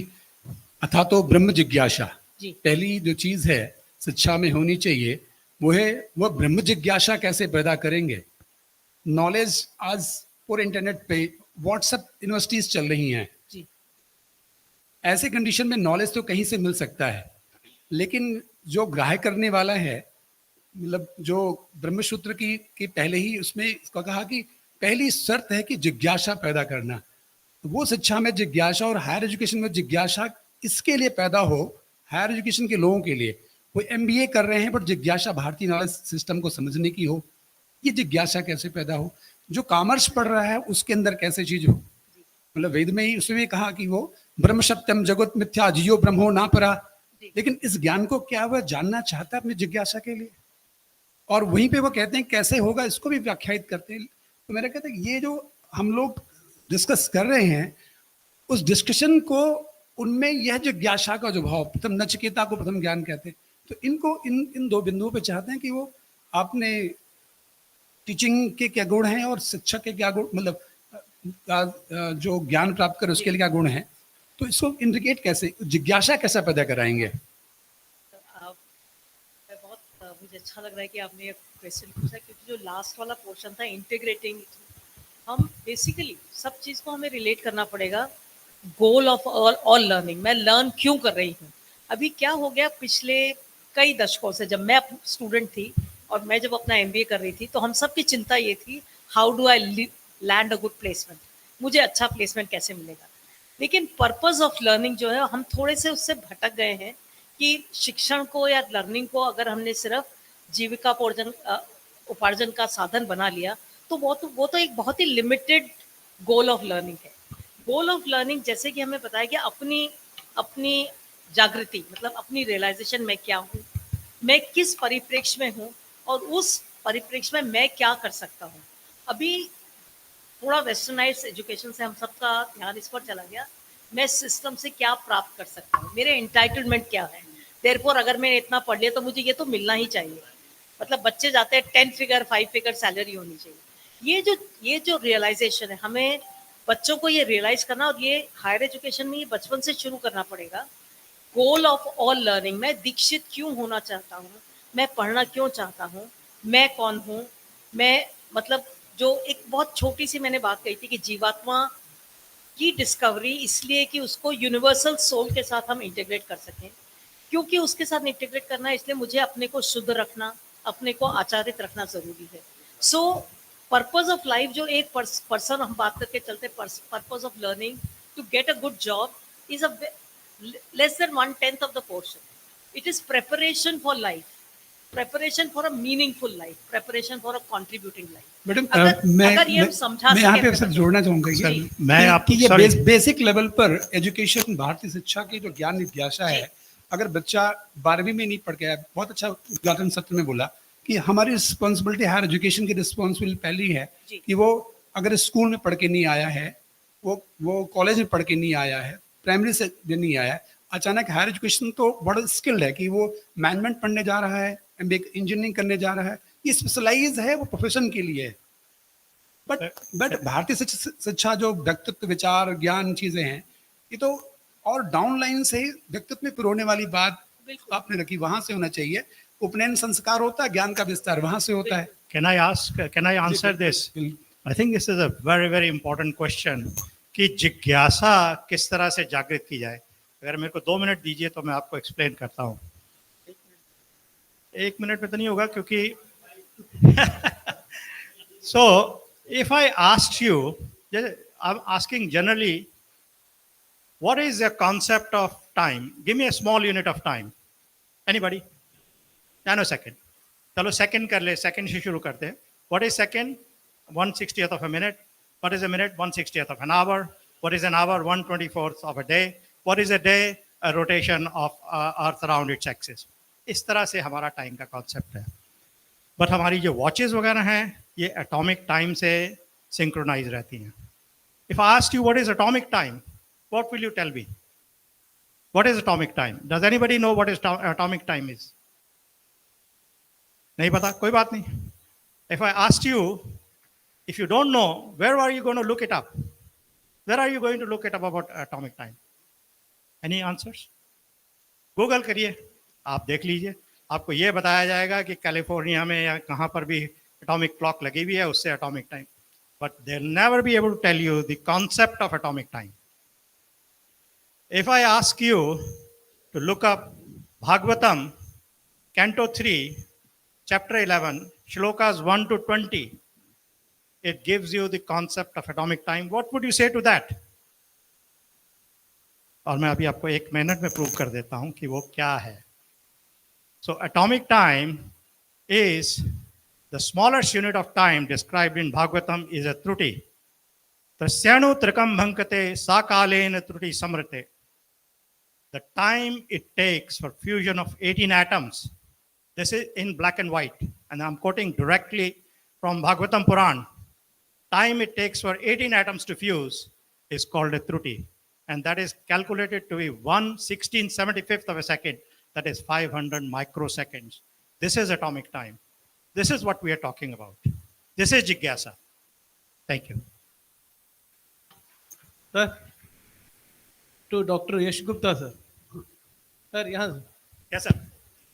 Prahlad Joshi, Kumar Bhaskar Verma Sanskrit university, sir. Yes, sir. मेरा प्रश्न ये है आपसे, अभी जो आप सुश्रुत और ये जो प्राचीन आयुर्वेद शास्त्रों के ग्रंथ बता रहे थे, क्या ये सब पढ़ने के लिए BAMS जो होता है, bachelor of Ayurvedic medicine and surgery, वहां पर प्रवेश के लिए संस्कृत का ज्ञान अनिवार्य नहीं किया गया अभी तक? तो मेरा ये है कि एक संस्कृत का ज्ञान अनिवार्य होना चाहिए नीट एग्जाम या कहीं भी. जो आयुर्वेद पढ़ना चाहता है, सारे ग्रंथ संस्कृत में है, फिर वहाँ संस्कृत अनिवार्य नहीं है पढ़ने की. बहुत अच्छा क्वेश्चन है आपका, बहुत अच्छा क्वेश्चन. और एक दूसरी बात सर, और जो MBBS में MBBS जो पढ़ते हैं, वहां पर भी कुछ इन शास्त्रों का जो सुश्रुत, इनका जो परिचय होता क्या वहां पर सिलेबस में या करिकुलम? नहीं, unfortunately there is no mention because I studied MBBS at the All India Institute of Medicine. But नाम आते हैं, पर कभी भी उनकी डिटेल डिस्क्रिप्शंस जो उन्होंने बताई हैं सर्जरीज की या मेडिसिन की, वो नहीं बताया जाता है. This I acquired this knowledge 35 years after I graduated, 40 years after I graduated. So इसमें दो चीज़ें हैं. संस्कृत पढ़ना आवश्यक नहीं है. पढ़ लें तो अच्छा है, पर आवश्यक नहीं है. But what is important is to collect all our literature and translate it into and upload it into some kind of Indian knowledge system, computer base or something like that, in which it can be readily referenced. And the relevant bits should be produced as a sort of history before everything. So अगर maths पढ़ा रहे हैं तो थोड़ा बताएं कि हमारा क्या सिस्टम था. मेडिसिन सर्जरी पढ़ा रहे हैं तो बताएं कि हमारा क्या सिस्टम था. फिजिक्स पढ़ा रहे हैं, एस्ट्रोनॉमी पढ़ा रहे हैं, तो इस तरह से अगर हम बताएंगे तो ज़्यादा अच्छा रहेगा, क्योंकि Sanskrit is a very very difficult language. आसान नहीं है संस्कृत. सर मेरे को तो मुश्किल लगी, मैंने तो पढ़ी भी है थोड़ी सी. To me 2 hours per day I will make you speak Sanskrit. वो तो प्रॉब्लम नहीं है संस्कृत सीखना. मेरा कहना कि ये तात्पर्य है सर, जो संस्कृत के टेक्स्ट है वो ट्रांसलेशन में जो पढ़ते हैं बच्चे, वो मूल ग्रंथ जब पढ़ेंगे उसका जो आनंद है, उसका जो एसेंस है, क्योंकि ट्रांसलेशन बहुत जगह गलत हुआ है. फॉर एग्जाम्पल, जो शुक्ल यजुर्वेद को व्हाइट यजुर्वेद और कृष्ण यजुर्वेद को ब्लैक यजुर्वेद ऐसा अनुवाद किया गया है. ऐसा अर्थ में नहीं होता है वो. ये ट्रांसलेशन नहीं पढ़ना है, मूल ग्रंथ पढ़ना चाहिए. ओके, ओरिजिनल टेक्स्ट पढ़ने के लिए थोड़ा बहुत संस्कृत. और I request you to take back the word Sanskrit is not a difficult language. I will make you speak within 10 days. You can spare 2 hours per day. Thank you. Thank you very much.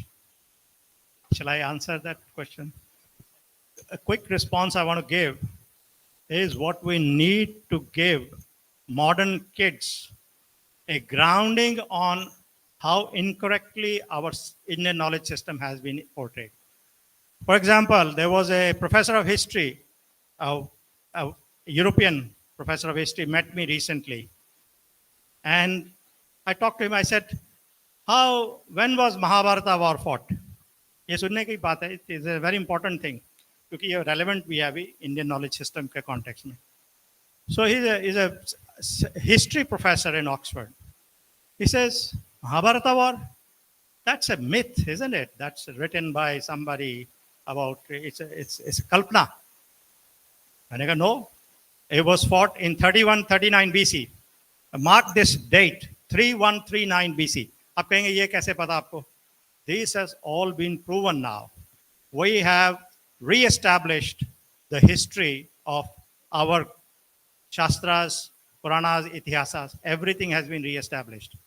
And Vyas, Dev, Dvapayan, Krishna, Dvapayan, Vyas had rewritten everything. The Vedas, the Puranas, the Mahabharata, and everything, the Upanishads. And they are all in written form to us. And they've all been translated, more or less meaning the same thing, but interpretation is a bit different. And now we know even the date of birth of Sri Ramchandra. He was born on 10th January 5114 BC at 12:25 p.m. We know this exactly. And we would say, how do we know? Because Valmiki ji wrote the nakshatra positions of Ramchandra's birth, which was put into a planetarium, a NASA software, and it gives you the exact date and birth of time. So that is why we have to re-establish what is the knowledge system, how far back it goes, what is the chronology, and how it's relevant to us. Thank you. Thank you, sir. Due to lack of time, we can take one more question. Sir. Yes. Can you please With the permission of chair, microphone? yeah, myself, Professor Rajmohan from Dhanmanjari University, sir. My question goes to Dr. Pankaj Mittal. Madam, Madam. No, madam is sitting here. You want Madhulika madam? Madhulika, Okay. yeah. Sorry. Pankaj Mittal That's the madam. parampara wala. Madam, you had mentioned very nicely about this Guru Shiksha Parampara. Yes. And you had mentioned very nicely about this critical thinking, intellectual curiosity, and many more. Ji. What I want to ask is that during that time of this Guru Shiksha Parampara system, whether is there any art of asking questions from the student side? Art of asking question. The lack of time, I could not really talk about certain things, but this issue of raising a question, and therefore when the Acharya is teaching something and they were encouraged to discuss it among themselves and to raise questions. They were also the Dikshit people, people who had gone up to, we talk about intermediate certification now, but there also up to a certain level, the disciples was taught by the Guru, and then they were sent to active Shastra. Go and talk. I don't know whether you saw that program Chanakya, where after a certain level, the people were asked to go and test their knowledge in front of, among the disciples of other gurus, so that you can understand the different emphasis being put on the same knowledge input by different schools of thought. And they were asked to bring that back in and come and share it with the other Gurukuls, but with the other disciples of the same Gurukul. So you brought in all this. Please remember, those were the days where our kind of communication strategies of capturing knowledge, of recording it, were not available. Therefore, a lot was dependent upon Shruti and Smriti. That is, you listen to that, you remember that, and you come back and talk about it. Within the Gurukul also, there was, I was talking about Shikshak and mentor and so on, and there were times for discussion. So people were encouraged to come and talk. The coming and talking was also done after they were given a certain activity to go and perform. In the sense, go and try it out in the actual world, the real life world situation, come back and talk about it. And therefore, experiences of different people differ. Please remember, we are not talking about days where one teacher was addressing hundreds of students. They were 5, 7, 20, 25 or so on. And therefore, they were also at different levels. So they used to come back and talk about their anubhav and their experience, and then get a clarification from the Guru again. So this was a series of activities through which dialogue was encouraged and interactivity was encouraged. Today, as I said, we do not have that luxury or one teacher only addressing 25, but we have the affordances of technology where a teacher could mentor, actively mentor about 25 students beyond the class or at any time.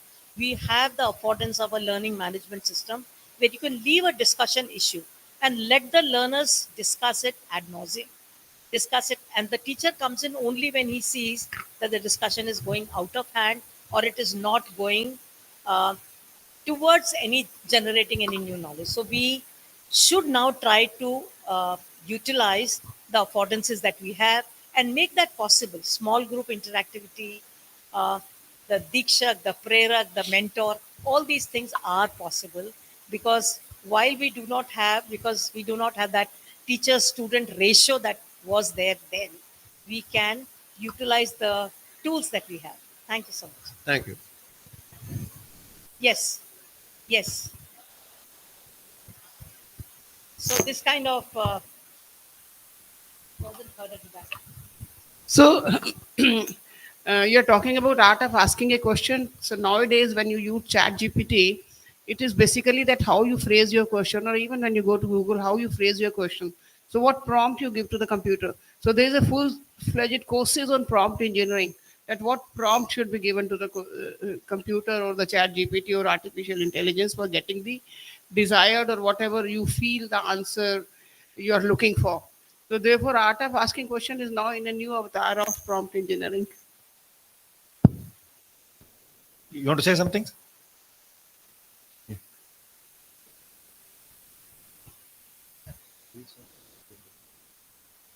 Thank you so much. I just wanted to, because that was a very interesting question and very interesting answer there. I was just reminded of a shloka that actually talks about how we learn.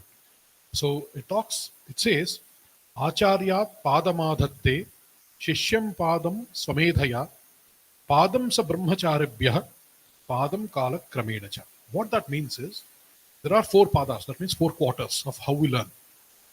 Acharya Padamadatti. The classroom teaching is only 1 quarter of learning.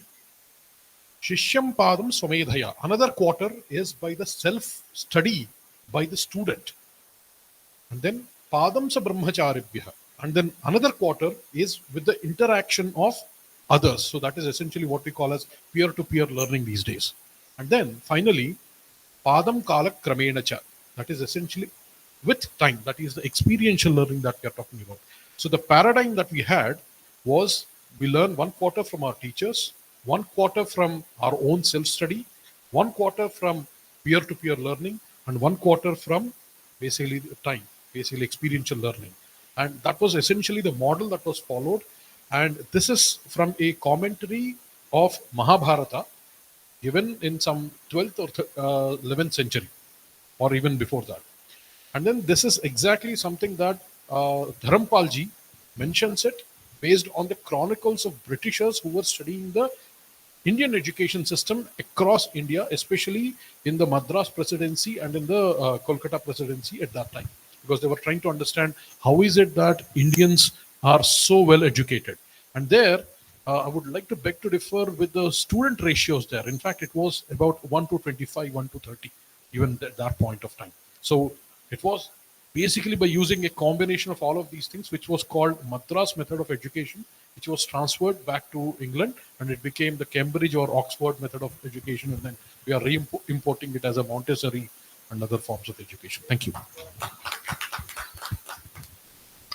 Thank you very much once again for the active participation. I think we don't have time now. I think we'll have to break for, if it is very short, then I can take very quickly. Yeah, last. My question is to sir. By learning all the things that all this knowledge has come from the Indian Ved, Puran, how we can reclaim it before the world that it is plagiarized by the Westerns? Yeah, thank you. That's a very good question. And I think this conference is going to address that over today and next tomorrow.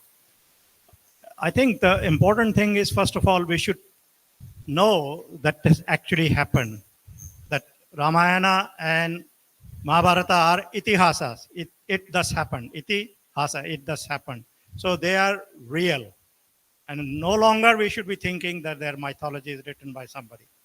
Once we establish the chronology and the reality of these texts, then we should all put them together with its meaning and then quote it wherever it is required in education, in science, arts, wherever, Natya Shastra, all these Shastras, they should all be put together. And that's how we can kind of know more about Indian knowledge system and how to use it. Thank you. Thank you. So once again, let us give a big round of applause to the panelists. Thank you, sir. Thank you, madam, for your wonderful speech. I think it's time to take a short break. But before that, definitely, you all will have opportunity to interact with our panelists, and everyone has, very important views, important suggestions, and let us see how we can make use of the technology today that is available, AI, machine learning, and definitely, it's time to not just, see how we protect, but also revive many of these traditions. I think it's a responsibility that we all have, and let us work together and see how we can contribute to this field. So before we end, I request you all to please join for a photograph. If possible, I request Pankaj madam and Singh sir also to join us on stage. Parul, you could also join us. Yeah, sure, sir. Yeah, madam. Ma'am, sir. Chairperson, sir, requested for a photograph, sir.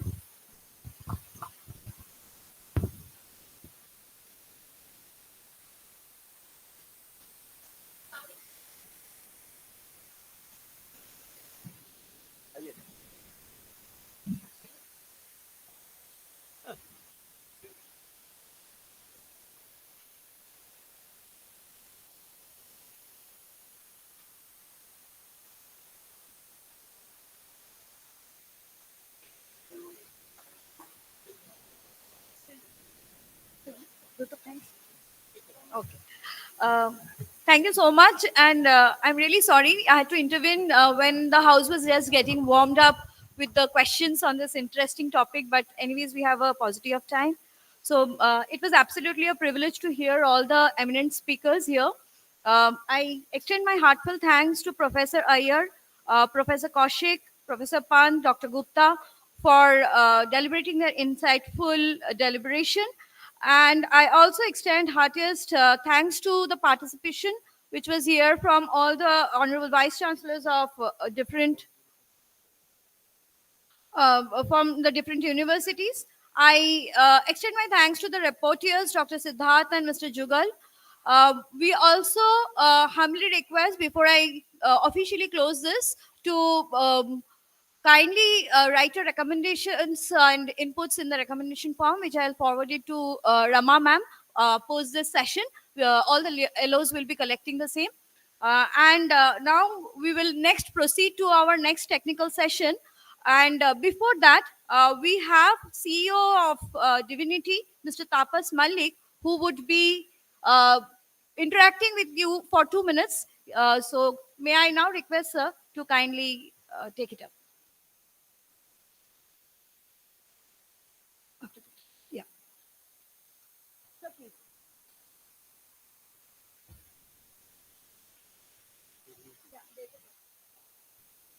Please watch this video for 2 minutes, then I'll talk. Okay, volume is out there.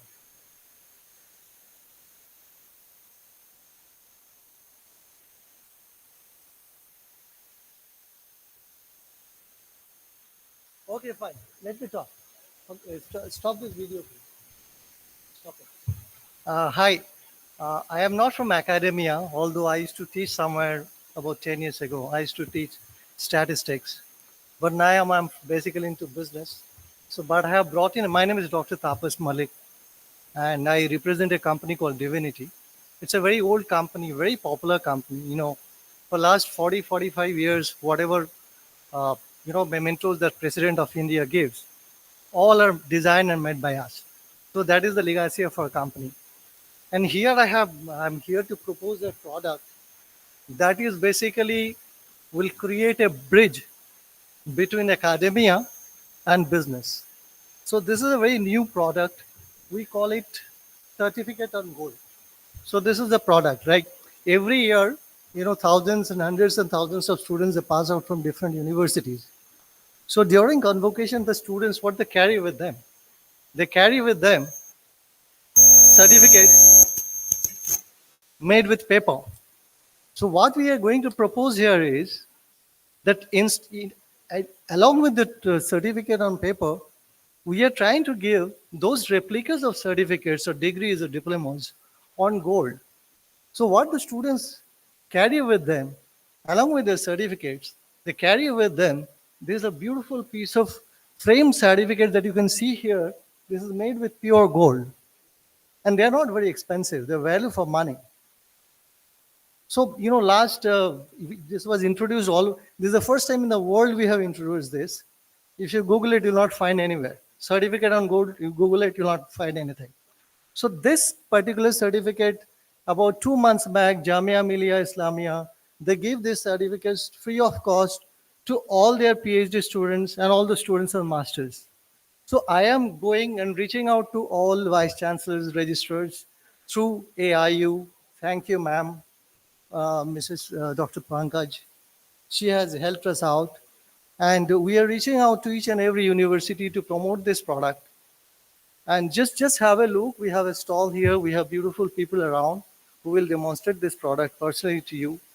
And before I leave, I have a token of appreciation to each and everyone who is present here today as delegate. This is another product called, we call it Portrait on Gold, okay? So this foil is pure gold.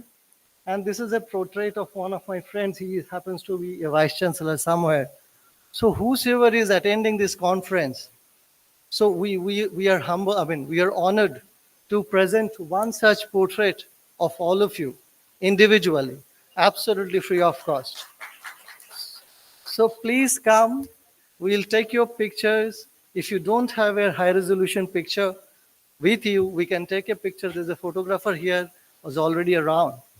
So he will take the picture, we will take your address, we'll frame it beautifully and we'll courier it to you absolutely free of cost within the next 4 to 5 days. Thank you very much and God bless you all. Bye-bye. Thank you, Mr. Malik. Now we have a small surprise for all of you from our Honorable Vice Chancellor, Sir, Professor S.P. Singh, sir. This is regarding a small video. So can we have the video, please? The video is regarding yesterday's event which we had. So it's a surprise. So let the surprise come its own way.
We have the finals for the sports today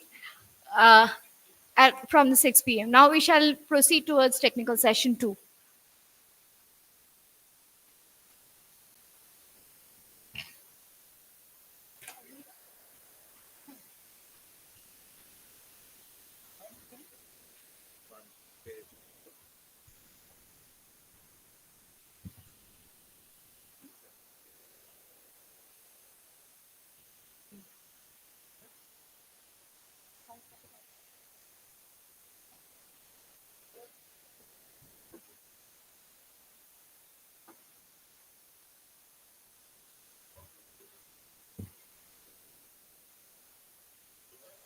Yes.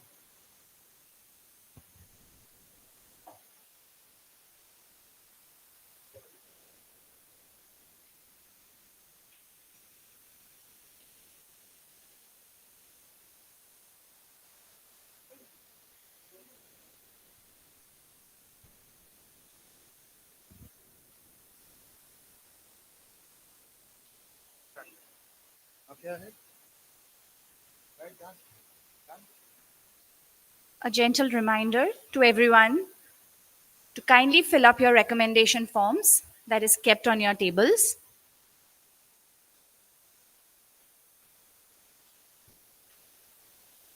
Kardom, Sadar Swagatam in the language of the Karbis, a major plains tribe of Assam. A very good evening to this August gathering. I, Architect Amrita, Assistant Professor, Royal School of Architecture, take immense pride in welcoming you all to the second technical session of Association of Indian Universities East Zone Vice Chancellors Meet 2023-24, hosted by the Assam Royal Global University. The topic for this technical session is Bharatiya Knowledge System in Sustainable Development. The Bharatiya Knowledge System offers invaluable insights and practices that can contribute significantly to sustainable development in today's world. Rooted in millennia old wisdom, this system has always emphasized the interconnectedness of all life forms and the importance of living in harmony with nature. For example, Ayurveda that encourages sustainable health practices, yoga fosters mindfulness and encourages conscious living. This imparts sense of responsibility towards sustainable practices and ecological preservation. For this very important topic, we have the speakers for today's technical session. Professor Dr. Sushanta Kumar Chakraborty, Vice Chancellor, Vidyasagar University, West Bengal. Professor Dr. Manavendra Dr. Chaudhary, Dean, Department of Life Sciences and Bioinformatics, Assam University, Silchar. Dr. Ritendra Ram Sharma, Director, Center for Indic Studies, Indus University, Ahmedabad. The chairperson for this session is Professor Dr. Ganti Murthy, National Coordinator, IKS Division, Ministry of Education, Government of India. I now invite the esteemed speakers and the chairperson kindly to come and take your seats on the stage. I would like to request the faculty members to kindly escort the esteemed speakers.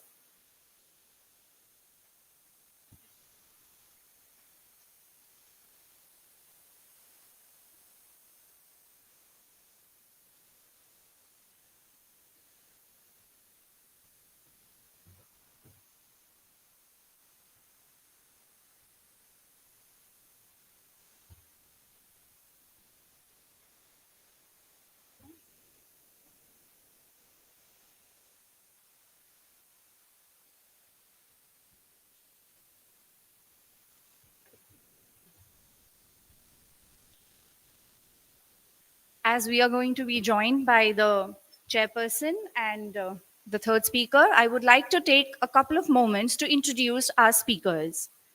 We have with us Professor Dr. Sushanta Kumar Chakraborty. Professor Sushanta Kumar Chakraborty is the Vice Chancellor of Vidyasagar University, Midnapur.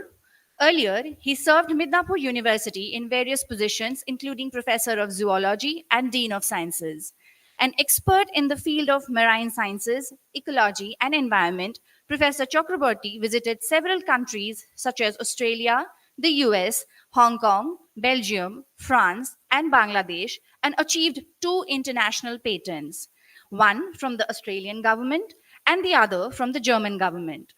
A recipient of several awards and honors, Professor Chakrabarti is an advisor in the realm of higher education, coastal zone management, and mangrove restoration programs, and environmental monitoring and management. The second speaker for the session is Professor Dr. Manavendra Datta Chaudhuri. A professor in the Department of Life Science and Bioinformatics in the Assam University, Silchar. His area of interest includes medicinal plant research and computer-aided drug design. Professor Datta Chaudhuri has been conferred with the Indo-Hungarian Fellowship Award jointly by the Government of India and the Government of Hungary, UGC Tech Fellowship Award National Scholarship Program, Slovak Republic Postdoc Fellowship Award jointly by the Government of India and Government of Mauritius, Commonwealth Fellowship Award by the Commonwealth Commission.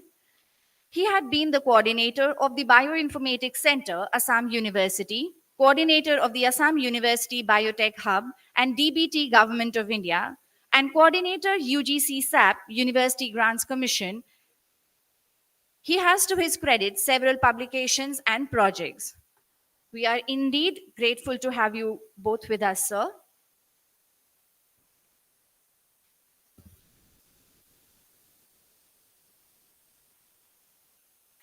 As we wait for our third speaker and the chairperson to join us on the stage, I would like to take this opportunity to express our gratitude in the form of felicitation to our esteemed panelists. I request our Honorable Pro Vice Chancellor of RGU, Professor Dr. Rohit Singh, sir, to come and felicitate Professor Sushanta Kumar Chakraborty.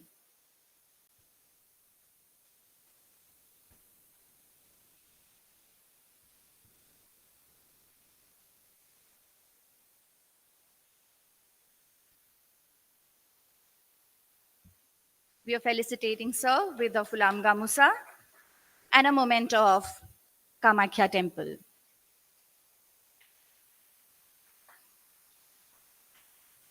I now request sir to kindly felicitate Professor Dr.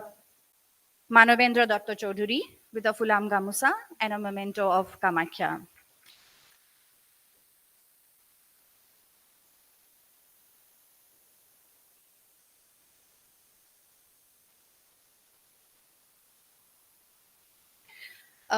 We are joined by our third speaker for the session, Dr. Ritendra Ram Sharma, and the chairperson, Professor Dr. Ganti Murthy. I would like to take again a couple of moments to introduce the speaker. Dr. Ritendra Ram Sharma is the director at the Center for Indic Studies, Indus University, Ahmedabad, where he has set up various channels for the dissemination of Indic ideas. He has designed and taught courses on Indian knowledge systems, Indian language systems, and Indian philosophy. Professor Sharma has been engaged in working with various facets of Indic issues and studies. He is credited with having started the trend of recording talks on Indic issues while working as the secretary of India Inspires Foundation. At CIS, he is responsible for channelizing ideas and providing the creative direction for achieving the goals of the center. He is a member of the UGC IKS Committee on Teachers Training and UGC IKS NET Committee. We have with us Professor Dr. Ganti Murthy as the chairperson for this technical session. Professor Murthy is the National Coordinator of the IKS Division, Ministry of Education, Government of India. He is also a professor in the discipline of Bioscience and Biomedical Engineering at IIT Indore. Earlier, he was a tenured full professor at the Biological and Ecological Engineering Department at Oregon State University, Corvallis, Oregon, USA. He is the co-founder of GWR Engineering, LLC, a resource recovery company focusing on recovering fertilizers, metals, and organics from landfill leachate. A doctorate from the University of Illinois, Dr. Murthy has around 52 papers to his credit. His research is broadly focused on sustainable bioprocessing and systems analysis. His immense knowledge and keen interest towards Bharatiya knowledge systems enabled him to take up the task of coordinating IKS at AICTE. I again request our Pro Vice Chancellor, Professor Dr. Rohit Singh, sir, to kindly felicitate our esteemed speaker and the chairperson.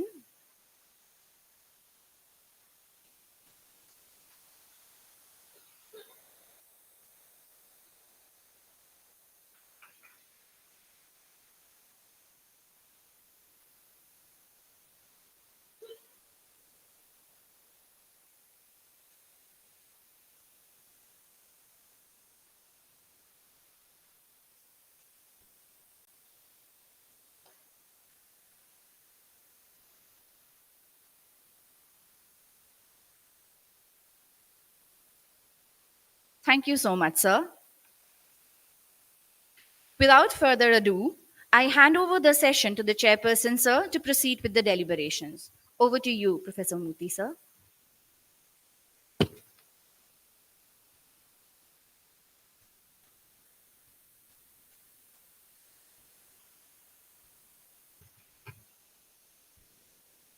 मातृभ्यो नमः पितृभ्यो नमः गुरुभ्यो नमः sabhaye नमः sabhapatibhyo namo नमः. A very good afternoon to all of you and welcome to this session on Bharatiya knowledge systems in sustainable development. When we talk about sustainable development, we tend to think about it as if it is something that started with the 1987 report of Brundtland Commission, of the UN Brundtland Commission, which talked about what sustainability was, and then kept on going. And then if you go a little bit back into the history of environmental activism and sustainability, it starts with The Silent Spring, the first book that came out in 1960s. That was about basically pesticide overuse and then resulting ecological consequences of that and things like that. So then in 1987, the Brundtland Commission came out with this. Then there was a 1972 report of Club of Rome, which talked about limits to growth. Why is that important? Because during the 1960s and 70s, the world was growing at such a rapid pace and then the population was also growing at such a rapid pace that the people were worried that we might not have enough food to feed the people in next 2 decades or so. There were very dire consequences that were predicted by year 2000. And then things were essentially going on, very dire predictions, including drinking mugs of algae for food and things like that. There were actually projects going on and supported by US Department of Energy and things like that at that time. So then limits to growth showed that it was impossible to sustain or maintain the lifestyle of an average Western person for the entire world. And then there was a 30-year update of that book, 40-year update of that book in 2012, from 1972 to 2012. Basically showed that the same trends, the unsustainable trajectories that we were in, are continuing or worsening. And there were papers in basically respected publications like Nature, which showed that we are exceeding the planetary boundaries. For example, more than 70% of the nitrogen cycle that is cycled in the Earth system today is because of the human interventions. Before 1945, it used to be less than 10%. And phosphorus is a non-renewable material, not like nitrogen, for example. So that is also, there were some studies in 2009 which showed that we could be at a place where we will be exhausting our phosphate resources. Why is that important? Because the entire modern agriculture, including the green revolution that we talk about, which is feeding this world right now of 7.5 billion, is dependent on phosphate fertilizers. And if that phosphate fertilizers is not put into the soil, then the crop production levels can go down as drastically as 50 to 60%. And that means, as some famous thought leader had said, the difference between anarchy and civilization is 8 meals. So, and then when I was looking at some of the food, basically networks, global food networks, one of the things I found out was that the entire global food network that we have, the amount of food reserves that we have, is sufficient to feed the humanity for exactly 90 days. So we are in a very precarious world. And this is where the concept of sustainable development by Brundtland Commission comes in, and then 2005 they upgraded it to say that okay, it is not about simply sustaining human lifestyle, it is also about sustaining the nature and all that. But still, there is something that is lacking in all of that. It is not a sufficient condition. It is a necessary condition, but not a sufficient condition, as we like to say in math. So that essentially is where this need for including the Bharatiya perspectives for sustainable development, or thinking about is there a Bharatiya perspective, becomes very important. And that is where essentially, if you look at the word dharma itself, that actually means that essentially something, dharma is sustain. Dharma is dhrutya dharayate iti dharma, something that we hold on, something that upholds. What is it upholding? If you think about that question, the Bharatiya Jnana Parampara answers it in very emphatic way. It is sustaining the Rita. What is Rita?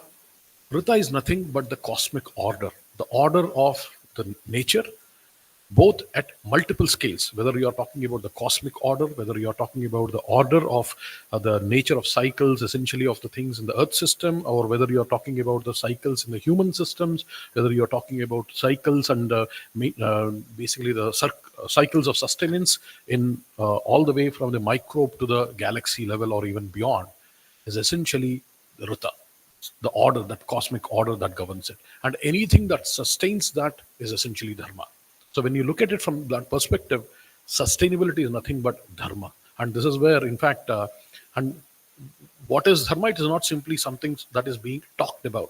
In fact, in Ramayana, when Rama was going to Vanavas, Kausalya gives a very good blessing to Rama. And she says, Yam palayasi dharmatvam dhrutya cha niyamena cha savairagava shardhola dharmastvam abhirakshat.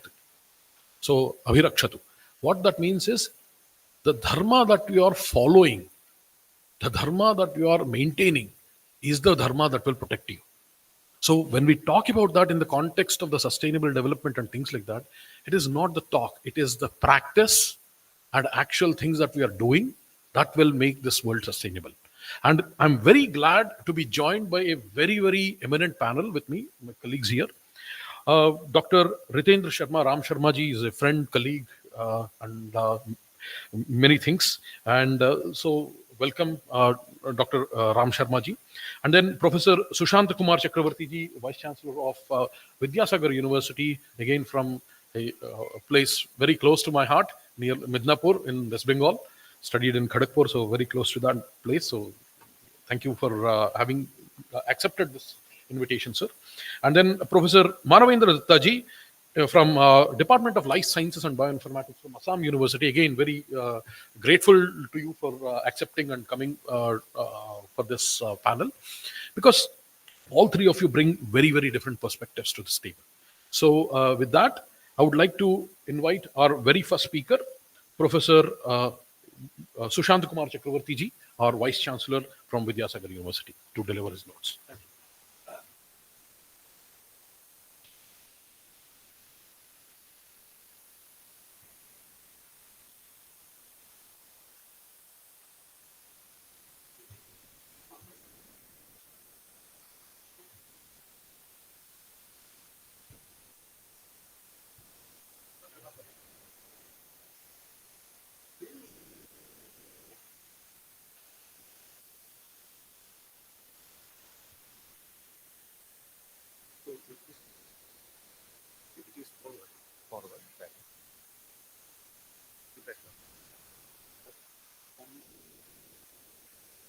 Okay, good afternoon to everybody. I have been interested in the responsibility, very challenging task to complete my lecture within 10 minutes. Okay, I have been listening to different types of lectures since the morning, and I have been enjoying, really I am enjoying. But as a researcher in the field of science, especially natural science, I like to take you all, okay, all with some photographic representation in what way you can utilize the traditional knowledge system involving the local people in and around us. If we can dissociate ourselves from the society, if we, if we can dissociate us from the society, I think our mission will not be fulfilled. So the thing is that my topic of discussion is the traditional knowledge system, developing indigenous biotechnology for the case studies in achieving sustainability. And I do not want to repeat all those terminologies, this traditional knowledge system, national environment policy, sustainable development. But in a nutshell, you know, national educational policy rests upon the traditional knowledge system. It has some attributes, like its holistic approach. It triggers the critical thinking. It promotes multilingual development. It has got the very transparent academic administration and like this. And all those things have been derived from the traditional knowledge system. We know it very well. And this is about the Bharatiya knowledge system. I just try to skip all those points because this has been discussed in details since the morning. So in addition to that, I just like to switch over to my field of research. In what way we can utilize all those traditional knowledge system in tune with the national education policy and for developing some indigenous technological tools for the benefit of the society and also to promote the livelihood generation of the area. Because before that, I just like to give you an impression about in what kind of environments we are living right now. We are confronted with a lot of problems right now in the environmental fields. That includes the industrialization, vehicular pollution, urbanization, certainly greenhouse effect, global warming, the destruction of our biodiversity, and your chemicalization of our agricultural system with the pesticides and chemical fertilizer. If we want to have a clear-cut idea in order to check out some environmental planning, depending on our traditional knowledge system involving the local people, we shall be in a position to understand the intricate relationship among the different compartments of our environment. I just like to mention you, today I am really happy to note from an education minister that if tiger is there, we can denote that the forest is healthy because of the intricate relationship existing among the different compartments of that environment. So we shall have to have a clear and transparent idea about the different compartments of the environment, their interlinkages, their interdependencies in tune with the society as well as the chain. And that can be represented in that form from the molecular level, DNA, RNA in the molecule, to the ecosphere level. All those things are connected in a hierarchical fashion. So ultimately, all those things will give rise to the sustainability. What does it mean, sustainability? That fulfills the needs of the present alongside maintaining the natural resources for the future generation to utilize it. That is the sustainability. And so far as our knowledge goes, it also is having 4 different pillars, you know, that economic, culture, sorry, another slide, I think it is not an edited slide. Anyway, I'm sorry. So it has got several different pillars. What is the economic sustainability, ecological sustainability, sustainability in the field of the environment, sustainability in the field of the culture. I just like to mention all of you, again, as a student of ecology, as a researcher of ecology, as an environmental expert, that all those different components are interconnected, interdependent with each other. And if we want to utilize all those things in order to achieve the sustainability, we shall have to have an idea, the theoretical idea about the resource bases. Our education minister and so many dignitaries today emphasized upon about the resource bases of the Northeast, you know, biodiversity. Out of 18 megadiversity countries, India is one of them. Out of 4 different all the hotspots, 34, India is one of them. And you saw all those biodiversity components ultimately trigger to our 2 important functions. One in the ecological services, our water, our oxygen from the atmosphere, everything we are getting from the contribution of the intricate relationship among the different compartments of the environment, centering the human being in the center position. And that ultimately leads to our commercialization, market economy, and everything. So the thing is that all those appears to be very simple, but the thing is they play a very great role. This is a wetland from where one person can have their fodder, their food, their medicine, their water, everything. And besides that, these wetlands also promote a lot of oxygen. This is the carbon sequestration. If you find in India, so many areas are regarded as the wasteland because of the deforestation. But what strategy we can undertake involving the people? cultivation of the alfalfa plants. And these alfalfa plants not only cover the green surface area of the wasteland with the green coverage, but also produce so many cosmetics and Ayurvedics and medicines. And all of our natural ingredients on which our survivability is dependent for our food, shelter, clothing, and everything are extracted by our resource base. For one information, I just like to mention you, dependence of the traditional knowledge is that much importance involving the local people, because ICR people has recently recommended out of 80,000 different plant species, we so far have been able to utilize only 159 plant species for our direct use like this. Out of almost 3 lakhs of different animal species around us, we have so far been able to domesticate only 20 animal species for our ready use. Otherwise, we shall have to depend on the mercy of the nature. That is the requirement of the local knowledge base, and that may be coming out in the form of the ethnobotany, ethnozoology, medicinal plant harvesting, etc., etc., etc. So this is about, these are the wonderful nature we are having. This is fireflies, in the tropical countries. These are the beauty of nature. These birds are not only the mere entity of the nature. They play a lot of things: pest control, fertilization of our wasteland, everything. So we must know that kind of beneficial aspect. Alongside, we must understand the different type of contributing factors which are jeopardizing our environmental system, their habitat loss, invasive alien species, all those things.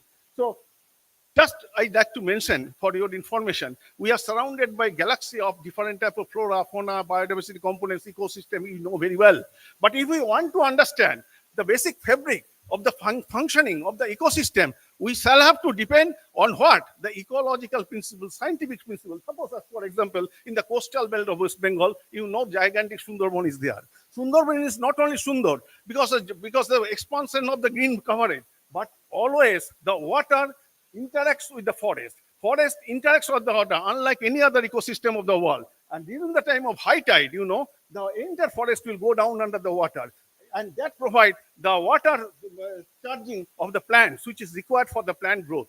In lieu of that, during the time of low tide, the forest floor provides lot of plant contributed fertilizer to the water body. In that way, both the ecosystem, water and forest intermingling with each other and sustain, and that makes that entire environment the most productive ecosystem of the world. If the local people go to that environment and spend some time, they can harvest bioresource from there that they can generate their livelihood. That is the main thing. So 2 minutes. People, this is the different. 2 minutes. Okay, these are the different photographs which depicts your different kind of resource base around us. These are the different research stories around us which have been undertaken in and around our place.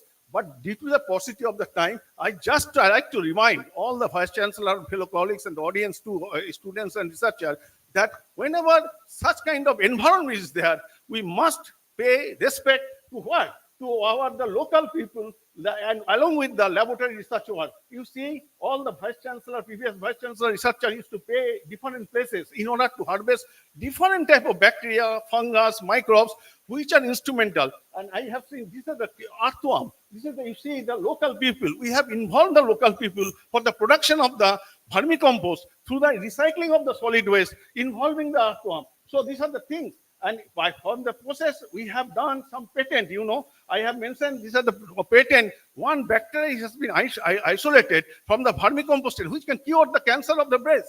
So the thing is that we are surrounded, we are gifted by a lot of this kind of components. Only thing is that we should involve the local people and we will harvest the resource base in such a way that should be a blend of the old with the modern. And with this thing, I just like to remind you that a lot of innovative things are coming up in and around in the area with the help of these natural resources. I just like to end my lecture with the story of this thing. One block in the Mednapur district is there where the local people utilizing the traditional knowledge extract the plant extracts. With the help of this plant extracts, they paint the different type of mythological painting, which has recently got the international acclaim. These are the different type of mats are being prepared by the local people, utilizing the traditional knowledge.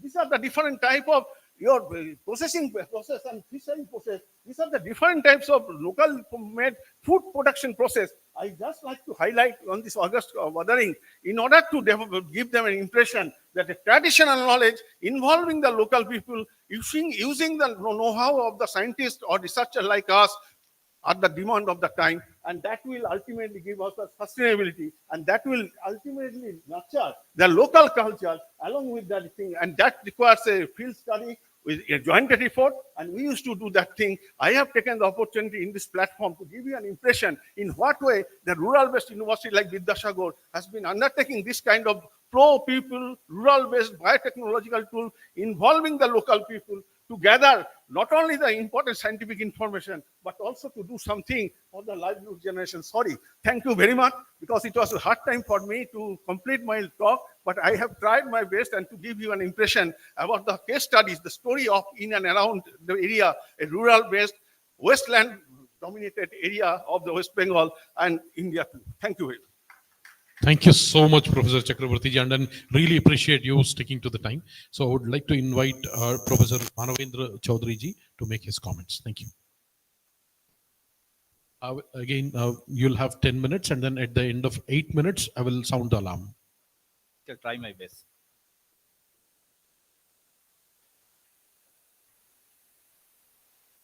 Honorable Chairperson of this session, my co-speaker of this session, and distinguished dignitaries sitting off the dais.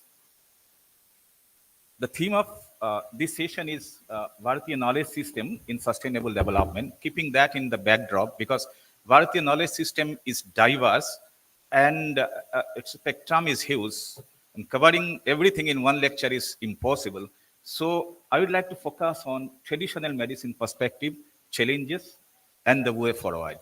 Initially, and apparently, I may sound little negative because I will try to dig out the challenges embedded in the issue, and then standing there, I'd like to look forward to propose some measure to be taken for sustainable development. Two things are important here: knowledge system, Bharatiya knowledge system or traditional knowledge system, and then sustainable development. We have to link the both.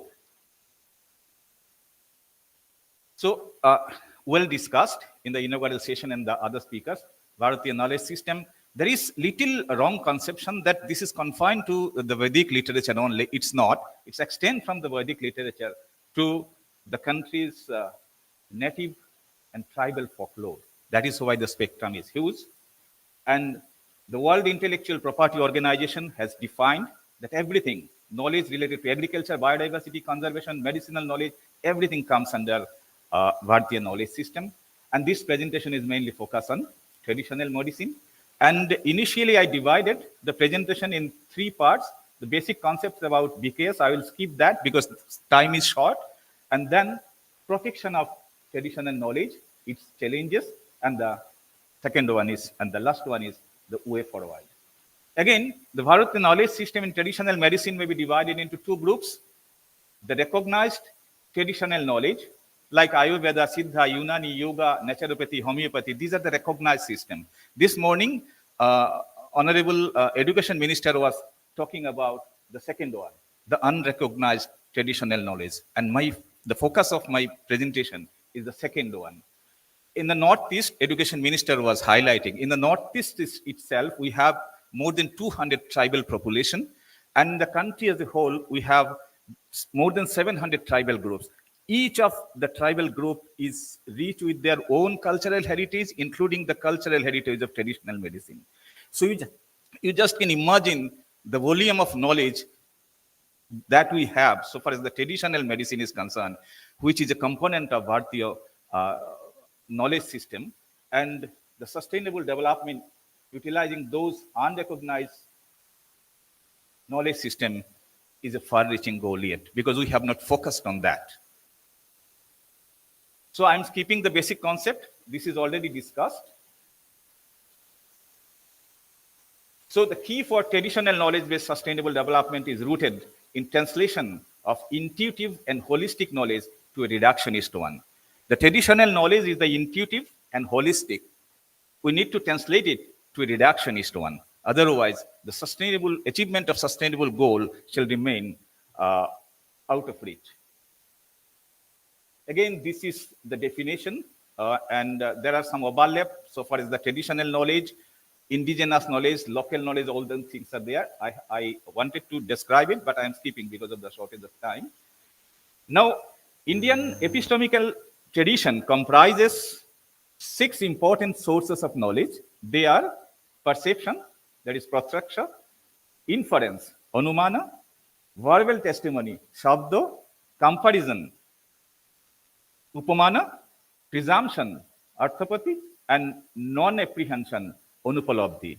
The presentation, my presentation, or the traditional knowledge, Bharatiya knowledge system, Bharatiya knowledge system related to traditional medicine is characterized mostly by perception, that is pratyaksha, and by verbal testimony, because there is no written document. It passed from one generation to other generation by words of mouth. It is often said that the indigenous knowledge is holistic and cannot be meaningfully separated from the land and the resources available around it. The traditional knowledge in such cosmologies is inextricably bound to the ancestor and ancestral land, and this creates problem in its protection and also in its commercialization in global scale. Because we are thinking about the sustainable development, and it should be traditional knowledge based. So we need to think about commercialization and globalization of those. Because the traditional knowledge is linked to the land and the surroundings, that creates little problem, but we need to overcome that. That's the way forward. In the age of globalization, traditional knowledge-based sustainable development is therefore a big challenge and needs scientific intervention. That is the main focus of my point. It needs scientific intervention.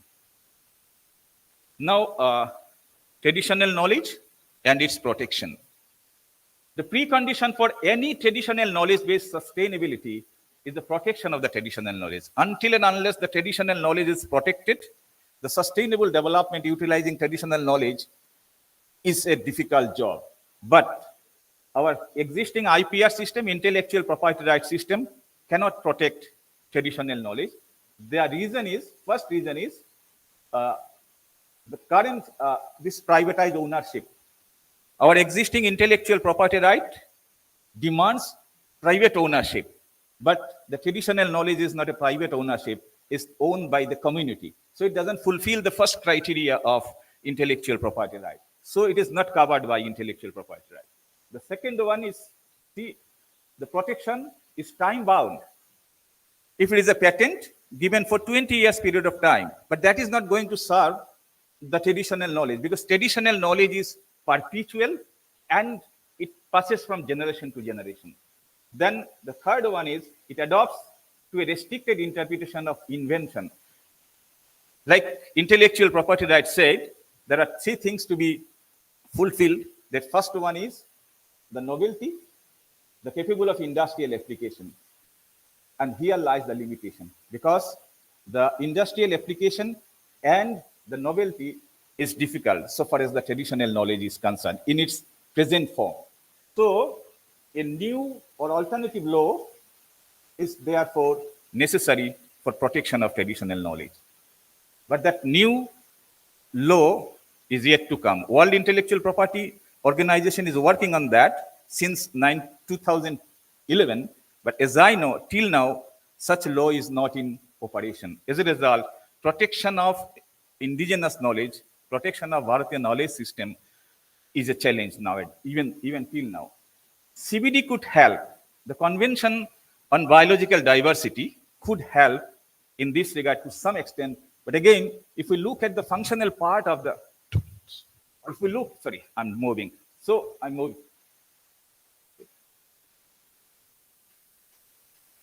So I'm skipping the slides.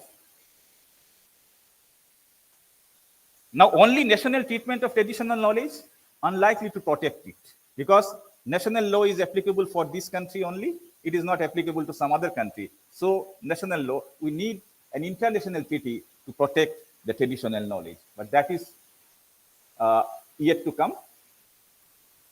Now, it is said that if there is an international agreement, it would open up access to a mind of knowledge which is currently held almost exclusively by those communities, and this is needed for innovation and development. We need to open our traditional knowledge. We need to open our indigenous knowledge to a wider community for innovation and development. But that is the key for sustainable development. But before we open it to the wider community, first we need to protect it. That protection is, absolute protection is not yet done. So developing a balanced and robust, flexible international IP framework to protect traditional knowledge is therefore needed. This is needed. So if whenever we'll talk about sustainable development, traditional knowledge-based sustainable development, the first question will come, the protection of the traditional. I will cite some examples at the end, if time permits, how it affected other countries. Like, this is the thing, the CBD, the Convention on Biodiversity, because the topic is related to traditional knowledge related to living material. So it comes under CBD, Convention on Biological Diversity. It could help, but again, its functional aspects or the operational part is so weak, it is unable to, just 1 minute more. Right.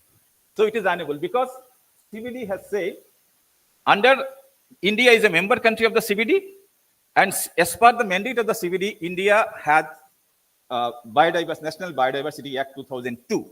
National Biodiversity Act 2002 said there should be 3 tiers management system so far as the biological diversity and traditional knowledge is concerned. First one is the National Biodiversity, second one Biodiversity Authority, second one is the State Biodiversity Board, and third one is the BMC, Biodiversity Management Committee, that should work at panchayat level. National Biodiversity is the national, state level Biodiversity Board is there. BMC, the mandate is given in the Act that the National Biodiversity Authority and State Biodiversity Board should work in consultation with the BMC, Biodiversity Management Committee. But if we look at the functioning of the BMC, the situation is very frustrating. That's why I said I may sound little negative. I do not know what is happening throughout the country, but I inquired about the functioning of BMC. The main function of BMC, Biodiversity Management Committee, is to record the biodiversity of that particular area, and all traditional knowledge associated to that particular area should be recorded by the BMC, and that is called the People's Biodiversity Register. So the BMC is to prepare a register where all the biodiversity of that particular region should be recorded, all traditional knowledge associated to that biodiversity should be recorded. Just before coming to attend this program, out of my curiosity, I inquired about the functioning of the BMC in Assam. There are 189 BMCs on paper, and there are some BMCs in autonomous district. I talked to the committees in my district, native district. You see, they say Anchalik Panchayat president has been made the chairperson of that BMC, and the forest officer is given the responsibility as member secretary. I inquired about that in last 3 years, there was one meeting only. And after that, I said, show me your biodiversity register, People's Biodiversity Register. Said, nothing, we do not have anything. We had National Biodiversity Act in 2002. This is 2023. Till now, we do not have People's Biodiversity Register. Until and unless we have People's Biodiversity Register, the PIC, the question of prior informed consent, is a far-reaching goal. Because any traditional knowledge utilized for any scientific purpose, there should be prior informed consent. And that prior informed consent should be taken from the BMC. The BMC will give the consent, and if any product is developed out of that traditional knowledge, the equitable benefit should be shared to the BMC. But the BMC is not functioning.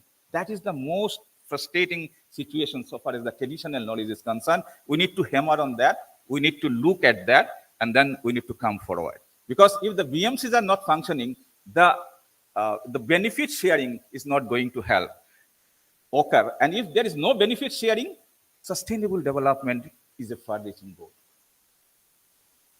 So I am skipping all those things I have in a nutshell. This is the BMC function. The People's Biodiversity Register should be maintained by them, but it is not there. the well-known environmentalist said that the BMC, or the People's Biodiversity Register, is the mechanism by which the local people can get back the benefit of the scientific invention coming out of the indigenous knowledge or the traditional knowledge. That is not happening. Now, what is the way forward? Very quickly, sir, just 1 minute, sir, to conclude. We need international system. That is the much needed thing. The PBR should be prepared. Every state should focus on that. Every district should focus on that. Every Anchalik Panchayat should focus on that. And why PBR is not prepared? Because the responsibility has been given to the Anchalik Panchayat president. Anchalik Panchayat president may be good in politics, but Anchalik Panchayat president may not be good in biological science, because traditional knowledge is associated with biological science. Forest department is given, but the forest officer may not be a man of science. So the education should be involved in that management committee, so that the inventorization can be done. And inventorization in local language will not going to serve the purpose, because name of one organism is one in one village. In the next village, the name is different. So recording should be done in scientific language, and for that scientific language, the institution should be involved. The higher education institution should be involved. This is the way of integrating traditional knowledge and higher education institution. The comprehensive reverse pharmacological research on traditional medicine is needed. You can see the term, the reverse pharmacological method, because traditional knowledge is already tested for generations on human volunteers. Okay, it is already tested. People have been using it. But to get it accepted by the scientific community of the whole globe, we need to have a reverse pharmacological study with all those statistical data, so that this is accepted by the scientific community.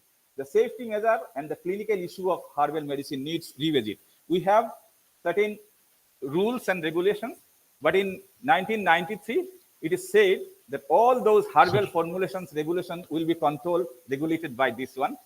So here exists the gap. We need to focus on that. The clinical trial should be there.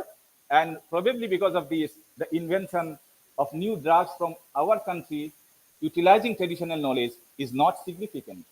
Just 1 minute, sir, again. I'm sorry, so I'm taking a little extra time. See, this slide is important.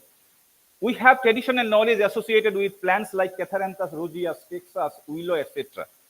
But the vinblastine, the vincristine, the life-saving drug for leukemia cancer, were discovered in Canada in 1961. Aspirin was discovered we have willow tree in Kashmir area, but the aspirin was discovered in 1897 in Germany.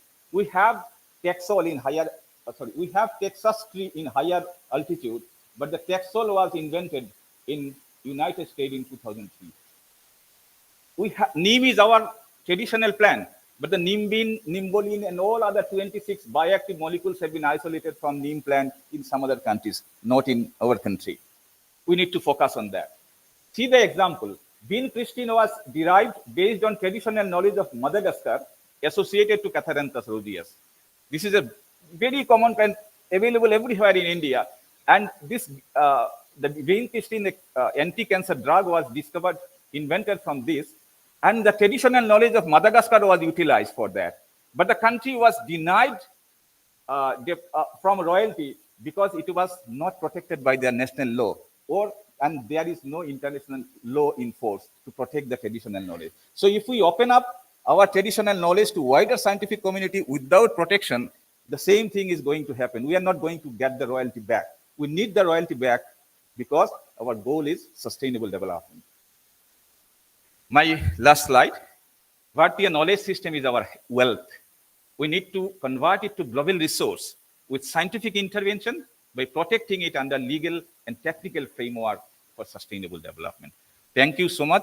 I have taken little more time. Sorry for that. Thank you so much, Professor Chaudhary ji. Then I would like to invite Dr. Ram Sharma ji to make his comments.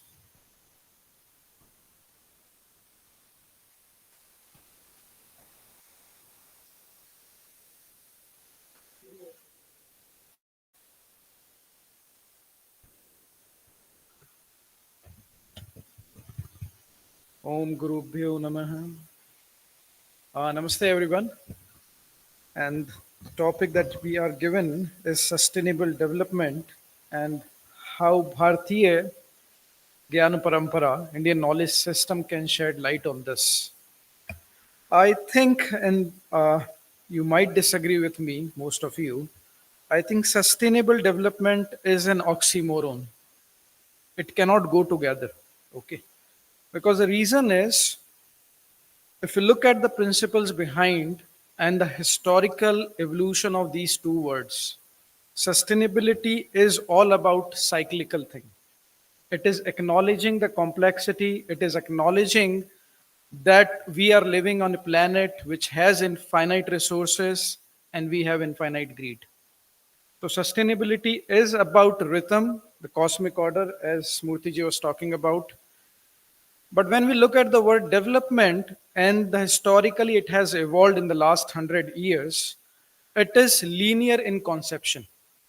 It means that it believes that we had beginning and the time had beginning and that the linear way it is moving forward.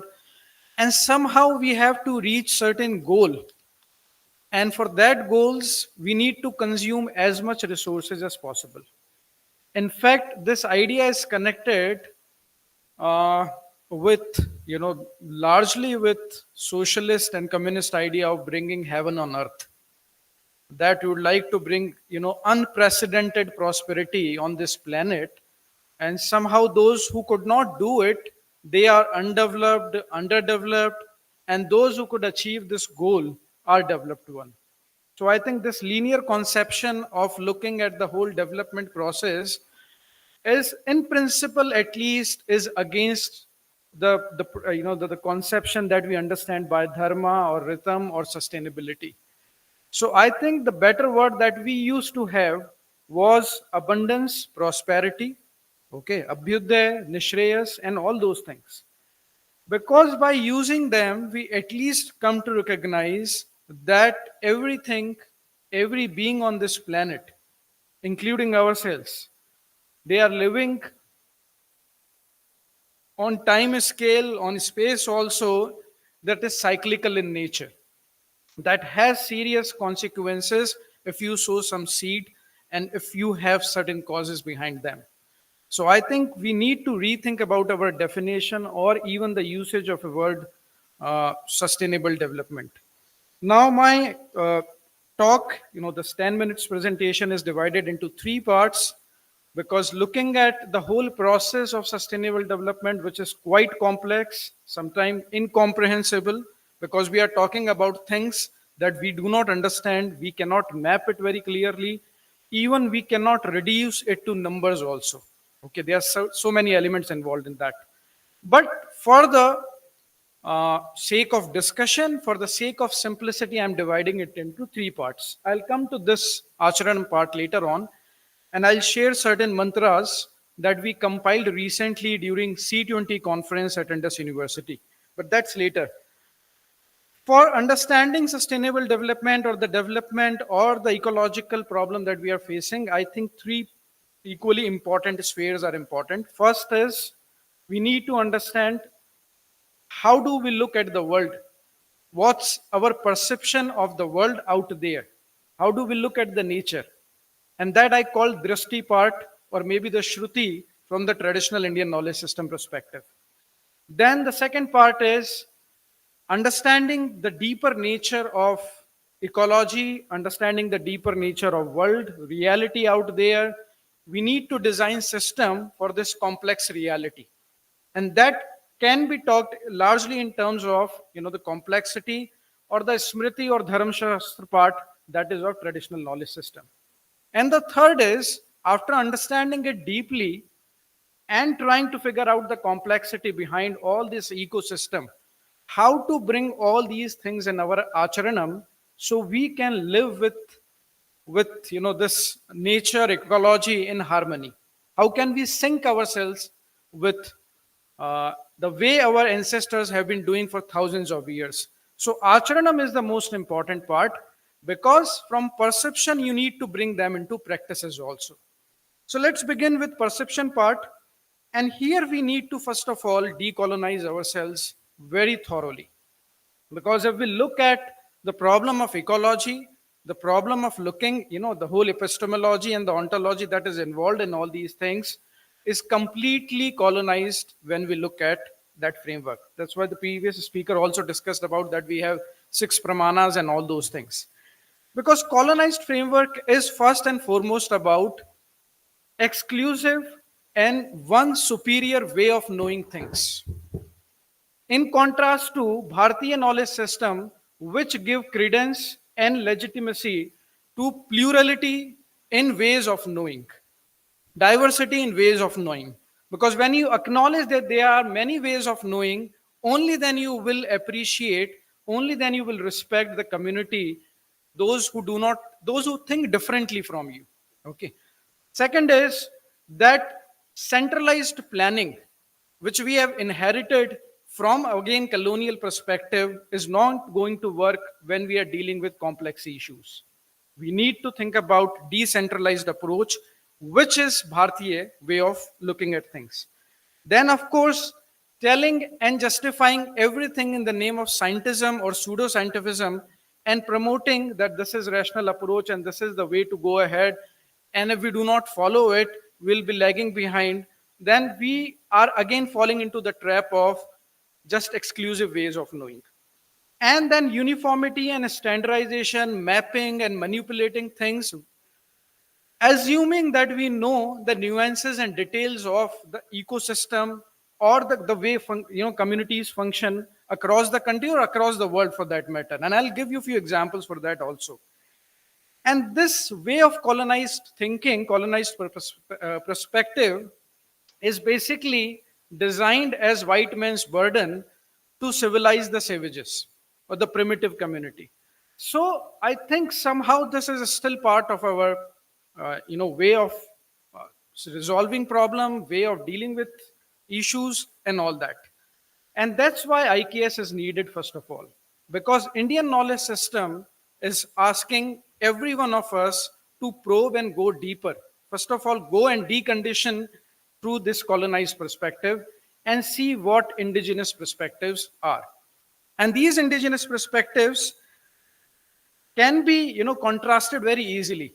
So one of the most influential paper written for the ecological restoration was by Lynn White, The Historical Roots of Ecological Crisis. And that said that, and the way it is stated, the Lynn White stated that the ecological problem began when we started believing that the creation is separate from creator. When we think that there is something profane and there is something sacred. And if you look at from Bharatiya knowledge tradition or Bharatiya perspective, you will find that we believe in non-duality. We do not believe that creator is separate from creation. So when we look at the world, we see divinity everywhere. We see that it is pervaded by consciousness. So in that case, every stream, every river, every hill, every plant, every animal is imbued with life, intelligence, and consciousness. And really, when we go and sit with those indigenous communities, those who believe in sustainable practices, they are not talking about sustainable goals as it is declared in UN, but they are the one who are who are carrying this knowledge tradition still in 21st century. Then if you ask them how do they look at their rivers, their hills, their plants, they do not consider them as secular or something as profane, used for some that utility purposes there. They see them as pervading with divinity and consciousness. They see them as deities, gods and goddesses. Can we understand their perspective? Because through colonized approach, we think until and unless we follow the Western model of reviving these, handling with these people, we will not be successful. 2 minutes. But the West is not quite successful when it comes to sustainable practices, at least in that area. Okay. 2 minutes. In fact, 2 minutes. So when it comes to the Western approach and Bharatiya approach, Western approach began with anthropocentric approach initially. They were only humans and everyone was excluded from that. And Peter Singer wrote, fantastic book on expanding circle, that how Western thinking expanded from anthropocentric approach. Then they begin including maybe the plants, then animals and all that. But if you look at the Bharatiya approach from very beginning, from Rigvedic time, we had this conception that everything around us is imbued with life and intelligence. Now, this drishti bhed, this differences in perspective plays a very important role how you are going to design system for restoration of ecology. And that brings me to my next part of Smriti or Dharam Shastra also. Because if you look around us, then you need to design system which is quite complex. There are human factor involved in that. There are psychology involved in that. Then how our acharyas came with system that they could create balance between man, nature, and its surrounding. So one definition might help us in understanding this, which is again often quoted by Dr. Kapil Kapoor, who is called cyst in our society, or who was called a cyst in our society. And cyst means the person who is considered as the most cultured person. So the most cultured person in our society was someone who was having, as his worldly good, was just a jar of grain, and was involved in pursuit of discipline, of any knowledge discipline for life as a lifelong student. He was living as ascetic, even though he was in Grastashram, but asceticism was there. So that Acharanam part remained there. Let me bring you one more example for this Acharanam part in Dharam Shastra injunctions. Again and again it is repeated in our text that do not consume more than what is your need. And that's quite complex if you go by centralized standard, or through government or through NGOs and all that. But if you look at simply, it was said that even that time that there are no scarcity of resources. We have abundance of resources at that time, but still knowing the complexity of the ecosystem, they knew it, if we consume according to our needs, only then we can have sustainability in our society. And we are promoting the opposite system these days. We are saying that the more we are going to consume, the more we are going to have blooming, flourishing economy, or the society is going to progress, society is going to develop, and all those things. Three things comes into my mind, or three examples come into my mind. I can take 1 minute? Okay.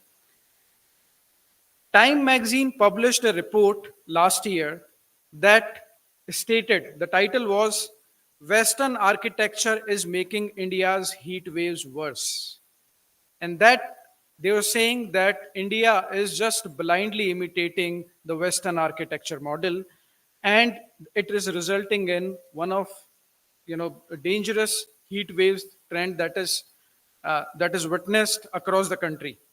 Second is in ecology, when you see that lawns, you see the fashion of lawns spread across, whether it's hotels or the big palaces, or even at very simple level also, and at bungalows also, we are promoting lawn culture. But lawn culture now, ecologists are recognizing it's a monoculture. It does not promote biodiversity. Now they are asking us to go back to the naturalized and wild landscape that existed previously. And that we were following already in our Indian knowledge system. So the point here is, if we just blindly imitate what West was doing 50 years, and now we need to do it, that will not take us anywhere. And that brings me to the concluding part of my 10 minutes presentation, that do we know what is Indian economic model at all? Because economy and ecology is both deeply connected with each other.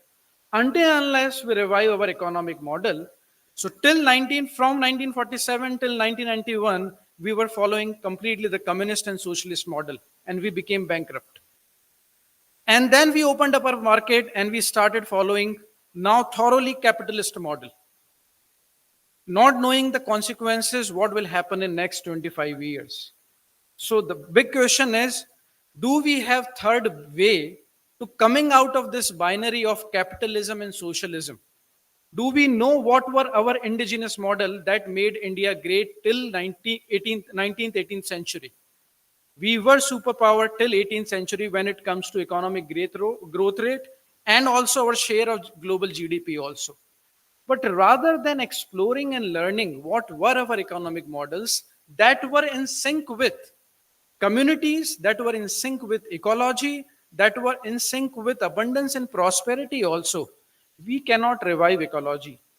And last but not the least, I really like the phrase that was coined by Wade Davis, that if we really want to protect biodiversity, we need to protect ethnodiversity as well. We cannot protect biodiversity without protecting ethnodiversity. On the one hand, we are killing, we are making no space for indigenous communities to live, thrive, flourish. But on the other hand, we are endlessly talking about biodiversity. So I think Wade Davis was making this point very close to what we believe in Sanatan Dharma, that ethnodiversity, plurality, diversity of culture is at the foundation of any other diversity and any other goals that we need to achieve. Thank you. Thank you so much, Dr. Ram Sharma ji. And I think we can take some questions from the audience.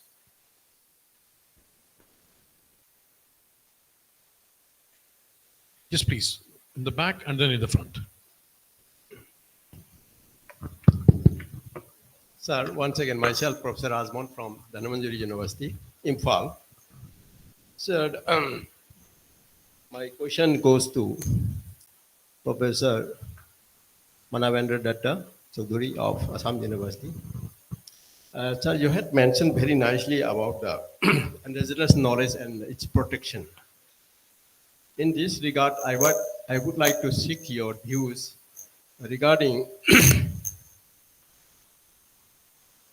the under the regime of WTO, IPR, and trade-related intellectual property rights, the cross between multinational corporates versus indigenous people's knowledge, number one. And secondly, the piracy problems in our country, piracy of indigenous knowledge. And then lastly, I also would like to know about the present status of traditional knowledge digital library, TKDL. These three. Kindly, please. Thank you, sir.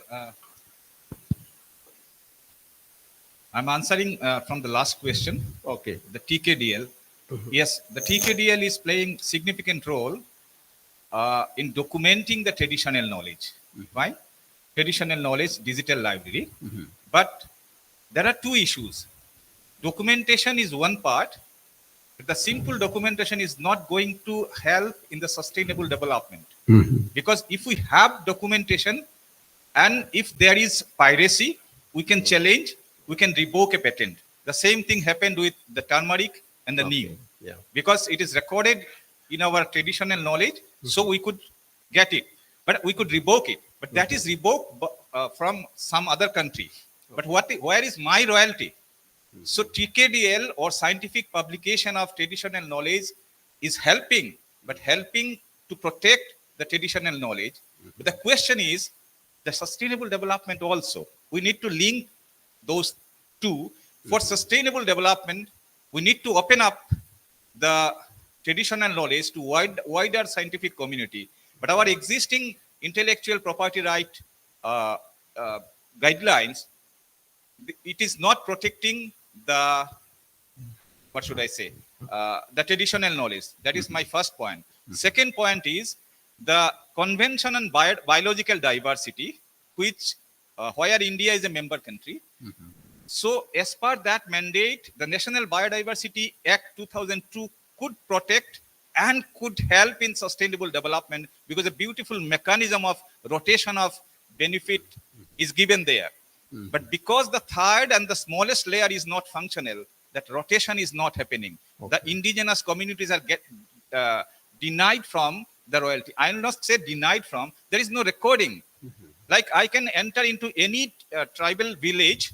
I can collect any information about a medicinal plant. I can do scientific work in my laboratory, getting it patent. I can earn the royalty. There is no question. There is no mechanism that a certain part of that royalty should go back to that indigenous community. That is not happening because BMCs are not functioning. It is the BMC who should maintain the record of the traditional knowledge. And I should go to BMC before entering into any traditional knowledge and sign the prior informed consent that if this traditional knowledge is resulting any financial benefit, the part of that, the equitable benefit will be shared to that committee.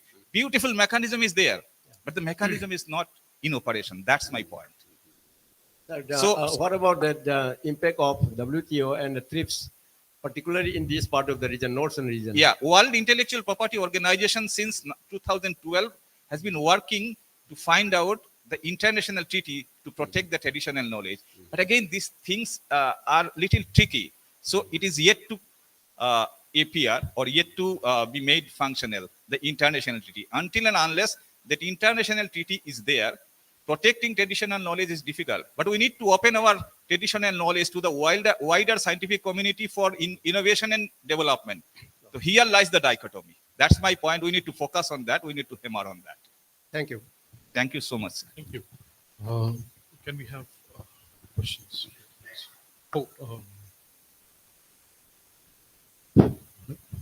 Thank you, sir.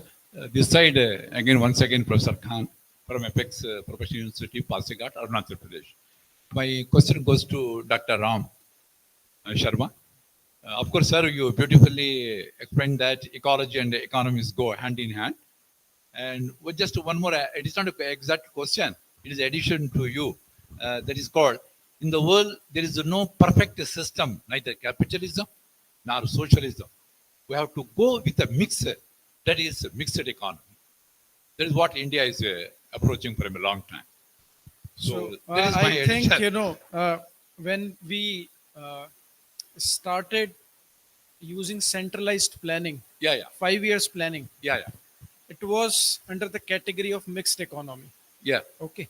Though it was completely communist way of planning centralized thing and understanding Absolutely. that few experts Marketing. can Now- come up with mapping of infinite way of trading things and all those things, and we know what happened. The consequences of that. Now, when you say mixed economy, rather than saying it, we should explore whether what kind of functionalities we had in our society when Britishers came here. So there are problems with communism and capitalism, both. Communism, they did not know how to generate wealth. Okay. Capitalist society don't know how to redistribute wealth. If you look at Indic model, we knew how to generate wealth because that's why we had prosperity, abundance and all that. That's why Lakshmi is worshipped. So wealth was not taboo for us. Interest rate was not taboo for us and all those things. But at the same time, after earning this wealth, and we know, from our 1,000 years of experience, that there will be inequality in society when you have, free flowing system there. But redistribution of health, redistribution of wealth, when it comes to, opening hospitals, when it comes to opening dharamshalas, when it comes to opening schools. Okay. So those who are at the lower rank, they do not have severe problem. So they do have enough food to eat, at least enough facilities for their treatment and all those kinds of things. So there we need to go and understand still that functioning is happening in our society. But no management institute in India right now can claim that we have done extensive research on what is indigenous and Indic economic model right now. Of course. Our management books are full of all those capitalist model or communist model. And the irony is that we even do not know whether third model exists or not, whether we can go beyond these binaries or not. We have to go. Thank you. Excuse me. My question is basically the Professor Dr. Chaudhary sir, is really the Act 2000 Act, the Biodiversity Act was, and established authority. The rules come in 2004, if I'm Sorry? Yeah, 2002. two, and the Act come, but the rules was after 2 years, 2004. The rules come. Yeah. After Act, the rules come. Yeah. The BMC is not functioning like we want to know that is the who's responsible finally. Well, this is the authority is not functioning properly because as you mentioned that the BMC is not functioning. Yeah. Yeah. And the people biodiversity register is not maintained. Yes. So there is have any penalty provision there? They have any the basically statutory power they have? I have got your point. If why not they are using? National Biodiversity Authority suggested 3-tier management system. National Biodiversity Authority, State Biodiversity Board for each and every state, and then the last one is the BMC. So State Biodiversity Board, there are specific objectives for National Biodiversity Authority, specific guideline for State Biodiversity Board, but the final guideline has been given in the Act that the National Biodiversity Authority and State Biodiversity Board should work in consultation with the BMC, because ultimately it is the BMC, the custodian of the traditional knowledge. So you can just imagine, the BMCs are the custodian of traditional knowledge. But the BMCs, I'm not saying that there is no BMC. BMCs are there, but that is on paper. Most of the BMCs are yet to formulate the People's Biodiversity Register. The People's Biodiversity Register is the register where every information about biodiversity of that area and associated traditional knowledge should be recorded there. And any scientific any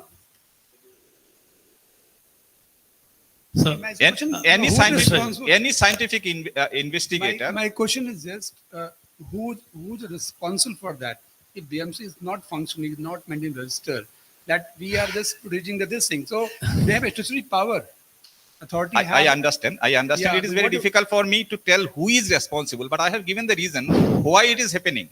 The BMCs are given responsibility to record the traditional medicine. Right. But the recording of traditional medicine, record the traditional knowledge. Recording of traditional knowledge of a particular area needs the involvement of academicians. In that committee, there is no provision for academicians. As I said, Anchalik Panchayat President is good in politics. The forest officer is good in maintaining the forest. But recording of traditional knowledge with all scientific terms and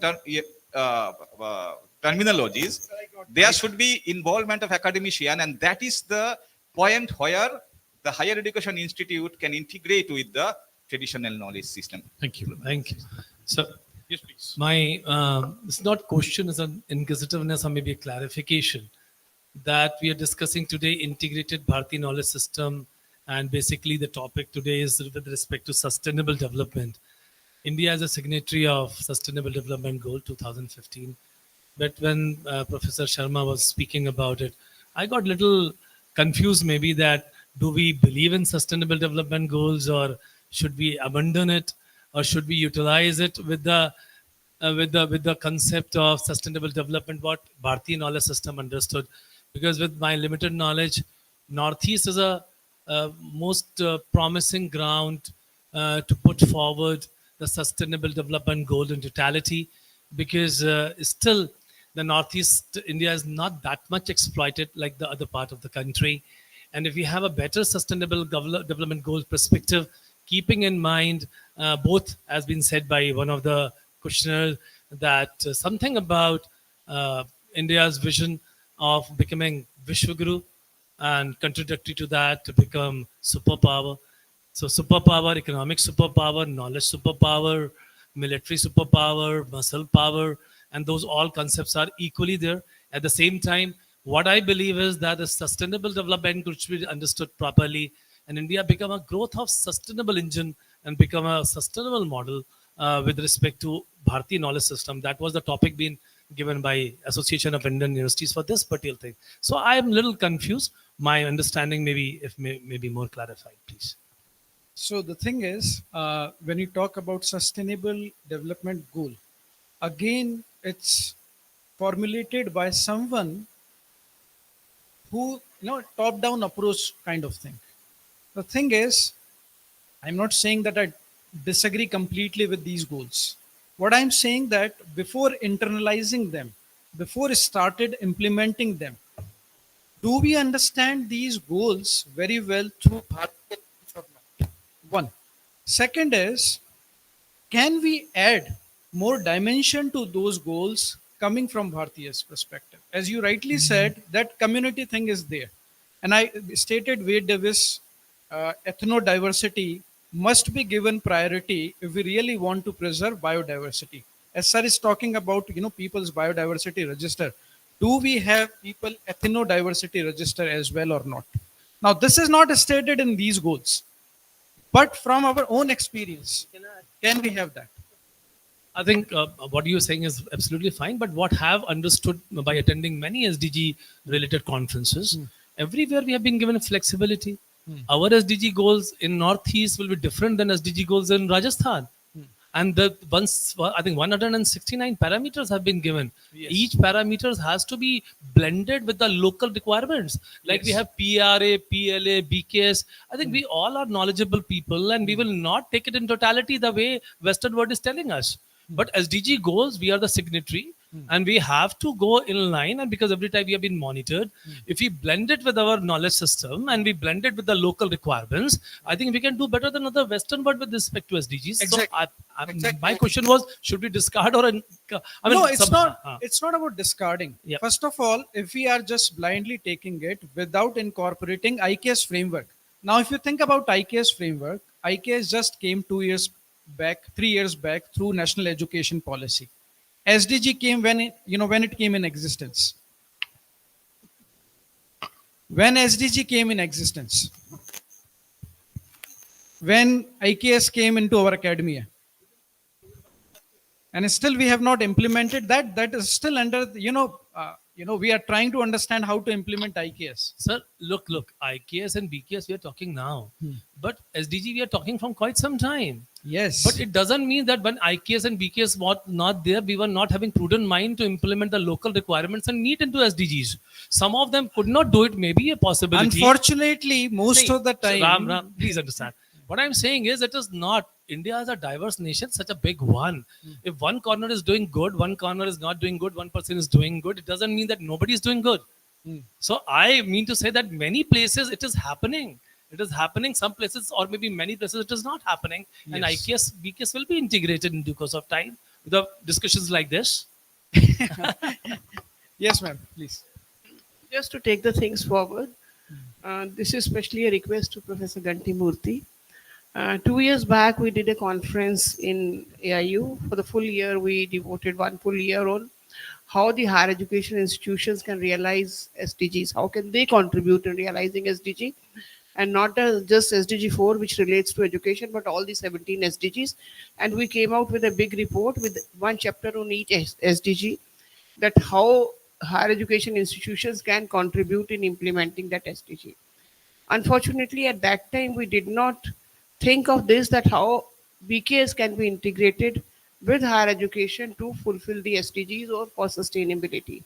So the request to Professor Ganti Murthy is that if you can provide us the ways in which higher education institutions can integrate BKS to achieve sustainable development goals, then we can put it as an add-on or addendum to the report, so that every university knows that how they can use BKS for sort of achieving the sustainable development goals. Will it be possible, you as a head of the IKS center of the government of India? I would look forward to having more conversations on this and then taking this forward with the universities. I think that is something that needs to be done, because again, as the discussion today, it was very apparent that we need to protect the biodiversity.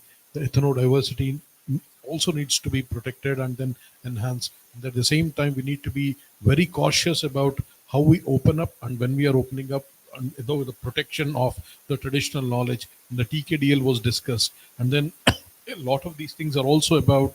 Then we have the discussion about the 17 sustainable development goals that we have committed as a country and to be reached. So all of these dimensions need to be discussed again, I think, in a probably another workshop or something, and then we can come up with that.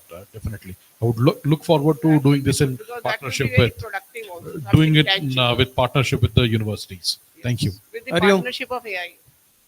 महोदय घंटी मूर्ति महोदय नमस्ते एकः प्रश्नः प्रातः आरभ्य संस्कृतभाषाविषये अत्र चर्चा चलति मम एकः प्रश्नः एतद् IKS वा BKS वा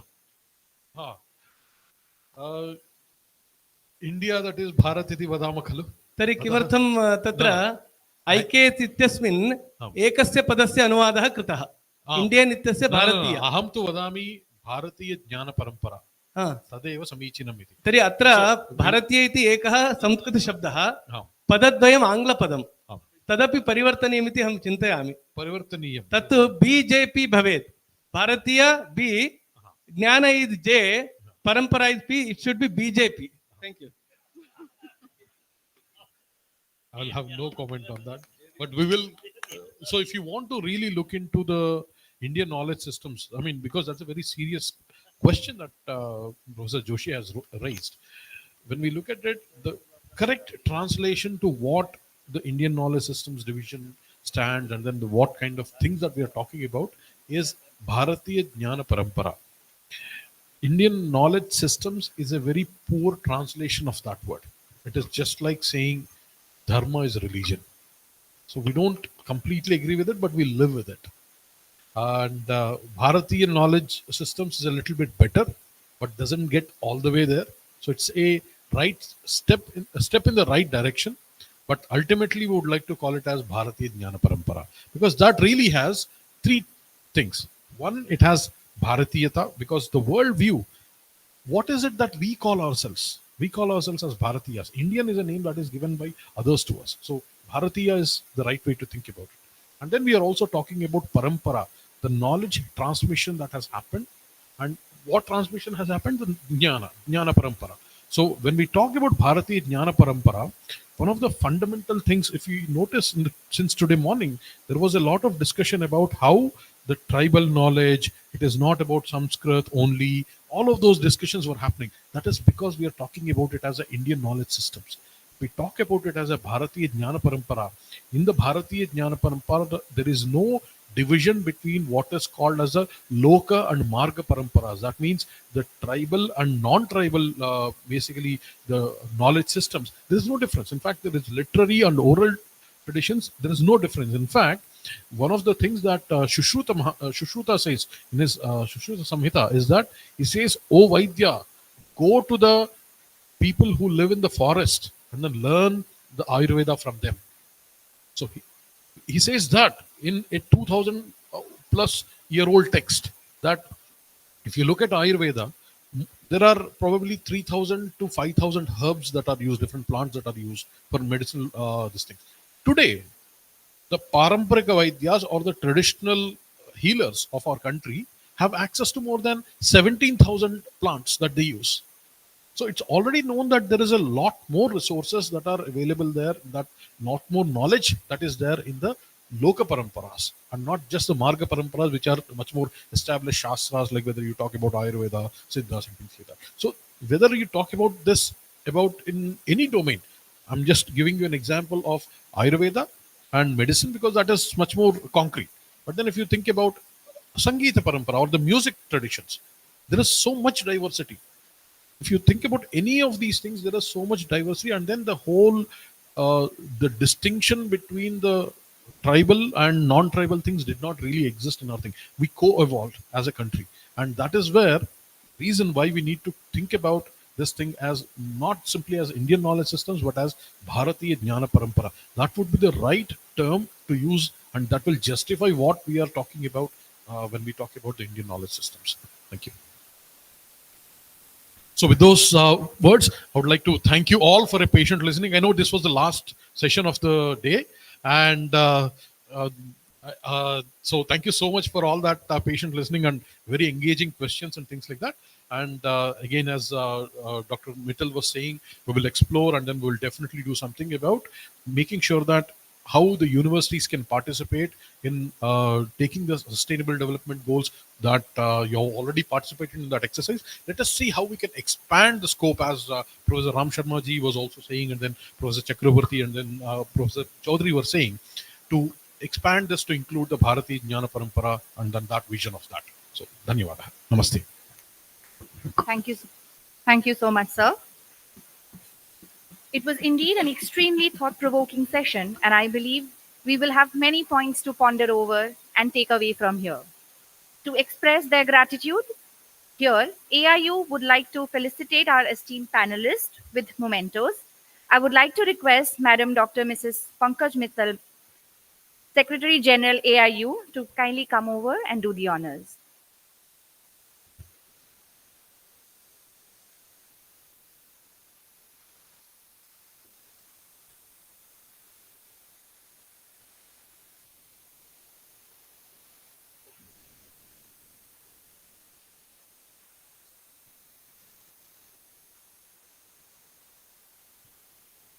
I request the audience to kindly give them a great round of applause for such an intensive deliberation.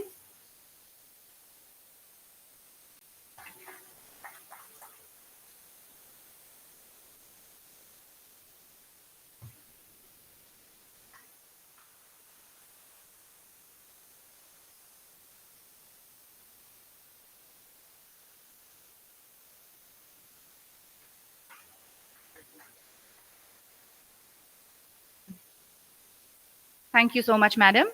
I take this privilege to offer our sincere gratitude to the esteemed speakers, Professor Dr. Sushanta Kumar Chakraborty, Professor Dr. Manavendra Dr. Chaudhary, and Dr. Ritendra Sharma, sir, for sharing their valuable insights with us. I also thank Chairperson Professor Dr. Ganti Murthy, sir, for chairing the session with such reverence. Sir, you can kindly take your seats. I would like to thank our repetitors for the session, Dr. Riju Devi and Dr. Randhir Gogoi.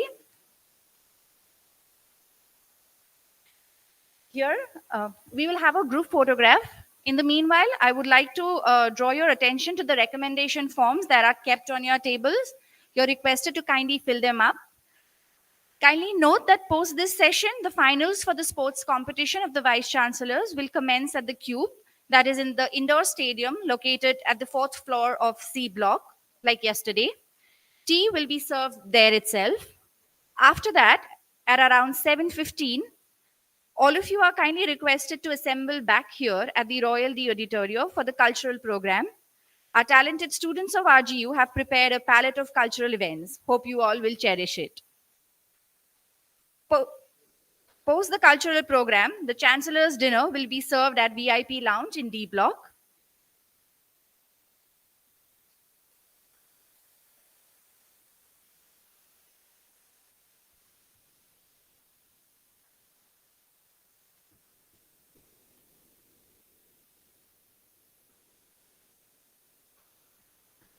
For tomorrow, all of you are kindly requested to take your seats by 9:15 a.m. positively here in the auditorium, as we are having Honorable Governor of Assam, Shri Gulab Chand Kataria ji, gracing the occasion.